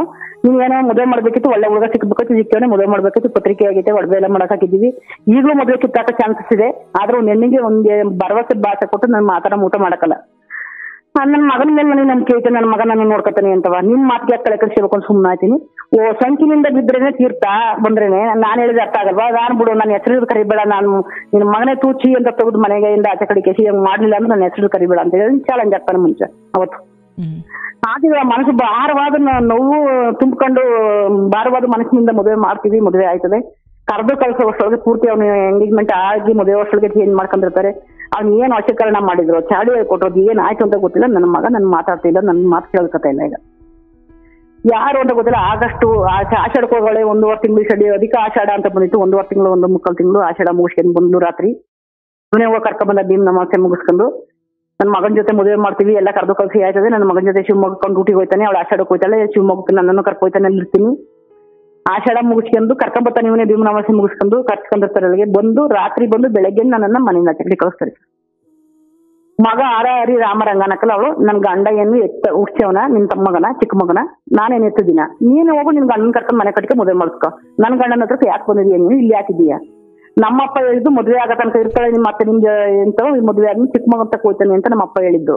ನೀನ್ ನೋಡಿ ಇಲ್ಲೇ ಇದೆಯಾ, ನಾನು ಆಷಾಢ ಮುಗಿಸ್ಕೊಂಡ್ ಬಂದ್ರು ಯಾಕಿದೀಯ ಇಲ್ಲಿ, ನೀನ್ ಇದ ಕುಡ್ದು ಇರಲ್ಲ ಅಂತ ನಾನು ವಿಷ ಗೀಸ ಹಾಕು ಸಾಯಿಸ್ತೀನಿ ನಾನು ಅಂತ ಕೇಳ್ತಾಳೆ. ನನ್ನ ಅಂತ ಕೇಳಿದಾಗ ನಾನು ಕಾಲೆಲ್ಲ ಹೋಗಿ ತಬ್ಕೋತೀನಿ, ಬೇಡ ಕಣವ, ನನ್ಗೆ ಹೆಣ್ಮಕ್ಳಿಲ್ಲ, ಅಕ್ಕ ತಂಗಿರಿಲ್ಲ, ನನ್ ಗಂಡನ ಸುಖ ಇಲ್ಲ, ಇವರೇ ನನ್ಗೆಲ್ಲ ಪ್ರಪಂಚ ಅಂತ ಸಾಕಿದ್ದೀನಿ, ಹಿಂಗೆಲ್ಲ ಮಾಡ್ಬೇಡ, ಏನಕ್ಕೆ ಹಿಂಗ ಅಂತಿದೀಯವ, ನಿನ್ ಮಗಳ ತರ ನೋಡ್ಕೊತೀನಿ ಕಣವ, ನಿನ್ ತಾಯಿ ತರ ನೀನ್ ನೋಡ್ತೀಯ ಬಿಡ್ತೀಯ, ನನಗೆ ಅದು ಬೇರೆ ಪ್ರಶ್ನೆ, ನಾನ್ ನಿನ್ ಮಗಳ ತರ ನೋಡ್ಕೊತೀನಿ, ಯಾಕೆಂದ್ರೆ ನನ್ಗೆ ಹೆಣ್ಮಕ್ಳಿಲ್ಲ. ಅಷ್ಟು ಬೇಡಿ ಕಾಲೆಲ್ಲ ಕಟ್ಕೊಂಡು ಕಾಲೆಲ್ಲ ಇದ್ ಮಾಡ್ಕೊಂಡು ಕಾಲ್ ತಬ್ಕೊಂಡೆಲ್ಲ ಬಿಡ್ಕೊತೀನಿ ಸರ್. ಅವಳು ಕರ್ಗಕ್ಕಲ್ಲ ಅವಳ ಮನ್ಸು ಕರ್ಗಲ್ಲ. ನನ್ನ ಮಗನ ಹತ್ರ ಈಗ ಹೇಳ್ತೀನಿ, ನೋಡಪ್ಪ ಈಗ ಏನ್ ಮಾಡುದು ಈ ಪರಿಸ್ಥಿತಿ ಹಿಂಗೆಲ್ಲ ಅಂದಾಗ ಅವನು ಹರಿ ರಾಮರಂಗ ಅನ್ನಕ್ಕಲ್ಲ ಅವನು. ಈಗ ಅವಳು ಈಗ ನಿನ್ ಗಂಡ ಹೆಂಗೆ ಹೆಂಡತಿ ಮಕ್ಳು ಬಿಟ್ಬಿಟ್ಟು ಹೋದ, ಚಿಕ್ಕ ವಯಸ್ಸಲ್ಲಿ ಬಿದಿ ಪಾಲ್ ಮಾಡ್ಬಿಟ್ಟು ಹೋದ, ಹಂಗೆ ನಾನು ನನ್ನ ಹೆಂಡತಿ ಬಿಟ್ಬಿಟ್ಟು ಅಷ್ಟೊತ್ತಿಗೆ ಅವಳು ಪ್ರೆಗ್ನೆನ್ಸಿ ಆಗಿರ್ತಾಳೆ ಸರ್. ಇವು ಹೋಯ್ತಾ ಬರ್ತಾನೆ ಫಸ್ಟ್ ಎಂಗೇಜ್ಮೆಂಟ್ ಆಗಿ 4-5 ತಿಂಗಳು ತೆಗಿ ಆಪ್ ತಗೊಂಡ್ರೆ ನಾನು ಬಂದಿಲ್ಲ ಒಳ್ಳೆ ವರ್ಷಕ್ಕೆ ಮದುವೆ ಕೆಲಸ ಮಾಡಕ್ಕೆ ನೆಂಟರು ಕರೆಯ ಕೂತ್ಕೊಂಡೆ. ಅವ್ನು ಶಿವಮೊಗ್ಗಕ್ಕೂ ಕುಶಲನಗರಕ್ಕೂ ನೀರೊಳ ದಾರಿ ಮಾಡ್ಕೊಬಿಟ್ಟು ಅಲ್ಲಿ ಕರ್ಸ್ಕೊಂಡು ಹೋಗೋದು, ಇವರೇ ಹೋಗೋದು ಅವರೇ ಬರೋದು, ಏನೇನೋ ಆಯ್ತು ಏನೋ ಗೊತ್ತಿಲ್ಲ. ಮೊದಲೇ ಪ್ರೆಗ್ನೆಂಟ್ ಆಗವಳೆ, ಅದು ಎಲ್ಲ ಗೊತ್ತಾಯ್ತದೆ ನನಗೆ ವಿಚಾರ. ಇಲ್ಲ ಏನಾದ್ರು ಮಾಡಿ ಮನೆಯಿಂದ ಆಚೆ ಕಡೆಗೆ ಹಾಕ್ಬೇಕು ಅಂತ ಅಂದ್ಬಿಟ್ಟು ಎಲ್ಲರ ಅಪ್ಪ ಅಮ್ಮ ಮಗಳು ಹಳಿಯ ಎಲ್ಲರೂ ಸೇರ್ಕೊಂಡು ಮಾತಾಡ್ಕೊಂಡ್ರು. ನನ್ನ ಮಗನಿಗೆ ಗೊತ್ತಿಲ್ದಂಗೆ ಅವ್ರು ಮಾತಾಡ್ಕೊಂಡು ನನ್ನ ಮಗನಿಗೆ ಆ ಥರ ಹೇಳಿದ್ರು, ಏನೋ ನನಗೆ ಗೊತ್ತಿಲ್ಲ. ಒಟ್ನಲ್ಲಿ ನನ್ನ ಮಗ ಏನು ಕೇಳೋ ಪರಿಸ್ಥಿತಿಲಿ ಇರ್ಲಿಲ್ಲ. ಸೊಸೆ ಮಾತಾಡ್ತಾಳೆ, ನನ್ನ ಜೊತೆ ಬೈತಾಳೆ, ಅವಳು ನಾನು ವಾದ ಮಾಡ್ತಾ ಇದ್ದೀವಿ. ನನ್ನ ಮಗನ ಯಾಕೆ ಹಿಂಗೆಲ್ಲ ಮಾತಾಡ್ತಾಳೆ, ಕೇಳಕ್ ಹಾಕ್ಸಿದ್ರೆ ನಿನ್ಗೆ ಅಂತಂದ್ರೆ ಆಗ ಹೇಳ್ತಾನೆ, ನಿನ್ನ ಗಂಡರಂಗೆ ನಾನು ಹೆಂಡತಿ ಮಕ್ಳು ಬಿಟ್ಬಿಟ್ಟು ಬೀದಿ ಪಾಲ್ ಮಾಡ್ಬಿಟ್ಟು ಹೋದ್ನಲ್ಲ ನಿನ್ ಗಂಡ, ಹಂಗೆ ನಾನು ಬಿಡ್ಬೇಕಾ, ನನ್ನ ಹೆಂಡತಿ ಮಗು ಆಯ್ತೈತೆ, ಈಗ ನಾನು ಹೆಂಡತಿ ಬಿಟ್ಬಿಟ್ಟು ನಿನ್ ಗಂಡಂಗೆ ತಿರುಗ್ಬೇಕು ಅಂತ ಅಂದ್ರೆ ಹೆಂಡತಿ ಬಿಟ್ಟಳು ಅಂತ ತಿರುಗ್ಬೇಕು ಅಂತ ಆಸೆ ಇದ್ರೆ ನಿನ್ಗೆ ಹೇಳು, ನನ್ನ ಹೆಂಡತಿಯ ಎದುರು ಹಾಕೊಂಡು ಮಾತಾಡ್ತೀನಿ. ಇಲ್ಲ ಅಂತಂದ್ರೆ ನನ್ನ ಮಗ ಚೆನ್ನಾಗಿರ್ಲಿ, ಮಕ್ಳಿಗೋಸ್ಕರ ಕಷ್ಟಪಟ್ಟಿದೆಯಲ್ಲ, ಮಗ ಚೆನ್ನಾಗಿರ್ಲಿ ಅಂತಂದ್ರೆ ಮನೆ ಬಿಟ್ಟು ಅವಳು ಹೆಂಗ್ ಹೇಳ್ತಾಳೆ ಹಂಗೆ ಕೇಳು ಅಂತ ಹೇಳ್ದ. ಏನ್ ಮಾಡ್ಬೇಕು ಸರ್ ಆಗ ನಾನು, ನೀನ್ ಇದ್ರೆ ವಿಷನೇ, ಅವನು ಅವ್ರ ಅಪ್ಪ ಹೇಳ್ತಾನೆ ವಿಷ ಹಾಕ್ಸ ಸಾಯ್ಸಾಕ್ ಬಿಡಿ, ಮುಂದೆ ಒಕ್ಕಲ್ಲ ಇಲ್ಲೇ ಇರ್ತೀನಿ ಅಂತಂದ್ರೆ ಒಂದು ಊಟ ವಿಷ ಹಾಕ್ಸ್ಬಿಟ್ಟು ಸಾಯ್ಸಾಕ್ ಬಿಡು ಅಂತ ಅವ್ರ ಅಪ್ಪ ಹೇಳ್ತಾನೆ. ಹುಡುಗಿ ಅಪ್ಪ ಇವಳು ನೋಡಿ, ಇವಳು ಅದೇ ಮಾತು ಇವಳು ಹೇಳ್ತಾಳೆ, ಬದುಕ್ಬೇಕು ಜೀವದ ಮೇಲೆ ಆಸೆ ಇದ್ರೆ ಬದುಕ್ಬೇಕು ಅಂತ ಹೋಗು, ಎಲ್ಲರೂ ಹೋಗಿ ಬದುಕು ಹೋಗು, ನಂಗೆ ಅಂತಕ್ಕಂತ ಇರ್ಬೇಡ, ನಾನು ಏನ್ ಮಾಡ್ಬೇಕು ಸರಿ ಎಷ್ಟಲ್ಲ, ನಾನು ವಿಷ ಹಾಕಿ ಸಾಯ್ಸಾಕ್ ಬಿಡ್ತೀನಿ ನಾನು ಅಂತಾಳೆ. ಈ ಕಡೆ ಮಗನ್ ಬಿಟ್ಬಿಟ್ಟು ಬರಲ್ಲ, ಮಗನ್ ಬಿಟ್ಟು ಬರಕ್ಕೆ ನನಗೆ ಇದಿಲ್ಲ.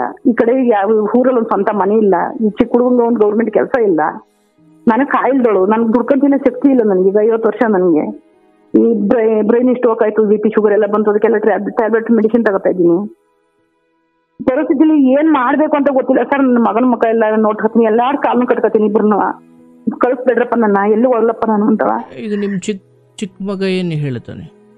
ಚಿಕ್ಕ ಮಗ ಏನು ಹೇಳಲ್ಲ, ಅದು ಬಹಳ ನೊಂದು. ನಾನು ಏನ್ ಪಾಪ ಮಾಡಿ, ನಮ್ಮ ಚಿಕ್ಕ ಏಜಲ್ಲಿ ನನಗೆ ಬುದ್ಧಿ ಬರೋದಕ್ಕಿಂತ ಮುಂಚೆ ನಮ್ಮ ಅಪ್ಪ ಬಿಟ್ಟು ಹೋದ.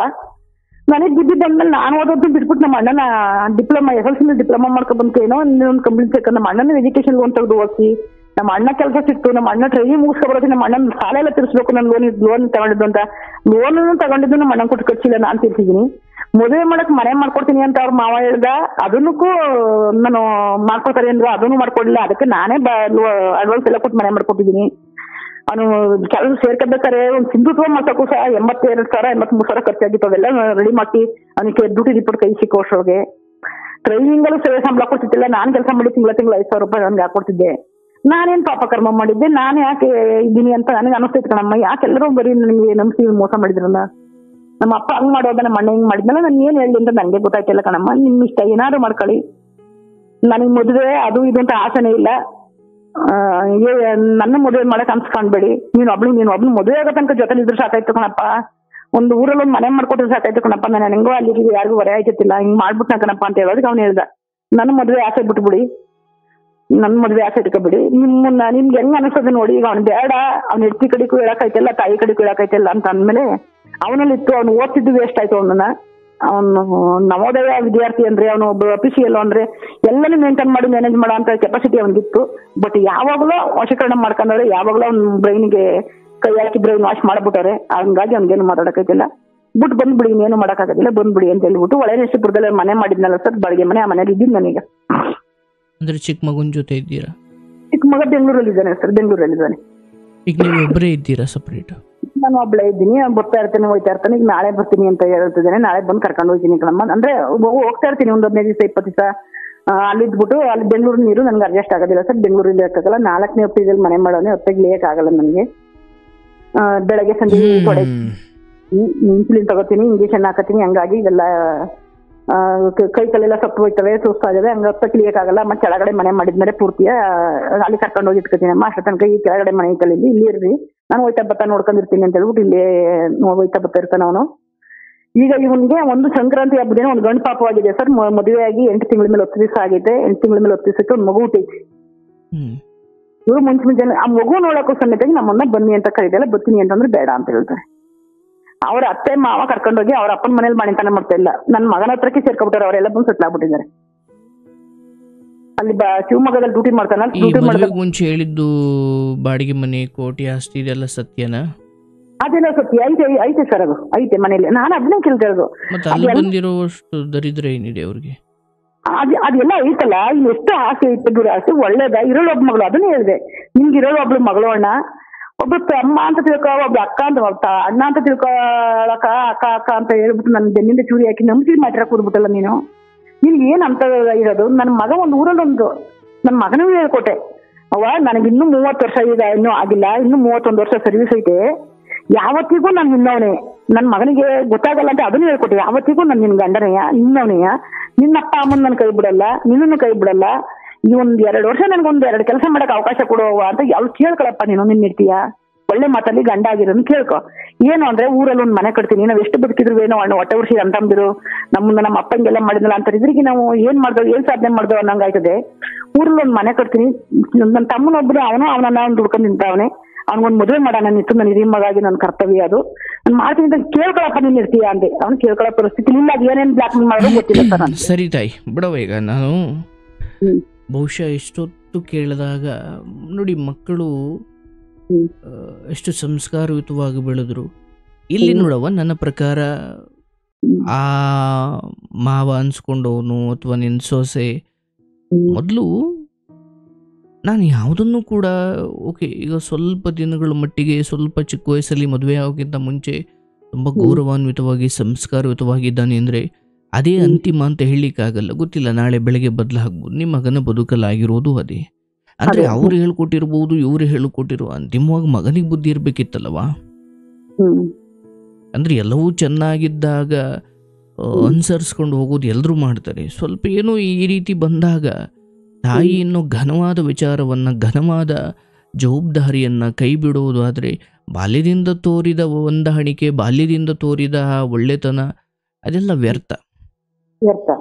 ಇವತ್ತು ಅವನು ಮಾವ ಹೇಳ್ಕೊಟ್ಟ ಅಥವಾ ಹೆಂಡತಿ ಹೇಳ್ಕೊಟ್ಲು, ಅರೇ ನನ್ನ ತಾಯಿ ಇಷ್ಟು ಕಷ್ಟಪಟ್ಟು ಬೆಳೆಸಿದ್ದಾಳೆ, ಆ್ಯಂಡ್ ನನ್ನ ತಾಯಿದೇನೋ ತಪ್ಪಿದರೆ ನಾನು ಆಕೆಗೂ ಬುದ್ಧಿ ಹೇಳ್ತೀನಿ, ಬೈತೀನಿ. ಆದರೆ ಹೊರಗಡೆ ಹೋಗು ಅನ್ನುವಷ್ಟು ನಾನು ಕಠಿಣವಾಗಿರಬೇಕು ಅಥವಾ ಅಷ್ಟು ಕಲ್ಲು ಹೃದಯದವನಾಗಬೇಕು ಅಂದರೆ ಅದು ನಿಮ್ಮ ಮಗನ ದೋಷವೇ ಹೊರತು ಯಾರು ಹೇಳ್ಕೊಟ್ಟಿರ್ಬೋದು. ಆದರೆ ಅವ್ರನ್ನೆಲ್ಲ ಸೈಡ್ಗಿಟ್ಟು ನಿಮ್ಮನ್ನು ರಕ್ಷಣೆ ಮಾಡೋದು ಅವನಿಗೆ 5 ನಿಮಿಷದ ಕೆಲಸ. ಆದರೆ ವಿಷಯ ಏನಂದರೆ ಅವರು ಕೊಡೋ ಹಣ ಅಥವಾ ಅವರು ಕೊಡೋ ಬೆಂಬಲ ಅಥವಾ ಅವರ ಹಿನ್ನೆಲೆ ಅಂದರೆ ಅವರ ದೊಡ್ಡತನವನ್ನು ನೋಡಿ ತನ್ನ ಮಗನಾಗಿ ಆ ತಾಯಿಯನ್ನು ದೂರ ಇಡೋ ಬುದ್ಧಿ ಇದೆಯಲ್ಲ, ಅವ್ರ ದೊಡ್ಡತನ ಇವನನ್ನು ಬಳಸಿಕೊಳ್ಳೋದಷ್ಟೇ ಗೊತ್ತು ಹೊರತು ಅವ್ರಿಗೆ ಬೆಳೆಸೋದು ಗೊತ್ತಿಲ್ಲ.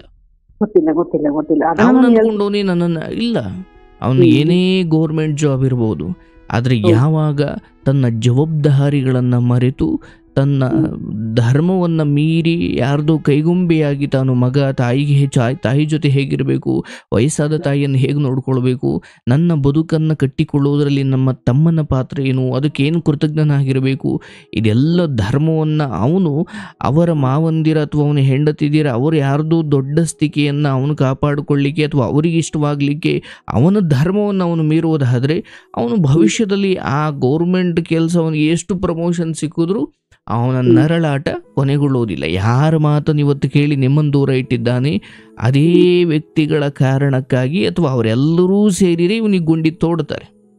ಅದು ಸತ್ಯವಾದ ಮಾತು ಸ್ವಾಮಿ. ಅದನ್ನ 1000 ದಿನ ಹೇಳಿದ್ದೀನಿ ನಾನಪ್ಪ. ಫಸ್ಟ್ ತಾಯಿ ತಮ್ಮನ ದೂರ ಮಾಡ್ತಾರೆ ಅವರು, ಆಮೇಲೆ ನಿನ್ನ ನಾಯಿಗಿಂತ ಕಡೆಯಾಗಿ ನೋಡ್ತಾರೆ. ನೀನು ಬಿಟ್ಕೊಡ್ಬೇಡ, ನೀನೊಬ್ಬ ಡಬಲ್ ಸ್ಟಾರು.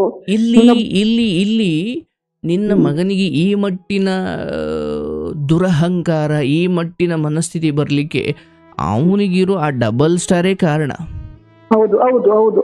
ಅಂದರೆ ಯಾವುದೋ ಇವತ್ತಾತನಿಗೆ ಎಲ್ಲ ಬಿಟ್ಟರು ನನಗೊಂದು ಅಧಿಕಾರ ಇದೆ ಅಥವಾ ನಾನು ಗೌರ್ಮೆಂಟ್ ಎಂಪ್ಲಾಯಿ ಅಥವಾ ನಾನು ದುಡ್ಕೊಳ್ಳಬಲ್ಲೇನು ಅಂದ್ರೆ ಆ ಸ್ಟಾರ್ ಗಿರಿನೇ ತಾಯಿಯ ಮಹತ್ವವನ್ನು ಅರ್ಥ ಮಾಡಿಕೊಳ್ಳದಿರುವಷ್ಟು ಕುರುಡು ಆಗಲಿಕ್ಕೆ ಆ ಕೆಲಸವೇ ಕಾರಣ. ಆಮೇಲೆ ಕೆಲಸ ಸಿಕ್ಕಿದ್ಮೇಲೆ ಮದುವೆ ಆಗೋ ತನಕಂಗಿರ್ಲಿಲ್ಲ ಸ್ವಾಮಿ. ಆ ಥರ ಬಹಳ ಒಂದು ನಾನು ಕೇಳ್ಬಿಟ್ಟು ತಗೋತಿದ್ದ. ಅಂದ್ರೆ ಸ್ವಲ್ಪ ದಿಲ್ದಾರು ಸೋಕಿ ಮಾಡ್ಬೇಕು ಅನ್ನೋದೊಂದು ಸ್ವಲ್ಪ ಮನಸ್ಸಲ್ಲಿತ್ತು ಅವನಿಗೆ. ಮಗನ ಯೋಗ್ಯತೆ ಗೊತ್ತಾಗೋದೇ ಮದುವೆ ಆದ ನಂತರ. ಮಗಳ ಯೋಗ್ಯತೆ ಯೌವನದಲ್ಲಿ, ಹೌದಲ್ಲ? ವಯಸ್ಸಿಗೆ ಬಂದಿರೋ ಮಗಳು ತುಂಬಾ ಯೌವನದಲ್ಲಿ, ಕಾಲೇಜಲ್ಲಿದ್ದಾಗ, ಯೌವನ ಇದ್ದಾಗ ಯಾವೊಂದು ಸಹವಾಸ ಮಾಡಿ ಮನೆ ಮರ್ಯಾದೆನೆಲ್ಲ ತೆಗೆಯೋ ಬುದ್ಧಿ ಬರುವುದು ಯೌವನದಲ್ಲಿ. ಮಗಳ ಯೋಗ್ಯತೆ ಯೌವನದಲ್ಲಿ, ಮಗನ ಯೋಗ್ಯತೆ ಈ ಮದುವೆಯಾದ ನಂತರ, ಅಂದ್ರೆ ಹೆಂಡತಿ ಬಂದ ನಂತರ ಅಂತ. ನೀವು ಮದುವೆಗೆ ಮುಂಚೆ ಅವನು ನಿಮ್ಮನ್ನು ಕೇಳ್ತಿದ್ದ, ನಿಮ್ಮನ್ನ ಕೇಳದೆ ನಿರ್ಧಾರ ತಗೊಳ್ತಿರ್ಲಿಲ್ಲ, ಅದು ಅವನ ಯೋಗ್ಯತೆ ಅಲ್ಲ, ಅದು ಆ ಸಮಯದಲ್ಲಿ ಅವನ ಕರ್ತವ್ಯ ಅಷ್ಟೇ ಅದು. ಆದ್ರೆ ಮದುವೆ ಆದ್ಮೇಲೆ, ಹೆಂಡತಿ ಬಂದ ಮೇಲೆ ಅವನ ಯೋಗ್ಯತೆ ಗೊತ್ತಾಗುವುದು. ಹೆಂಡತಿಯ ಯೋಗ್ಯತೆ ಗಂಡನ ಕಷ್ಟ ಕಾಲದಲ್ಲಿ, ಮನೆಯ ಮಗಳ ಯೋಗ್ಯತೆ ಅವಳ ಯೌವನಿಗೆ ಅಂದ್ರೆ ವಯಸ್ಸಿಗೆ ಬಂದ ಅವಳ ಯೋಗ್ಯತೆ ಆ ವಯಸ್ಸಿಗೆ ಬಂದಾಗ, ಹಾಗೆ ಮಗನ ಯೋಗ್ಯತೆ ಮದುವೆಯ ನಂತರ.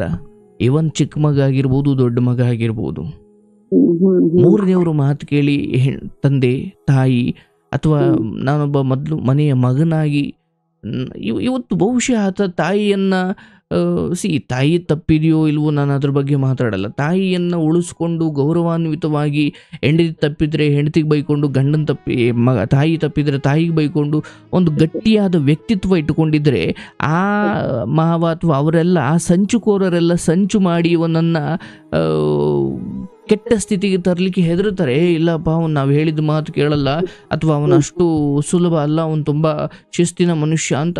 ಅಂದರೆ ಅವನ ವ್ಯಕ್ತಿತ್ವ ನಿಮ್ಮನ್ನು ಕಾಪಾಡಿಕೊಂಡು ಅವಳಿಗೆ ತಪ್ಪಿದ್ರೆ ಅವಳಿಗೆ ಬೈದು, ನಿಮ್ಮ ತಪ್ಪಿದ್ರೆ ನಿಮಗೆ ಬೈದು ಗಟ್ಟಿಯಾಗಿ ವ್ಯಕ್ತಿತ್ವದಲ್ಲಿ ನಿಂತಿದ್ದಿದ್ರೆ ಅವ್ರು ಯಾರೂ ಇವನ ಮೇಲೆ ದ್ವೇಷ ಅಥವಾ ಸಂಚನ್ನು ಹೂಡಿ ಇವನನ್ನು ಸಿಗಾಕ್ಸ್ತಿರ್ಲಿಲ್ಲ.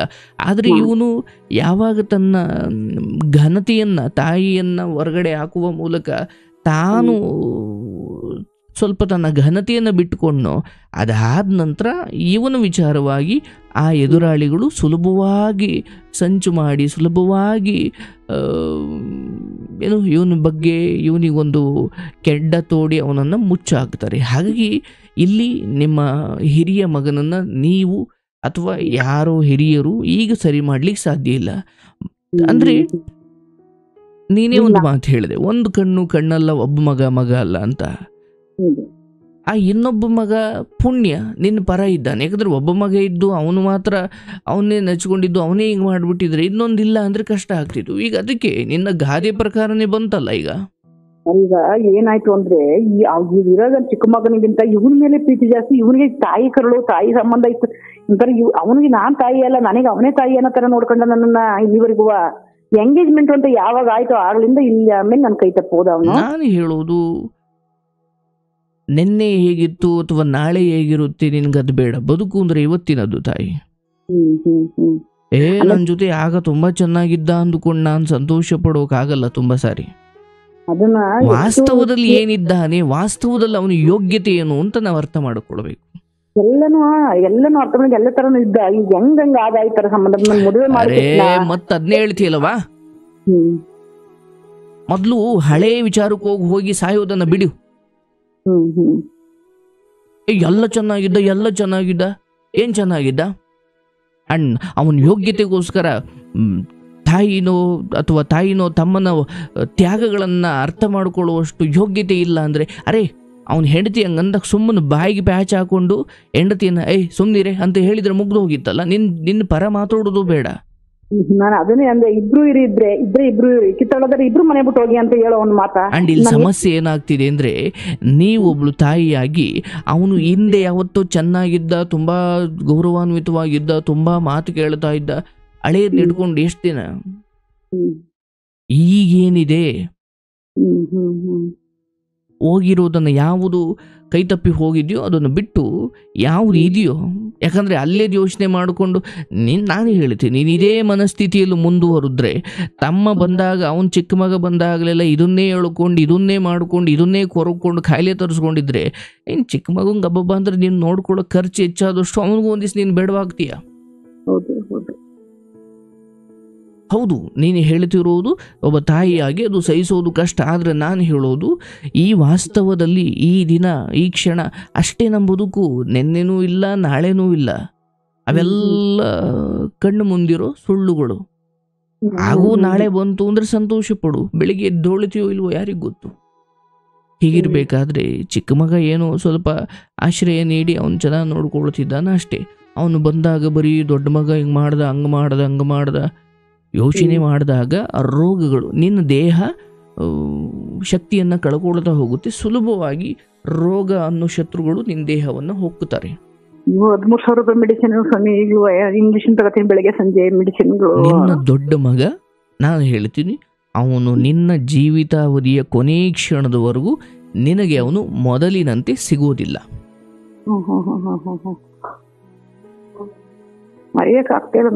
ಅರ್ಥ ಆಗುತ್ತೆ. ಆದ್ರೆ ಮಗ ಅನ್ನೋ ಬಾಂಧವ್ಯವನ್ನ ಸೈಡ್ಗಿಟ್ಟು ನೀನೊಬ್ಳು ಮನುಷ್ಯಲಾಗಿ ಬದುಕಿರುವಷ್ಟು ದಿನ ಯಾರಿಗೂ ಭಾರವಾಗಬಾರ್ದು. ನೀನ್ ಮಾಡ್ಬೇಕಾದ ಕರ್ತವ್ಯ ಎಲ್ಲ ಮಾಡಿದ್ದೀಯವ.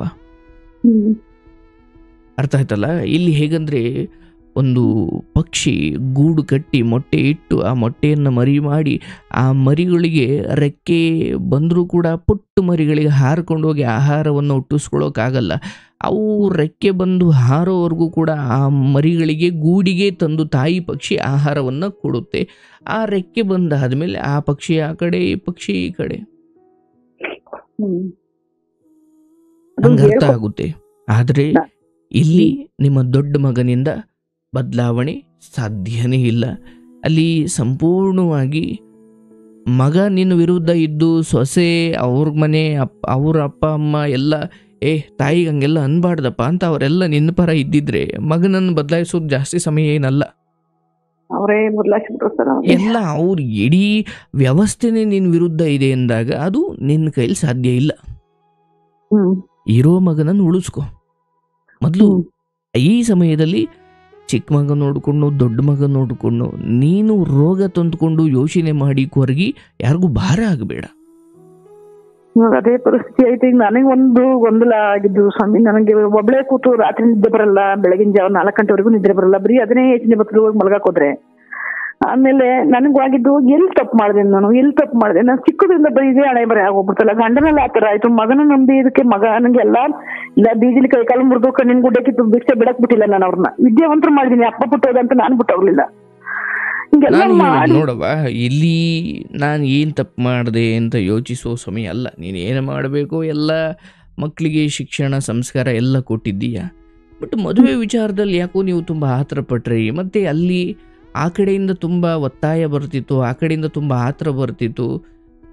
ಮದುವೆಗೆ ಮುಂಚೆನೇ ಆ ಮಾವ ಅನಿಸಿಕೊಂಡವನು ಅಥವಾ ನಿನ್ನ ಸೊಸೆ ಅಪ್ಪ ಅನಿಸಿಕೊಂಡವನು ಮಕ್ಕಳಿಂದ ದೂರ ಮಾಡ್ತೀನಿ, ತಮಾಷೆಗೆ ಬಂದರೂ ಕೂಡ ಆ ಸಂಬಂಧಗಳನ್ನು ದೂರ ಇಡಬೇಕಾಗಿರೋದು ಅದೊಂದು ಕಾಮನ್ ಸೆನ್ಸ್, ನನ್ ಮಗನಿಗೆ ಸಾಮಾನ್ಯ ಜ್ಞಾನ ಅದು.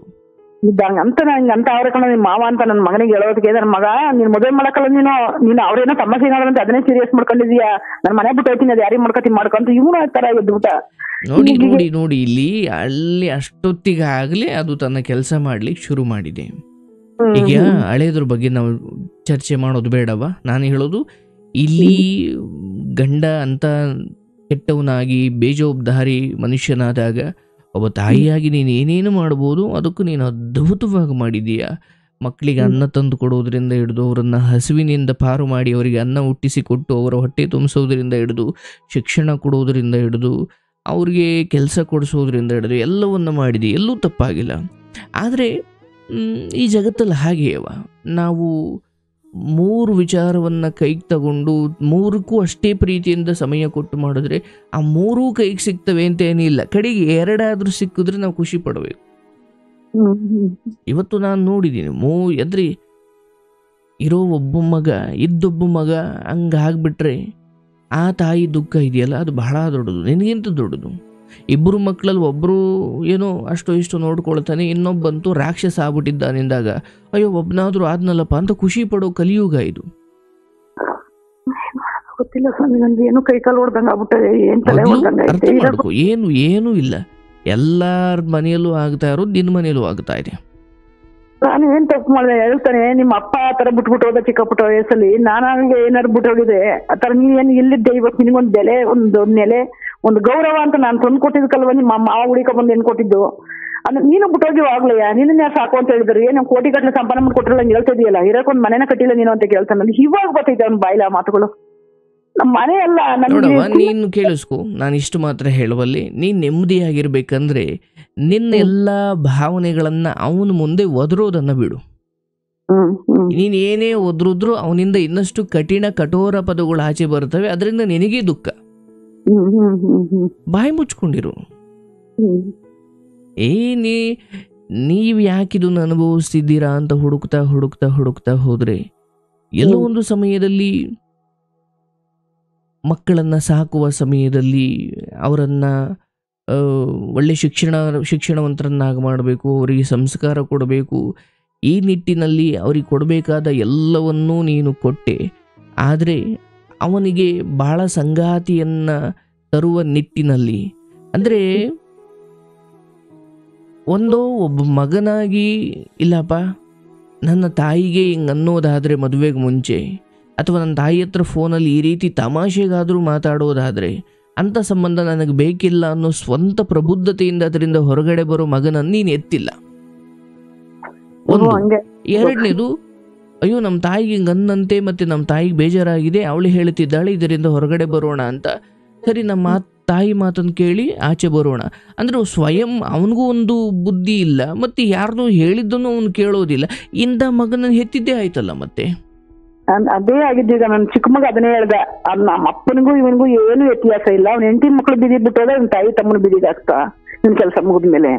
ಈಗ ನೀನಿಷ್ಟು ದಿನ ನೋಡಿದ್ದು ಮಗನ ರೂಪದಲ್ಲಿರು ಗೋ ಮುಖ ವ್ಯಾಘ್ರ.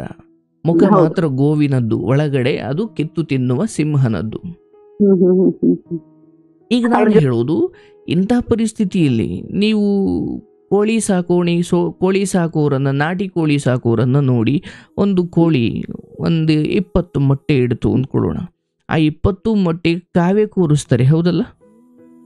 ಅಂದ್ರೆ ಮರಿ ಮಾಡ್ಲಿಕ್ಕೆ 20 ಮೊಟ್ಟೆ ಕೆಳಗಡೆ ಇಟ್ಬಿಟ್ಟು, ಅಂದ್ರೆ ಮೊದಲು ಒಂದು ಕುಕ್ಕೆ ಒಳಿಕ ರಾಗಿ ಮೇಲೆ ಮೊಟ್ಟೆ ಮೇಲೆ ಕೋಳಿ. ಆ 20 ಮೊಟ್ಟೆಗಳು ಮರಿ ಆಗುತ್ತವ? ಇಲ್ಲ. ಅದ್ರಲ್ಲಿ ಒಂದು 15, 14, 17 ಏನೋ ಎಷ್ಟು, ಒಂದು 7-8 ಅಂತೂ ಅಥವಾ 3-4 ಅಂತೂ ಆಚೆಗೆ ಎಸಿತಾರೆ. ಯಾಕಂದ್ರೆ ಅವು ಮರಿ ಆಗಲ್ಲ. ಹೌದು. ಆ ಮರಿಯಾದ 20ರಲ್ಲಿ 15 ಮರಿಯಾದು. ಅವನ ಆಚೆಗೆ ಮೇಯ್ಲಿಕ್ಕೆ ಬಿಡ್ತಾರೆ. ಹದ್ದು ಹೊತ್ಕೊಂಡು ಹೋಗುತ್ತೋ, ಕೀರು ಹೊತ್ಕೊಂಡು ಹೋಗುತ್ತೋ, ನರಿ ಹೊತ್ಕೊಂಡು ಹೋಗುತ್ತೋ, ಏನೋ ತಿನ್ನುತ್ತೋ. ಆ 15ರಲ್ಲಿ ಉಳಿಯೋದೇ 7-8.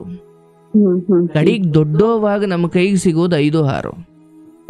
ಅಂದ್ರೆ 20ರಿಂದ 5-6 ಬಂತಲ್ಲ. ಈಗ ಆ ರೈತ ಅಯ್ಯೋ 20ರಲ್ಲಿ 5-6 ಇದ್ದಾವ ಮಾತ್ರ, ಅಷ್ಟೇ ಮಾತ್ರ ಇದ್ದಾವಲ್ಲಪ್ಪ ಅಂತ ಹೇಳಬೇಕಾ? ಇಷ್ಟಾದ್ರೂ ಬಂತ? ಯಾಕಂದ್ರೆ ಇರೋದೇ ಹಾಗೆ. 20 ಮೊಟ್ಟೆ ಮರಿ ಆಗುತ್ತವೆ ಅಂತ ಯಾವ ರೈತನೂ ಕನ್ಸು ಕಾಣಲ್ಲ. ಅದ್ರಲ್ಲಿ ವೇಸ್ಟ್ ಆಗೋದು ಇದ್ದೇ ಇರುತ್ತೆ. ಅದಕ್ಕೆ ತಯಾರಾಗಿರ್ಬೇಕು ಮನಸ್ಸು. ಹಾಗೆ ಹೆತ್ತಿರೋ 2 ಮಕ್ಕಳು, ಹೆತ್ತಿರೋ 5 ಮಕ್ಕಳು ನಮಗೆ ನೆರವಾಗ್ತಾರೆ ಅಂತ ಏನಿಲ್ಲ. ಅರ್ಥ ಆಯ್ತಲ್ಲವಾ? ಈಗ ಎಲ್ಲಿ ತಪ್ಪಾಯಿತು, ಯಾವುದೋ ಒಂದು ರೀತಿಯಲ್ಲಿ ಇದನ್ನು ಯಾವಾಗಲೂ ನಮ್ಮ ಹಿರಿಯರು ಹೇಳ್ತಾರೆ. ಒಂದು ಮನೆಯಲ್ಲಿ ಅಪ್ಪ ಬೇಜವಾಬ್ದಾರಿತನದಿಂದ ಇದ್ದಾನೆ, ಕುಡುಕ ಇದ್ದಾನೆ ನೋಡಿ. ಹೀಗೆ ಯಾವುದೋ ಒಂದು ಊರಲ್ಲಿ ನಿಮ್ಮ ಗಂಡ ಹೆಂಡತಿ 2 ಮಕ್ಕಳು. ಅವನು ಗಂಡ ಮಹಾನ್ ಕುಡುಕ. ಎಷ್ಟು ಕುಡುಕ ಅಂದರೆ ಅವನು ಕುಡ್ದಿರೋಷ್ಟು ಎಣ್ಣೆನ ಮನೇಲಿರೋರು ನೀರು ಕುಡ್ದಿಲ್ಲ, ಅಷ್ಟು ಕುಡ್ತಿದ್ದ ಅವನು. ಅಷ್ಟು ಬೇಜವಾಬ್ದಾರಿ ಮನುಷ್ಯ. ಆ ಬೇಜವಾಬ್ದಾರಿ ಮನುಷ್ಯನಿಗೆ 2 ಮಕ್ಕಳು, ಗಂಡು ಮಕ್ಕಳು. ಸರಿ, ಕಾಲ ಹಿಂಗೆ ಮುಂದೆ ಹೊಡೆದು ಆ 2 ಮಕ್ಕಳಲ್ಲಿ ಒಬ್ಬ ಮಗ ಅಪ್ಪನಿಗಿಂತ ಮಹಾನ್ ಕುಡುಕ ಆದ. ಅಪ್ಪ ಮಗ 2 ಜೊತೆಲಿ ಕೂತ್ಕೊಂಡು ಕುಡಿಯೋವಷ್ಟು ಕೆಟ್ಟು ಹೋದ್ರು. ಆದ್ರೆ ಇನ್ನೊಬ್ಬ ಚಿಕ್ಕ ಮಗ ಇದ್ದ. ಅವನು ಓದಿ ವಿದ್ಯಾವಂತನಾಗಿ ಗೌರವಾನ್ವಿತ ಸ್ಥಾನದಲ್ಲಿ ಇದ್ದ. ಊರಿನವ್ರಿಗೆಲ್ಲ ಇದೊಂಥರ ವಿಚಿತ್ರ. ಅಲ್ಲ, ದೊಡ್ಡ ಮಗ ನೋಡಿದ್ರೆ ಹಂಗ ಹಾಳಾದ, ಚಿಕ್ಕ ಮಗ ನೋಡಿದ್ರೆ ಅವನು ಅವ್ರ ಜೊತೆನೆ ಬೆಳೆದಿದ್ದು, ಬಟ್ ಓದಿ ಒಳ್ಳೆ ವಿದ್ಯಾವಂತ ಆಗಿ ಅಫಿಷಿಯಲ್ ಆದ್ನಲ್ಲ, ಇದು ಹೆಂಗೆ ಅಂತ. ಆ ದೊಡ್ಡ ಮಗನ ಒಂದ್ಸಲಿ ಕೇಳಿರು, ಯಾಕಪ್ಪ ನಿನ್ನ ತಮ್ಮ ನೋಡಿದ್ರೆ ಹಂಗೆ ಜವಾಬ್ದಾರಿ ಹೊತ್ಕೊಂಡು ಒಳ್ಳೆ ರೀತಿಯಲ್ಲಿ ದೊಡ್ಡ ಮನುಷ್ಯ ಅನ್ಸ್ಕೊಂಡಾನೆ, ಎಲ್ಲರೂ ಅವನನ್ನು ಹೊಗಳುತ್ತಾರೆ, ನೀನು ಯಾಕೆ ಹಿಂಗಾದೆ ಅಂತ. ಅದಕ್ಕೆ ಅವನೇ ಹೇಳ್ತಾನೆ, ನೋಡಿ ನಮ್ಮಪ್ಪ ನಾನು ಚಿಕ್ಕ ವಯಸ್ಸಾಗಿದ್ದಾಗ್ಲಿಂದ ಕುಡ್ಕೊಂಡು ಬರ್ತಿದ್ದ, ಉಗಾಡ್ತಿದ್ದ, ಅಮ್ಮನಿಗೆ ಹೊಡಿತಾ ಇದ್ದ. ಇಷ್ಟೆಲ್ಲ ನೋಡಿ ನೋಡಿ ನೋಡಿ ನೋಡಿ ನನಗೂ ಯಾವತ್ತೋ ಒಂದು ದಿವಸ ಅನ್ನಿಸ್ತು, ನಮ್ಮಪ್ಪ ಇಷ್ಟೊಂದು ಕುಡ್ಕೊಂಡು ಬರ್ತಾನೆ. ಈಗ ಮನೇಲಿ ಅಪ್ಪ ಕುಡುಕಾಗಿದ್ದಾಗ ಮಕ್ಕಳು ಯಾವ ದಾರಿಲಿ ಹೋಯ್ತಾವ್ರೆ ಅಂತ ಕೇಳಲಿಕ್ಕೆ ಅವನಿಗೆ ಸಮಯ ಇರಲ್ಲ, ಅವನಿಗೆ ಬಾರ್ಗೆ ಹೋಗ್ಲಿಕ್ಕೆ ಸಮಯ ಇರಲ್ಲ. ಹಾಗಾಗಿ ನಮ್ಮ ಅಪ್ಪನ ನೋಡಿ ನೋಡಿ ನೋಡಿ ನಾನು ಹಂಗೆ ಆಗ್ಬಿಟ್ಟೆ, ಇದ್ರಲ್ಲಿ ನನ್ನ ತಪ್ಪೇನಿಲ್ಲ ಅಂದ ಅವನು. ಈ ಸಣ್ಣ ಮಗನ ಕೇಳಿದ್ರು, ಅಲ್ಲ ನಿಮ್ಮ ಅಪ್ಪ, ನಿಮ್ಮ ಅಣ್ಣ ಅಥವಾ ನಿಮ್ಮ ಅಪ್ಪ ಅಷ್ಟೊಂದು ದೊಡ್ಡ ಕುಡುಕ, ನೀನು ನೋಡಿದ್ರೆ ಒಳ್ಳೆ ಗೌರ್ಮೆಂಟ್ ಅಫಿಷಿಯಲ್ ಆಗಿದೆಯಲ್ಲ, ನೀನನ್ನು ಹೊಗಳುತ್ತಾರೆ, ನೀನೊಂದು ತೊಟ್ಟು ಕುಡಿಯೋಕೆಂದು ಅಂದರೆ ನೀನು ಕುಡಿಯೋಲ್ಲ, ಏನು ಕೆಟ್ಟ ಚಟ ಇಲ್ಲ, ಇದು ಹೆಂಗಪ್ಪ ಸಾಧ್ಯ ಆಯಿತು? ಅವನು ಹೇಳ್ತಾನೆ, ನಮ್ಮ ಅಪ್ಪ ಕುಡ್ಕೊಂಡು ಬಂದು ನಮ್ಮ ಅಮ್ಮಂಗೆ ಹೊಡಿತಾ ಇದ್ದ. ನಾನು ಚಿಕ್ಕ ವಯಸ್ಸಿಂದ ಅದು ನೋಡಿ ನೋಡಿ ನನಗನ್ನಿಸ್ತು, ನನ್ನ ಜೀವನದಲ್ಲಿ ಈ ಕುಡಿತ ಅನ್ನೋದಕ್ಕಂತೂ ದಾಸನ ಆಗಬಾರ್ದು ಅಂತ. ನಮ್ಮ ಅಪ್ಪ ಕುಡಿದು ಬಂದು ಹಂಗೆ ರಗಳೆ ಮಾಡೋದನ್ನು ನೋಡಿ ನೋಡಿ ನಾನು ಅವತ್ತು ನಿರ್ಧಾರ ಮಾಡಿದೆ, ನಾನು ಒಳ್ಳೆ ಮನುಷ್ಯ ಆಗಬೇಕು ಅಂತ. ಅಂದರೆ ನೋಡಿ, ಒಂದೇ ಮನೆಯಲ್ಲಿರೋ 2 ಮಕ್ಕಳು ಒಂದೇ ಪರಿಸ್ಥಿತಿಯಲ್ಲಿ ಬೆಳೆದವರು, ಅವರಿಬ್ಬರಿಗೂ ಒಂದೊಂದು ರೀತಿಯಲ್ಲಿ ಅನಿಸಿದೆ. ಒಬ್ಬ ನಾನು ಅಪ್ಪನೇ ಕುಡಿತಾನೆ, ನಾನೇ ಕುಡಿಬಾರ್ದು ಅಂತ ಒಬ್ಬ ಅಂದ್ಕೊಂಡ. ಅಪ್ಪ ಕುಡ್ದು ಇಷ್ಟೆಲ್ಲ ಮನೆ ಹಾಳಾಗ್ಲಿಕ್ಕೆ ಕಾರಣ ಅದ, ನಾನಂತೂ ಆ ಕೆಲಸ ಮಾಡಬಾರ್ದು ಅಂತ. ಅಂದರೆ ನೋಡಿ, ಒಂದೇ ಮನೆಯಿಂದ ಉದ್ಧಾರವಾದವನು ಆಚೆ ಬಂದಿದ್ದಾನೆ, ಒಂದೇ ಮನೆಯಿಂದ ಅಪ್ಪನಿಗಿಂತ ಕೆಟ್ಟ ಕುಡುಕ. ನಿಮ್ಮ ಮಗ ಕುಡಿಯಲ್ಲ ಅನ್ನೋದೊಂದು ಬಿಟ್ರೆ ಅಪ್ಪನಿಗಿಂತ ಏನು ಕಡಿಮೆ ಇಲ್ವಲ್ಲ. ಅಂದರೆ ನಾನು ಹೇಳ್ತಿರೋದು, 2 ಸಂತಾನಗಳು ನೀನು ಅಂದುಕೊಂಡಂಗೆ ತುಂಬ ಯೋಗ್ಯವಾಗಿರೋದು ಬಹಳ ಅಪರೂಪನವ ಈ ಕಾಲದಲ್ಲಿ. ಅರ್ಥ ಆಯ್ತಲ್ಲ? ಹಾಗಾಗಿ ಒಂದು ಯಾವುದೋ ನಿನ್ನ ಕೈಲಿದೆ, ಅದನ್ನು ಖುಷಿ ಪಡು, ಅದನ್ನು ಸಂತೋಷ ಪಡು. ಇಂಥವು ನಾನು 1000 ಕತೆ ಕೇಳಿದ್ದೀನಿ. ಅಲ್ಲೆಲ್ಲ ಇವತ್ತಿಗೆ ಆ ಅಜ್ಜಿ ತಾತಂದಿರು ಇವತ್ತು ಯಾರು ನನ್ನ ಜೊತೆ ಬಂದು ಅವ್ರು ಹೇಳಿದ ಕಡೆ ಅಂತಿಮ ಸತ್ಯ ಅಂದರೆ, ಗುರುಗಳೇ ನೀವು ಹೇಳ್ದಂಗೆ ಒಂದಾದರೂ, ಯಾಕಂದರೆ 2 ಹಂಗೆ ಆಗ್ಬಿಟ್ಟಿದ್ರೆ ನಿನ್ನ ದುಃಖ ಇದಕ್ಕಿಂತ ದೊಡ್ಡದಿರ್ತಿತ್ತು. ನನಗ್ ಭಯ ಆಗಿದೆ ಸ್ವಾಮಿ. ಈಗ ಇವನೇ ಹಿಂಗೆ ಈ ತರ ಮಾಡಿದ್ನಲ್ಲ, ಇನ್ ಮುಂದೆ ಇವನೇ ಹಂಗಪ್ಪ ಅಂತ ಇವನ ಮೇಲೆ ನಂಬಿಕೆ ಬರಲ್ಲ. ಅದೇ ಹೇಳೋದ್ನಲ್ಲ ನಾನು, ನಾವು ಅವ್ರಿಗೆ ಏನು ಕೊಡಬೇಕು ಎಲ್ಲ ಕೊಟ್ಟು ಅದಾದ್ಮೇಲೆ ಅವ್ರು ನಮ್ಮನ್ನು ನೋಡ್ಕೊಳ್ತಿಲ್ಲ ಅಂದರೆ ನಾವು ಅವ್ರಿಗೆ ಕೊಟ್ಟಿರೋ ಶಿಕ್ಷಣ ಸರಿ ಇಲ್ಲ ಅಂತ, ಅಥವಾ ಅವ್ರಿಗೆ ಕೊಟ್ಟಿರುವ ಸಂಸ್ಕಾರ ಅಥವಾ ಅವ್ರಿಗೆ ಕೊಟ್ಟಿರುವ ಸಂಬಂಧಗಳು ಸರಿ ಇಲ್ಲ ಅಂತ. ಅಷ್ಟು ಹೊಗಳಿ ಊರದವನ್ನ ಕಲ್ತ್ರೆ ಆ ಮಕ್ಕಳ ತರ ಬುದ್ಧಿ ಕಲೀರಿ, ಆತರ ನೋಡಿ. ನಾನು ಹೇಳಿದ್ದಲ್ಲ, ಯೋಗ್ಯತೆಗಳು ಗೊತ್ತಾಗೋದು ಓದೋ ಸಮಯದಲ್ಲ. ಅಪ್ಪ ಅಮ್ಮನ ಭಯಕ್ಕೋ ಯಾವುದೋ ಗಾಯಕ್ಕೂ ಓದ್ತಾರೆ, ಎಲ್ಲರೂ ಓದ್ತಾರೆ. ಸ್ವಂತ ದುಡಿಮೆ ಶುರುವಾಗುತ್ತಲ್ಲ, ಸ್ವಂತ ಜೇಬಲ್ ದುಡ್ಡಿರೋಕೆ ಶುರುವಾಗುತ್ತಲ್ಲ, ತೋಳು ತುಂಬ ತಾಕತ್ತು ಬರುತ್ತಲ್ಲ, ಆ ಎಲ್ಲವೂ ತಾನೇ ಯಾರಿಲ್ಲದೆ ಹೋದರೂ ಬದುಕ್ತೀನಿ ಅನ್ನೋಷ್ಟು ಗಟ್ಟಿ ಧೈರ್ಯವನ್ನು ಭಗವಂತ ಕೊಡ್ತಾನಲ್ಲ, ಆ ಸಮಯದಲ್ಲೂ ತಗ್ಗಿ ಬಗ್ಗಿ ನಡೆಯೋದೇ ಅವನ ಯೋಗ್ಯತೆ. ಉಗ್ರಗಾಮಿತರ ಸಿಂಹ ಆಗಿದ್ದ ಇವನೊಬ್ಬ ಒಳ ಮನಸ್ಸು ಗೊತ್ತಾಗ್ತಿಲ್ಲ ನನಗೆ. ಈಗ ಅದ್ರ ಜೊತೆಗೆ ಇನ್ನೊಂದು 4 ಸಿಂಹ ಒಬ್ಬನ್ ಸೇರ್ಕೊಂಡು ಅತ್ತೆ ರೂಪದಲ್ಲಿ, ಈಗ ಮಾವನ ರೂಪದಲ್ಲಿ, ಹೆಂಡತಿ ರೂಪದಲ್ಲಿ ಇರ್ಲವ ಅವನು ಅನುಭವಿಸ್ತಾನೆ. ಅದು ನೀನು ತಡೆಯೋಕ್ಕಾಗಲ್ಲ. ನಾನು ಹೇಳೋದು, ಈಗ ಆ ವಿಚಾರವಾಗಿ ತಲೆ ಕೆಡಿಸ್ಕೊಂಡು ರೋಗ ತರಿಸ್ಕೊಳ್ಬೇಡ. ನಾಳೆ ದಿನ ನಿನ್ನ ಮಗ ತಪ್ಪಾಯ್ತಮ್ಮ ಬಂದು ತಪ್ಪಾಯಿತು ಅಂತ ಕಾಲಿಡಿದ್ರು ಕೂಡ ನಿನಗೆ ಯಾವುದೇ ಆರೋಗ್ಯ ಇಲ್ಲ, ಅವನು ಬದಲಾದದ್ದನ್ನು ಸಂಭ್ರಮಿಸ್ಲಿಕ್ಕೆ ನಿನ್ನ ಹತ್ರ ಆರೋಗ್ಯನೇ ಇಲ್ಲ ಅಂದರೆ ಏನು ಬಂದು ಏನು ಬದಲಾಗಿ ಏನು ಪ್ರಯೋಜನ? ಆರೋಗ್ಯ ಕಾಪಾಡ್ಕೊ. ಅದೂ ಸರಿ ಹೋಗಿ ಬರೋ ದಿನ ಖಂಡಿತ ಬರಲ್ಲ. ಬಟ್ ಏನಂದ್ರೆ ಮೇಲ್ನೋಟಕ್ಕೆ ನೀನು ಆಸ್ಪತ್ರೆಯಲ್ಲಿದ್ದಾಗಲೋ ನಿನ್ನ ಮಣ್ಣಿಗೋ ನಿನ್ನ ತಿಥಿಗೋ ಬರ್ತಾನೆ ಅಷ್ಟೇ.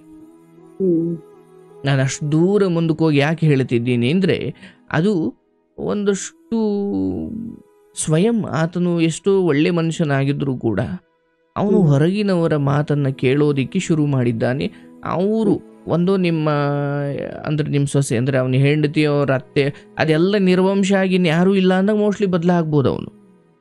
ಆದರೆ ಅದು ಯಾವುದು ಈಗ ಆಗೋದಲ್ಲ. ಹಾಗಾಗಿ ಅವನ ಮೇಲಿನ ಆ ಬದಲಾವಣೆಯ ಬಯಕೆಯನ್ನು ಬಿಟ್ಟು ನೀನು ನಿನ್ನ ಬದುಕನ್ನು ಚಿಕ್ಕ ಮಗನ ಜೊತೆ, ನೀನು ಎಷ್ಟು ಚಿಕ್ಕ ಮಗನಿಗೆ ಸಮಯ ಕೊಡಬೇಕು, ಅವನು ಮುಂದೆ ಹೆಂಗಿರ್ಬೇಕಂದ್ರೆ ದೊಡ್ಡ ಮಗನ ಕಥೆಯನ್ನು ನೀನು ಎತ್ತಲೇಬಾರ್ದು. ಅವನು ಮಗ ಏನಾಯಿತು, ಏನು ಮಾಡಿದೆ, ಏನು ತಿಂದೆ, ಇಷ್ಟೇ. ನೀನು ದೊಡ್ಡ ಮಗನ ಕಥೆ ಹೇಳ್ಕೊಂಡು ಕೂತ್ಕೊಂಡ್ರೆ, ಅಂದರೆ ಮನೇಲಿ ಪ್ರತಿದಿನ ರಾಮಾಯಣ ನಡೀತಾ ಇದ್ರೆ, ಪ್ರವಚನ ನಡೀತಾ ಇದ್ರೆ ಅಲ್ಲಿ ರಾಮ ಸೀತೆ ರಾವಣ ಇವ್ರದೇ ವಿಚಾರ ಬರುತ್ತೆ ಹೊರತೆ. ಅಂದರೆ ಯಾವ ವಿಚಾರ ಪ್ರತಿದಿನ ಸಂಜೆ ಅಲ್ಲಿ ಚರ್ಚೆಗೊಳಗಾಗ್ತಿದೆಯೋ ಆ ಮನೆ ಅದೇ ವೈಬ್ರೇಷನಿಂದ ತುಂಬಿ ಹೋಗುತ್ತೆ. ನಾಳೆ ದಿನ ನಿನ್ನ ಚಿಕ್ಕ ಮಗ ಕೂಡ ಹಂಗೇನೋ ಆಗ್ತಾನೆ. ಅಂದರೆ ಯಾಕಂದರೆ ಅದು ನೀವು ದಿವಸ ಕೊರಗಿ ನೀವು ಅಳ್ತಾ ಇದ್ದೀರಾ, ದುಃಖ ಪಡ್ತಾ ಇದ್ದೀರಾ. ಚಿಕ್ಕ ಮಗನಿಗೂ ಗೊತ್ತು ಯಾವ ಕಾರಣಕ್ಕೆ ಹೀಗೆ ಅಳ್ತಿದ್ದಾಳೆ ಅಂತ. ಒಂದು ದಿನ ಹೋದ್ಮೇಲೆ ಅದು ನೀನು ತಾಯಿ ಇರ್ಬೋದು, ನಿನ್ನ ನೋಡ್ಕೊಳ್ಬೇಕು ಅನ್ನೋದು ಅವನ ಜವಾಬ್ದಾರಿ ಕರ್ತವ್ಯ ಇರ್ಬೋದು. ಬಟ್ ಅವನದು ಒಂದು ಸ್ವಂತ ಬದುಕು ಅಂತ ಇರುತ್ತಲ್ಲಮ್ಮ. ಕಷ್ಟ ಆದರೂ ಪರವಾಗಿಲ್ಲ, ಈ ವಿಚಾರದಲ್ಲಿ ಎಲ್ಲ ಮಗ ನೀನು ಎಲ್ಲಾದರೂ ಇರು, ಚೆನ್ನಾಗಿರು ಅಂತ ಹೇಳಿಬಿಟ್ಟು ಈ ಮಗನ ಜೊತೆ ನಿನಗೆ ದುಃಖ ಅಳೋಂಗಾದಾಗ ಒಬ್ಳೆ ಯಾರಿಗೂ ಹೇಳಬೇಡ. ಚಿಕ್ಕ ಮಗನ ಮುಂದೆ ನಿನ್ನ ದುಃಖವನ್ನು ತೋರ್ಪಡಿಸ್ಬೇಡ. ಮಗ ಇಲ್ಲ ಚೆನ್ನಾಗಿದ್ದೀನಿ ನಾನೀಗ. ಹಂಗಿದ್ರೆ ನಿನ್ನ ಚಿಕ್ಕ ಮಗನಿಗೂ ಒಂದು ಧೈರ್ಯ. ಹಾಗಾಗಿ ನಿನ್ನ ಚಿಕ್ಕ ಮಗ ನಿನ್ನನ್ನು ಯಾವತ್ತೂ ಕೈ ಬಿಡೋದಿಲ್ಲ. ಈ ಮಾತನ್ನು ನೀನು ನೆನ್ಪಿಟ್ಕೊ. ಇದು ಎಲ್ಲ ಹಂಗೆ ಆಗ್ಬಿಡುತ್ತೋ ಅಂತ ನೋಡವಾ, ಭಗವಂತ ಕೆಡಿಸಬೇಕು, ಮನುಷ್ಯ ಕೆಡಬೇಕು. ನಿನ್ನನ್ನು ಇಲ್ಲಿ ಕಳಿಸಿರೋದು ಆ ಭಗವಂತನೇ. ಅವನಿಗೆ ಕರ್ಕೊಳ್ಳೋ ಸಮಯ ಬಂದಾಗ ಅವನು ನೀನು ಮಗನ ಜೊತೆ ಚೆನ್ನಾಗಿರು, ಚೆನ್ನಾಗಿಲ್ಲದೆ ಇರು, ನೀ ಅವನಿಗೆ ಕರ್ಕೊಳ್ತಾನೆ. ಈ ಮಧ್ಯೆ ಮೊದಲು ಇದೊಂದು ಪ್ರಯಾಣ, ಬಸ್ಸಲ್ಲಿ ಕೂತು ಪ್ರಯಾಣ ಮಾಡ್ತಿದ್ದೀವಿ. ಇದೇ ಪಕ್ಕದ ಸೀಟಲ್ಲಿ ನಿನ್ನ ಮಗ, ನಿನ್ನ ಸೊಸೆಯವರೆಲ್ಲ ಕೂತಿದ್ದ. ಯಾರು ಸ್ಟಾಪ್ ಯಾವಾಗ ಬೇಗ ಬರುತ್ತೋ ಗೊತ್ತಿಲ್ಲ, ಯಾರು ಎಲ್ಲಿ ಇಳ್ಕೊಳ್ತಾರೋ ಗೊತ್ತಿಲ್ಲ. ಇವತ್ತು ರಾತ್ರಿ ಊಟ ಮಾಡಿ ಮಲಗಿದವ್ರು ನಾಳೆ ಬೆಳಿಗ್ಗೆ ಇರೋದೇ ಇಲ್ಲ. ಹಾಗಿರ್ಬೇಕಾದ್ರೆ ಸಾಯ ತನಕ ನಾನು ನಂಬಿಲ್ಲ. ನೀನು ಸಾಯ್ಬೇಕು ನೀನು ಅಂತ ಹೇಳಿದ್ನಲ್ಲ, ನನ್ನ ಅಮ್ಮನ ಬಿಟ್ಟು ನಾನು ಇರಲ್ಲ ಅಂತ ಹೇಳಿದ್ ಮಗ ಸಾಯ ತನಕ ನಂಬಿಲ್ಲ ಅಂತ ಕೇಳ್ತಾನಲ್ಲ, ಏನ್ ಮಾಡಿದೆ? ಇದೇ ಆಗ್ತಾ ಇರೋದು ನಿನ್ನ ಸಮಸ್ಯೆ. ಇದ್ರ ಮೇಲೆ ನಾನೇನು ಹೇಳಲ್ಲ ತಾಯಿ, ನಾನು ಹೇಳ್ತೀನಿ. ಇದು ನನ್ನ ಮಾತಿಂದ, ನನ್ನ ಶಕ್ತಿಯಿಂದ ನಿನಗೆ ಕೊಡ್ತಿರೋ ವರ ಅಂದ್ಕೋ, ಶಾಪ ಅಂದ್ಕೋ, ಏನಾದರೂ ಮಾಡ್ಕೋ. ನೀನು ಎಲ್ಲಿಯವರೆಗೂ ಆ ಮಗನ ವಿಚಾರವನ್ನು ನಿನ್ನ ಚಿಕ್ಕ ಮಗನ ಮುಂದೆ ನೀನು ಕೊರಗುತ್ತಾ ಅಳ್ತಾ ಹೇಳ್ತಾ ಹೋಗ್ತೀಯೋ, ಮುಂದಿನ ಕಾಲದಲ್ಲಿ ಯಾವ ದೊಡ್ಡ ಮಗನಿಂದ ನಿನಗೆ ಏನು ಅನ್ಯಾಯ ಆಯಿತು ಅದಕ್ಕೆ 3ರಷ್ಟು ಅನ್ಯಾಯ. ಮತ್ತು ನೀನು ತೀರಾ ದುಃಖದಲ್ಲಿದ್ದ ಸಮಯದಲ್ಲಿ ಚಿಕ್ಕ ಮಗನು ಕೂಡ ನೀನು ದೂರ ಮಾಡ್ತಾನೆ. ಅಕಸ್ಮಾತ್ ನೀನು ಇದೇ ಮನಸ್ಥಿತಿಯಲ್ಲಿ ನೀನು ಮುಂದುವರೆದ್ರೆ, ಒಬ್ಬ ತಾಯಿಯಾಗಿ ಇದನ್ನು ಸಹಿಸೋದು ಕಷ್ಟವಾದರೂ ಕೂಡ ಈತ ಕೂಡ ಹೊರಗಿನ ಹೆಣ್ಣಿನ ವಿಚಾರದಲ್ಲಿ ಬಲಿಯಾಗಿ ಹೊರಗಿನ ಹೆಣ್ಣನ್ನು ಒಲಿಸಿಕೊಳ್ಳೋದಕ್ಕೋಸ್ಕರ ನೀನು ಅವನಿಗೆ ಭಾರ ಆಗ್ತೀಯ ಅನ್ನೋ ಕಾರಣಕ್ಕೆ ನೀನು ಈ ವ್ಯಕ್ತಿಯಿಂದಲೂ ನಿನ್ನ ಚಿಕ್ಕ ಮಗನಿಂದಲೂ ನೀನು ದೂರವಾಗುವ ದಿನ ಬರುತ್ತೆ. ಈ ಮಾತನ್ನು ನೀನು ಎಚ್ಚರಿಕೆಯಿಂದ ತಗೋ. ನಿನ್ನ ದೊಡ್ಡ ಮಗನ ವಿಚಾರವಾಗಿ ಚಿಕ್ಕ ಮಗನ ಮುಂದೆ ಯಾವತ್ತೂ ಚರ್ಚೆ ಮಾಡಬಾರದು. ನೀನು ಆಗೂ ಅದನ್ನು ಮಾಡ್ತಾನೆ ಹೋಗ್ತೀಯ ಅಂದರೆ, ಆಗೂ ನೀನು ಅದನ್ನು ಅವನ ಮುಂದೆ ಹೇಳ್ತಾನೆ ಹೋಗ್ತೀಯ ಅಂದರೆ, ನೀನು ಯಾರೂ ಇಲ್ಲದ ಅನಾಥಿಯಾಗಿ ನಿನ್ನ ಜೀವನವನ್ನು ಮುಗಿಸ್ಕೊಳ್ತೀಯ. ನಾನು ನಿನಗೆ ಸಂಪೂರ್ಣವಾಗಿ ಹಾರೈಸ್ತೀನಿ. ನಿನ್ನ ಹೃದಯದಲ್ಲಿರುವ ನೋವು, ದುಃಖ ಎಲ್ಲವೂ ಕೂಡ ಹೊರಟೋಗಿ ದೊಡ್ಡ ಮಗ ಎಲ್ಲಿದ್ದರೂ ಚೆನ್ನಾಗಿರಲಿ ಅಂತ ಹೇಳಿಬಿಟ್ಟು, ಯಾರು ಈಗಲೂ ನಿನ್ನ ಹಿಡಿತದಲ್ಲಿ ನಿನ್ನ ಮಾತು ಕೇಳಿಕೊಂಡು ನಿನಗೆ ಪ್ರೀತಿ ಮಾಡಿಕೊಂಡು ನಿನಗೆ ಸ್ವಲ್ಪ ಸಹಾಯ ಮಾಡಿಕೊಂಡು ನಿನ್ನ ಸೇವೆಯನ್ನು ಮಾಡಿಕೊಂಡಿದ್ದಾನೋ ಅವನ ವಿಚಾರವಾಗಿ ನೀನು ಚರ್ಚೆ ಮಾಡು, ಚಿಂತನೆ ಮಾಡು. ದೊಡ್ಡ ಯಾವುದು ಬಿಟ್ಟು ಹೋಗಿದೆಯೋ ಅದ್ರ ಬಗ್ಗೆ ಚಿಂತೆ ಮಾಡಿದ್ರೆ ನೀನು ಎಲ್ಲವನ್ನು ಕಳ್ಕೊಳೋ ದಿನ ಬರುತ್ತೆ. ಈ ಮಾತನ್ನು ಯಾಕೆ ಹೇಳಿದೆ ಅಂತ ನೀನೇ ಪಶ್ಚಾತ್ತಾಪ ಪಡೋ ದಿನ ಮುಂದೊಂದು ದಿನ ಬರುತ್ತೆ. ನಾನು ಹಾರೈಸ್ತೀನಿ. ನೀನು ನಿನ್ನ ಚಿಕ್ಕ ಮಗನಿಂದ ಎಲ್ಲ ಸಂತೋಷವನ್ನು ಪಡ್ಕೋ, ನಿನ್ನ ಚಿಕ್ಕ ಮಗನಿಂದ ಎಲ್ಲ ನೆಮ್ಮದಿಯನ್ನು ಪಡ್ಕೋ. ನಿನ್ನ ಚಿಕ್ಕ ಮಗ ನಿನ್ನ ಸೇವೆ ಮಾಡೋದೇ ಅವನ ಪರಮ ಗುರಿ ಆಗುವ ಹಾಗೆ ಅವನಿಗೆ ಭಗವಂತ ಬುದ್ಧಿಯನ್ನು ಕೊಟ್ಟಿದ್ದಾನೆ. ಅವನು ನಿನ್ನನ್ನು ಬಿಡುವುದಿಲ್ಲ. ಆದರೆ ಯಾವಾಗ ನೀನು ಇಲ್ಲದೇ ಇರೋವನಿಗೋಸ್ಕರನೇ ಯೋಚನೆ ಮಾಡ್ತೀಯೋ, ಇದ್ದವರಿಗೆ ಅನಿಸುತ್ತೆ ಇನ್ನು ನಾವು ಸೇವೆ ಮಾಡಿ ಏನು ಅರ್ಥ ಬಂತು ಅಂತ. ಅರ್ಥ ಆಯ್ತಲ್ಲ? ನೀವು ಈ ಸಮಯದಲ್ಲಿ ನಿಮ್ಮ ಚಿಕ್ಕ ಮಗನಿಗೆ ಕೊಡಬಹುದಾದ ದೊಡ್ಡ ಉಡುಗೊರೆ ಅಂದರೆ ನೀವು ಸ್ವಲ್ಪ ಹಾಸ್ಪಿಟ್ಲ್ ಬಿಲ್ ಕಡಿಮೆ ಮಾಡಬೇಕು. ಅರ್ಥ ಆಯ್ತಲ್ಲ? ನಿನ್ನ ದೊಡ್ಡ ಮಗನ ನೋಡ್ತೀಯ, ಇನ್ನು 4-5 ವರ್ಷ ಅವನು ಬೀದಿ ನಾಯಿಗಿಂತ ಕಡೆಯಾಗಿ ಬದುಕೋದನ್ನು ನೀನು ನೋಡ್ತೀಯ. ಯಾರು ಇವತ್ತು ಎತ್ತಿ ಮೆರೆಸ್ತಾ ಇದ್ದಾರೋ ಒಂದು ಹಂತಕ್ಕೆ ಅವನ ಇಡೀ ಬದುಕನ್ನು ಹಿಡಿತಕ್ಕೆ ತಗೊಳ್ತಾರೆ. ಅವನ ಎತ್ತಗೂ ಆ ಕಡೆ ಈ ಕಡೆ ಹೋಗದೆ ಇರೋ ಸ್ಥಿತಿಗೆ ಅವರು ತರ್ತಾರೆ. ಅವನು ದುಡಿದ ₹1 ದುಡ್ದನ್ನು ಅವನೇ ಖರ್ಚಿಗೆ ಕೇಳಿ ಇಸ್ಕೊಳ್ಳೋ ಸ್ಥಿತಿಗೆ ಹೋಗ್ತಾನೆ. ಅರ್ಥ ಮಾಡಕು. ನಿನ್ನ ಮಗ, ದೊಡ್ಡ ಮಗ, ಅವನು ಕೈ ಜಾರಿ ಹೋಗಿರುವ ವಿಚಾರ, ಆ ಕೈ ಜಾರಿ ಹೋಗಿರುವ ವಿಚಾರ, ಕಳೆದು ಹೋಗಿರುವ ವಸ್ತು, ಬಿಟ್ಟು ಹೋದ ವ್ಯಕ್ತಿ, ಇವ್ರು ಯಾರ ಬಗ್ಗೆನೂ ಬುದ್ಧಿವಂತರಾದವರು ಯೋಚನೆ ಮಾಡಬಾರದು. ನಿನಗೆ ಶುಭವಾಗಲಿ, ಆರೋಗ್ಯ ಚೆನ್ನಾಗಿ ನೋಡ್ಕೊಳ್ಳುವ. ಚಿಕ್ಕ ಮಗನಿಂದ ನಿನಗೆ ಎಲ್ಲ ಸಂತೋಷ, ನೆಮ್ಮದಿ, ಹಾರೈಕೆ, ಆಶ್ರಯ ಎಲ್ಲ ಸಿಗುತ್ತೆ, ಸಿಕ್ಕಿದೆ. ಕಳ್ಕೊಳ್ಬೇಡ. ತುಂಬಾ ಖುಷಿ ಆಯ್ತು ಸ್ವಾಮಿ. ನನ್ಗೆ ಹೇಳ್ಕೋಬೇಕು, ಯಾರಿಗೆ ಹೇಳ್ಕೊಳ್ಳಿ, ಹೆಂಗ್ ಹೇಳ್ಕೊಳ್ಳಿ, ನಿಮ್ದು ಏನ್ ತಪ್ಪೈತೆ, ಯಾಕೆ ನನ್ಗೇನು ಏನೋ ಹುಚ್ಚಿಯಾಗ ಒಂಥರ ಮನೆಯೊಳಗೆ ಕೂಡಾಕಬಿಟ್ಟು ಸುತ್ತೋಗ್ಬಿಡ್ಲಾ, ಇಲ್ಲ ಹೋಗ್ಬಿಡ್ಲಾ, ಕರ್ಸಿದ್ಬಿಡ್ಲಾ ರೋಡಿಗೆ ಹೋಗಿ, ಹಿಂಗೆ ಏನೋ ಒಂಥರ ನಿಮಿಷಕ್ಕೊಂಥರ ಗಂಟೆಗೊಂಥರ ಚಂಚಲ ಆಯ್ತಿತ್ತು ನನ್ನ ಮನಸ್ಸಿಗೆ. ಏನೂ ಇಲ್ಲ, ಅದೆಲ್ಲದಕ್ಕೂ ನಾನು ಕಾರಣ ಸಮೇತ ವಿವರಿಸಿ ಹೇಳಿದ್ದೀನಿ. ಹಾಗಾಗಿ ದೊಡ್ಡ ಮಗನ ವಿಚಾರ ನೀನು ಇಲ್ಲಿಗೆ ಅದನ್ನು ಬಿಡಬೇಕು. ತೀರಾ ಒಂದು ಹೆಜ್ಜೆ ಮುಂದೆ ಹೋಗುವುದು ಹೇಳೋದಾದ್ರೆ ನನಗಿರೋನು ಒಬ್ಬನೇ ಮಗ ಅಂತ ಅಂದ್ಕೊ. ಸಿಂಪಲ್. ಒಬ್ಬನೇ ಮಗ, ಅವನು ಚೆನ್ನಾಗಿದ್ದಾನೆ. ನೀನು ಅವನಿಗೆ ಏನೇನು ತ್ಯಾಗ ಮಾಡಿದೆ, ನೀವೆಲ್ಲ ಸೇರಿ ಅವನಿಗೆ ಏನೇನು ಮಾಡಿದ್ರಿ, ಅದು ಸುಮ್ಮನೆ ಯಾರಿಗೂ ಮಾಡಿಲ್ಲಮ್ಮ, ಮಗ ಅನ್ನೋ ಭಾವನೆಯಿಂದ ಮಾಡಿದೆ. ಅದು ನಿಮ್ಮ ಕರ್ತವ್ಯ ಆಗಿತ್ತು, ಹೌದಲ್ಲ? ಹೌದು, ನಾನು ಕರ್ತವ್ಯ ಅಂತಾನೆ ಮಾಡಿದೆ ಅಷ್ಟೇ. ಯಾವುದನ್ನು ನಾವು ಕರ್ತವ್ಯ ಅಂತ ಮಾಡಿದ್ದೀವೋ ಅದರಿಂದ ನಾವು ಪ್ರತಿಫಲವನ್ನು ಬಯಸಬಾರದು. ನಮಗೆ ಸೋತ್ ಕಾಲದಲ್ಲಿ ಇಂಥ ಕಾಲದಲ್ಲಿ ಕಾಯಿಲ್ಗಳು ನಂಬಿಟ್ಬಿಟ್ರಲ್ಲ. ಅರ್ಥ ಆಯ್ತು. ಆ ಕಾರಣಕ್ಕೆ ನಿನ್ನ ಚಿಕ್ಕ ಮಗನನ್ನ ನಿನಗೆ ಕೊಟ್ಟಿರೋದು. ನಾನು ನಿನಗೆ ಕೆಲವು ಕಠಿಣವಾಗಿ ಯಾಕೆ ಹೇಳಿದೆ ಅಂದರೆ ನಿನ್ನನ್ನ ಸ್ವಲ್ಪ ಆ ಯೋಚನೆ ಮಾಡಿ ಕಾಯಿಲೆ ತರಿಸ್ಕೊಳ್ಳೋದಂಗೆ ತಡೆಯೋದಿಕ್ಕೆ ಹೇಳಿದೆ ಹೊರತು ನಿನ್ನ ಚಿಕ್ಕ ಮಗ ನಿನ್ನ ಜೊತೆ ನಿಲ್ತಾನೆ. ಆದ್ರೆ ಹಂಗಂದು ಮಾತ್ರಕ್ಕೆ ನೀನು ಅಲ್ಲೇ ವಿಚಾರವನ್ನೇ ಮನೆಯಲ್ಲಿ ವಾಸ್ತುಗೃಹದಲ್ಲಿ ಯಾರಿಲ್ವೋ ಅಥವಾ ಯಾವುದು ಸರಿ ಇಲ್ವೋ ಅದನ್ನೇ ಸಂಜೆ ಅನ್ನೋದು ಕೇಳಂಗಿಲ್ಲ, ಬೆಳಗ್ಗೆ ಅನ್ನೋದು ಕೇಳಂಗಿಲ್ಲ, ಬರೀ ಅದ್ರ ಬಗ್ಗೆನೇ ಮಾತಾಡಿದ್ರೆ ಆ ಮನೆಗೆ ಅದು ಒಳ್ಳೇದಾಗಲ್ಲ.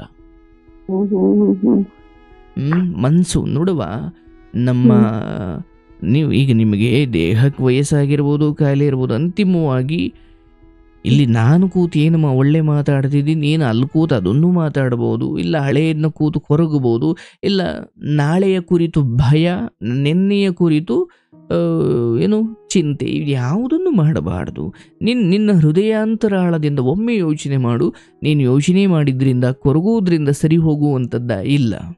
ಇದು ಯಾವುದೂ ನಿನ್ನಿಂದ ಸಾಧ್ಯ ಇಲ್ಲ ಅಂದಾಗ, ಈಗ ನಾವು ಹೆತ್ತವರು ತಂದೆ ತಾಯಿನೇ ಆದರೂ ಕೂಡ ಅವರು ನಮ್ಮನ್ನು ದೂರ ಇಟ್ಟಿದ್ದಾರೆ, ಬಟ್ ನಮ್ಮನ್ನು ಸಾಕದವರು ಯಾರೋ ಆಶ್ರಮದವರು ಅಂದಾಗ ನನಗೆ ಆಶ್ರಮದವರ ಉದ್ಧಾರವನ್ನೇ, ಆಶ್ರಮದವರ ಪ್ರೀತಿಯನ್ನೇ, ಆಶ್ರಮದವರು ನನ್ನನ್ನು ಬೆಳೆಸಿದ್ರು, ಆ ಕಾರಣಕ್ಕೆ ನಾನು ಆಶ್ರಮದವರಿಗೆ ನನ್ನ ಬದುಕನ್ನು ಮುಡಿಪಿಡಬೇಕೆ ಹೊರತು ಇಂದ್ಯಾರೋ ಎತ್ತರಂತೆ ನನ್ನನ್ನು ಆಚೆ ಹಾಕುದ್ರಂತೆ ಅಂದರೆ ಹೆತ್ತಿದ್ದಕ್ಕೋ ಆಚೆ ಹಾಕಿದ್ದಕ್ಕೋ ಬೈಕೊಂಡು ಪ್ರೀತಿ ಮಾಡಿಕೊಂಡು ಕೂತ್ಕೊಳ್ಳೋದಕ್ಕಿಂತ ನನ್ನನ್ನು ಯಾರು ಈ ದಿನ ನೋಡ್ಕೊಳ್ತಿದ್ದಾರೆ ಅವ್ರಿಗೆ ನಾನು ಸಮರ್ಪಣೆ ಮಾಡ್ಕೊಂಡ್ಬಿಡ್ಬೇಕು. ಹೀಗೆ ಚಿಕ್ಕ ಮಗ ನೋಡ್ಕೊಳ್ತಿದ್ದಾನೆ, ಅವನಿಗೆ ನೀವು ಸಮರ್ಪಣೆ ಮಾಡಿಕೊಂಡು ಅದನ್ನು ದೇವರು ಅಂತ ಭಾವಿಸಿ ಶರಣಾಗಬೇಕು. ಅದನ್ನು ಬಿಟ್ಟು ಹೋದ ವರ್ಷ ಹಂಗಿತ್ತು, ಆಚೆ ವರ್ಷ ಹಂಗಿತ್ತು, ಅವ್ರು ಹಂಗೆ ಚೆನ್ನಾಗಿದ್ದ, ಇವನು ಹಿಂಗೆ ಚೆನ್ನಾಗಿ.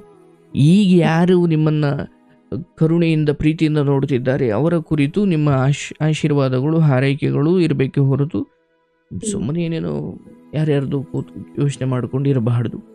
ಇರಲಿ, ಅವರ ಅತ್ತೆ ಮಾವ ಹೆಂಡತಿ ಎಲ್ಲರೂ ಸೇರಿ ಅವನನ್ನು ಗುಂಡಿಗೆ ತಳ್ಳುತ್ತಾ ಇದ್ದಾರೆ. ಅವನಿಗೆ ಅರ್ಥ ಆಗಿ ಕೂಗಾಡಿ ನನ್ನನ್ನು ಬಿಡಿ, ನಿಮ್ಮ ಸವಾಸಕ್ಕೆ ಬಂದು ತಪ್ಪು ಮಾಡಿದೆ ಅಂತ ಕೂಗಾಡುವಷ್ಟೊತ್ತಿಗೆ ಸಮಯ ಮೀರಿ ಹೋಗಿರುತ್ತೆ. ಇರಲಿ, ನಿನಗೆ ಒಳ್ಳೇದಾಗಲಿ. ಚಿಕ್ಕ ಮಗನ ಬಿಟ್ಟು ಇನ್ನೇನು ಆ ಮನೆಯಲ್ಲಿ ಚರ್ಚೆ ಆಗದಂಗೆ ನೀನು ನೋಡ್ಕೊಂಡಿದ್ದೇ ಆದಲ್ಲಿ ನಿನ್ನ ಚಿಕ್ಕ ಮಗ ನಿನ್ನನ್ನು ಕೊನೆಯವರೆಗೂ ಚೆನ್ನಾಗಿ ನೋಡ್ಕೊಳ್ತಾನೆ. ನಿನಗೊಳ್ಳೇದಾಗ್ಲವ ಈಶ್ವರ.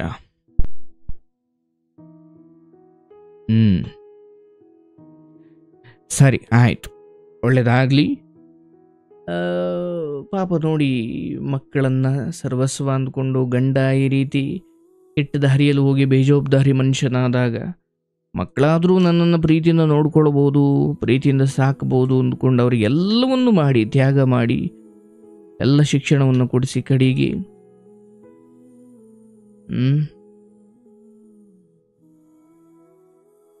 ಹೆಂಡತಿ ಆದವಳು ಅಥವಾ ಹೆಂಡತಿ ಕಡೆಯವರು ಏನೇ ಕಿವಿ ಚುಚ್ಚಿ ಏನೇ ಅಮ್ಮನ ಬಗ್ಗೆ ಹೇಳ್ಕೊಟ್ಟು ದೂರ ಮಾಡು ಅಂದ ತಕ್ಷಣ ಮಾಡಿಬಿಡೋಕ್ಕೆ ಏನು ನಿಮಗೆ ದೊಡ್ಡ ರೋಗ ಬಂದಿರೋದು? ಅನುಭವಿಸ್ತೀರಾ, ಎಲ್ಲ ಅನುಭವಿಸ್ತೀರಾ. ಆ ದೊಡ್ಡ ಮಗನ ಕುರಿತು ನನಗೆ ಬಹಳ ಕರುಣೆ ಇದೆ, ಮತ್ತು ಆತನ ನಾಳೆಯ ಕುರಿತು ಪಾಪ ಅನಿಸುತ್ತೆ.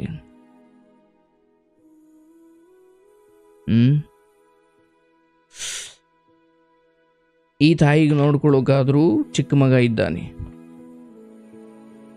ಆ ದೊಡ್ಡ ಮಗನಿಗೆ ಯಾರು ಇಲ್ದಿರೋ ಒಂದಿನ ಬರುತ್ತೆ. ಇದು ನನ್ನ ಶಾಪವಲ್ಲ, ಅದು ಅವನ ಕರ್ಮದ ಫಲ. ಅನುಭವಿಸು. ಒಳ್ಳೆಯದಾಗಲಿ.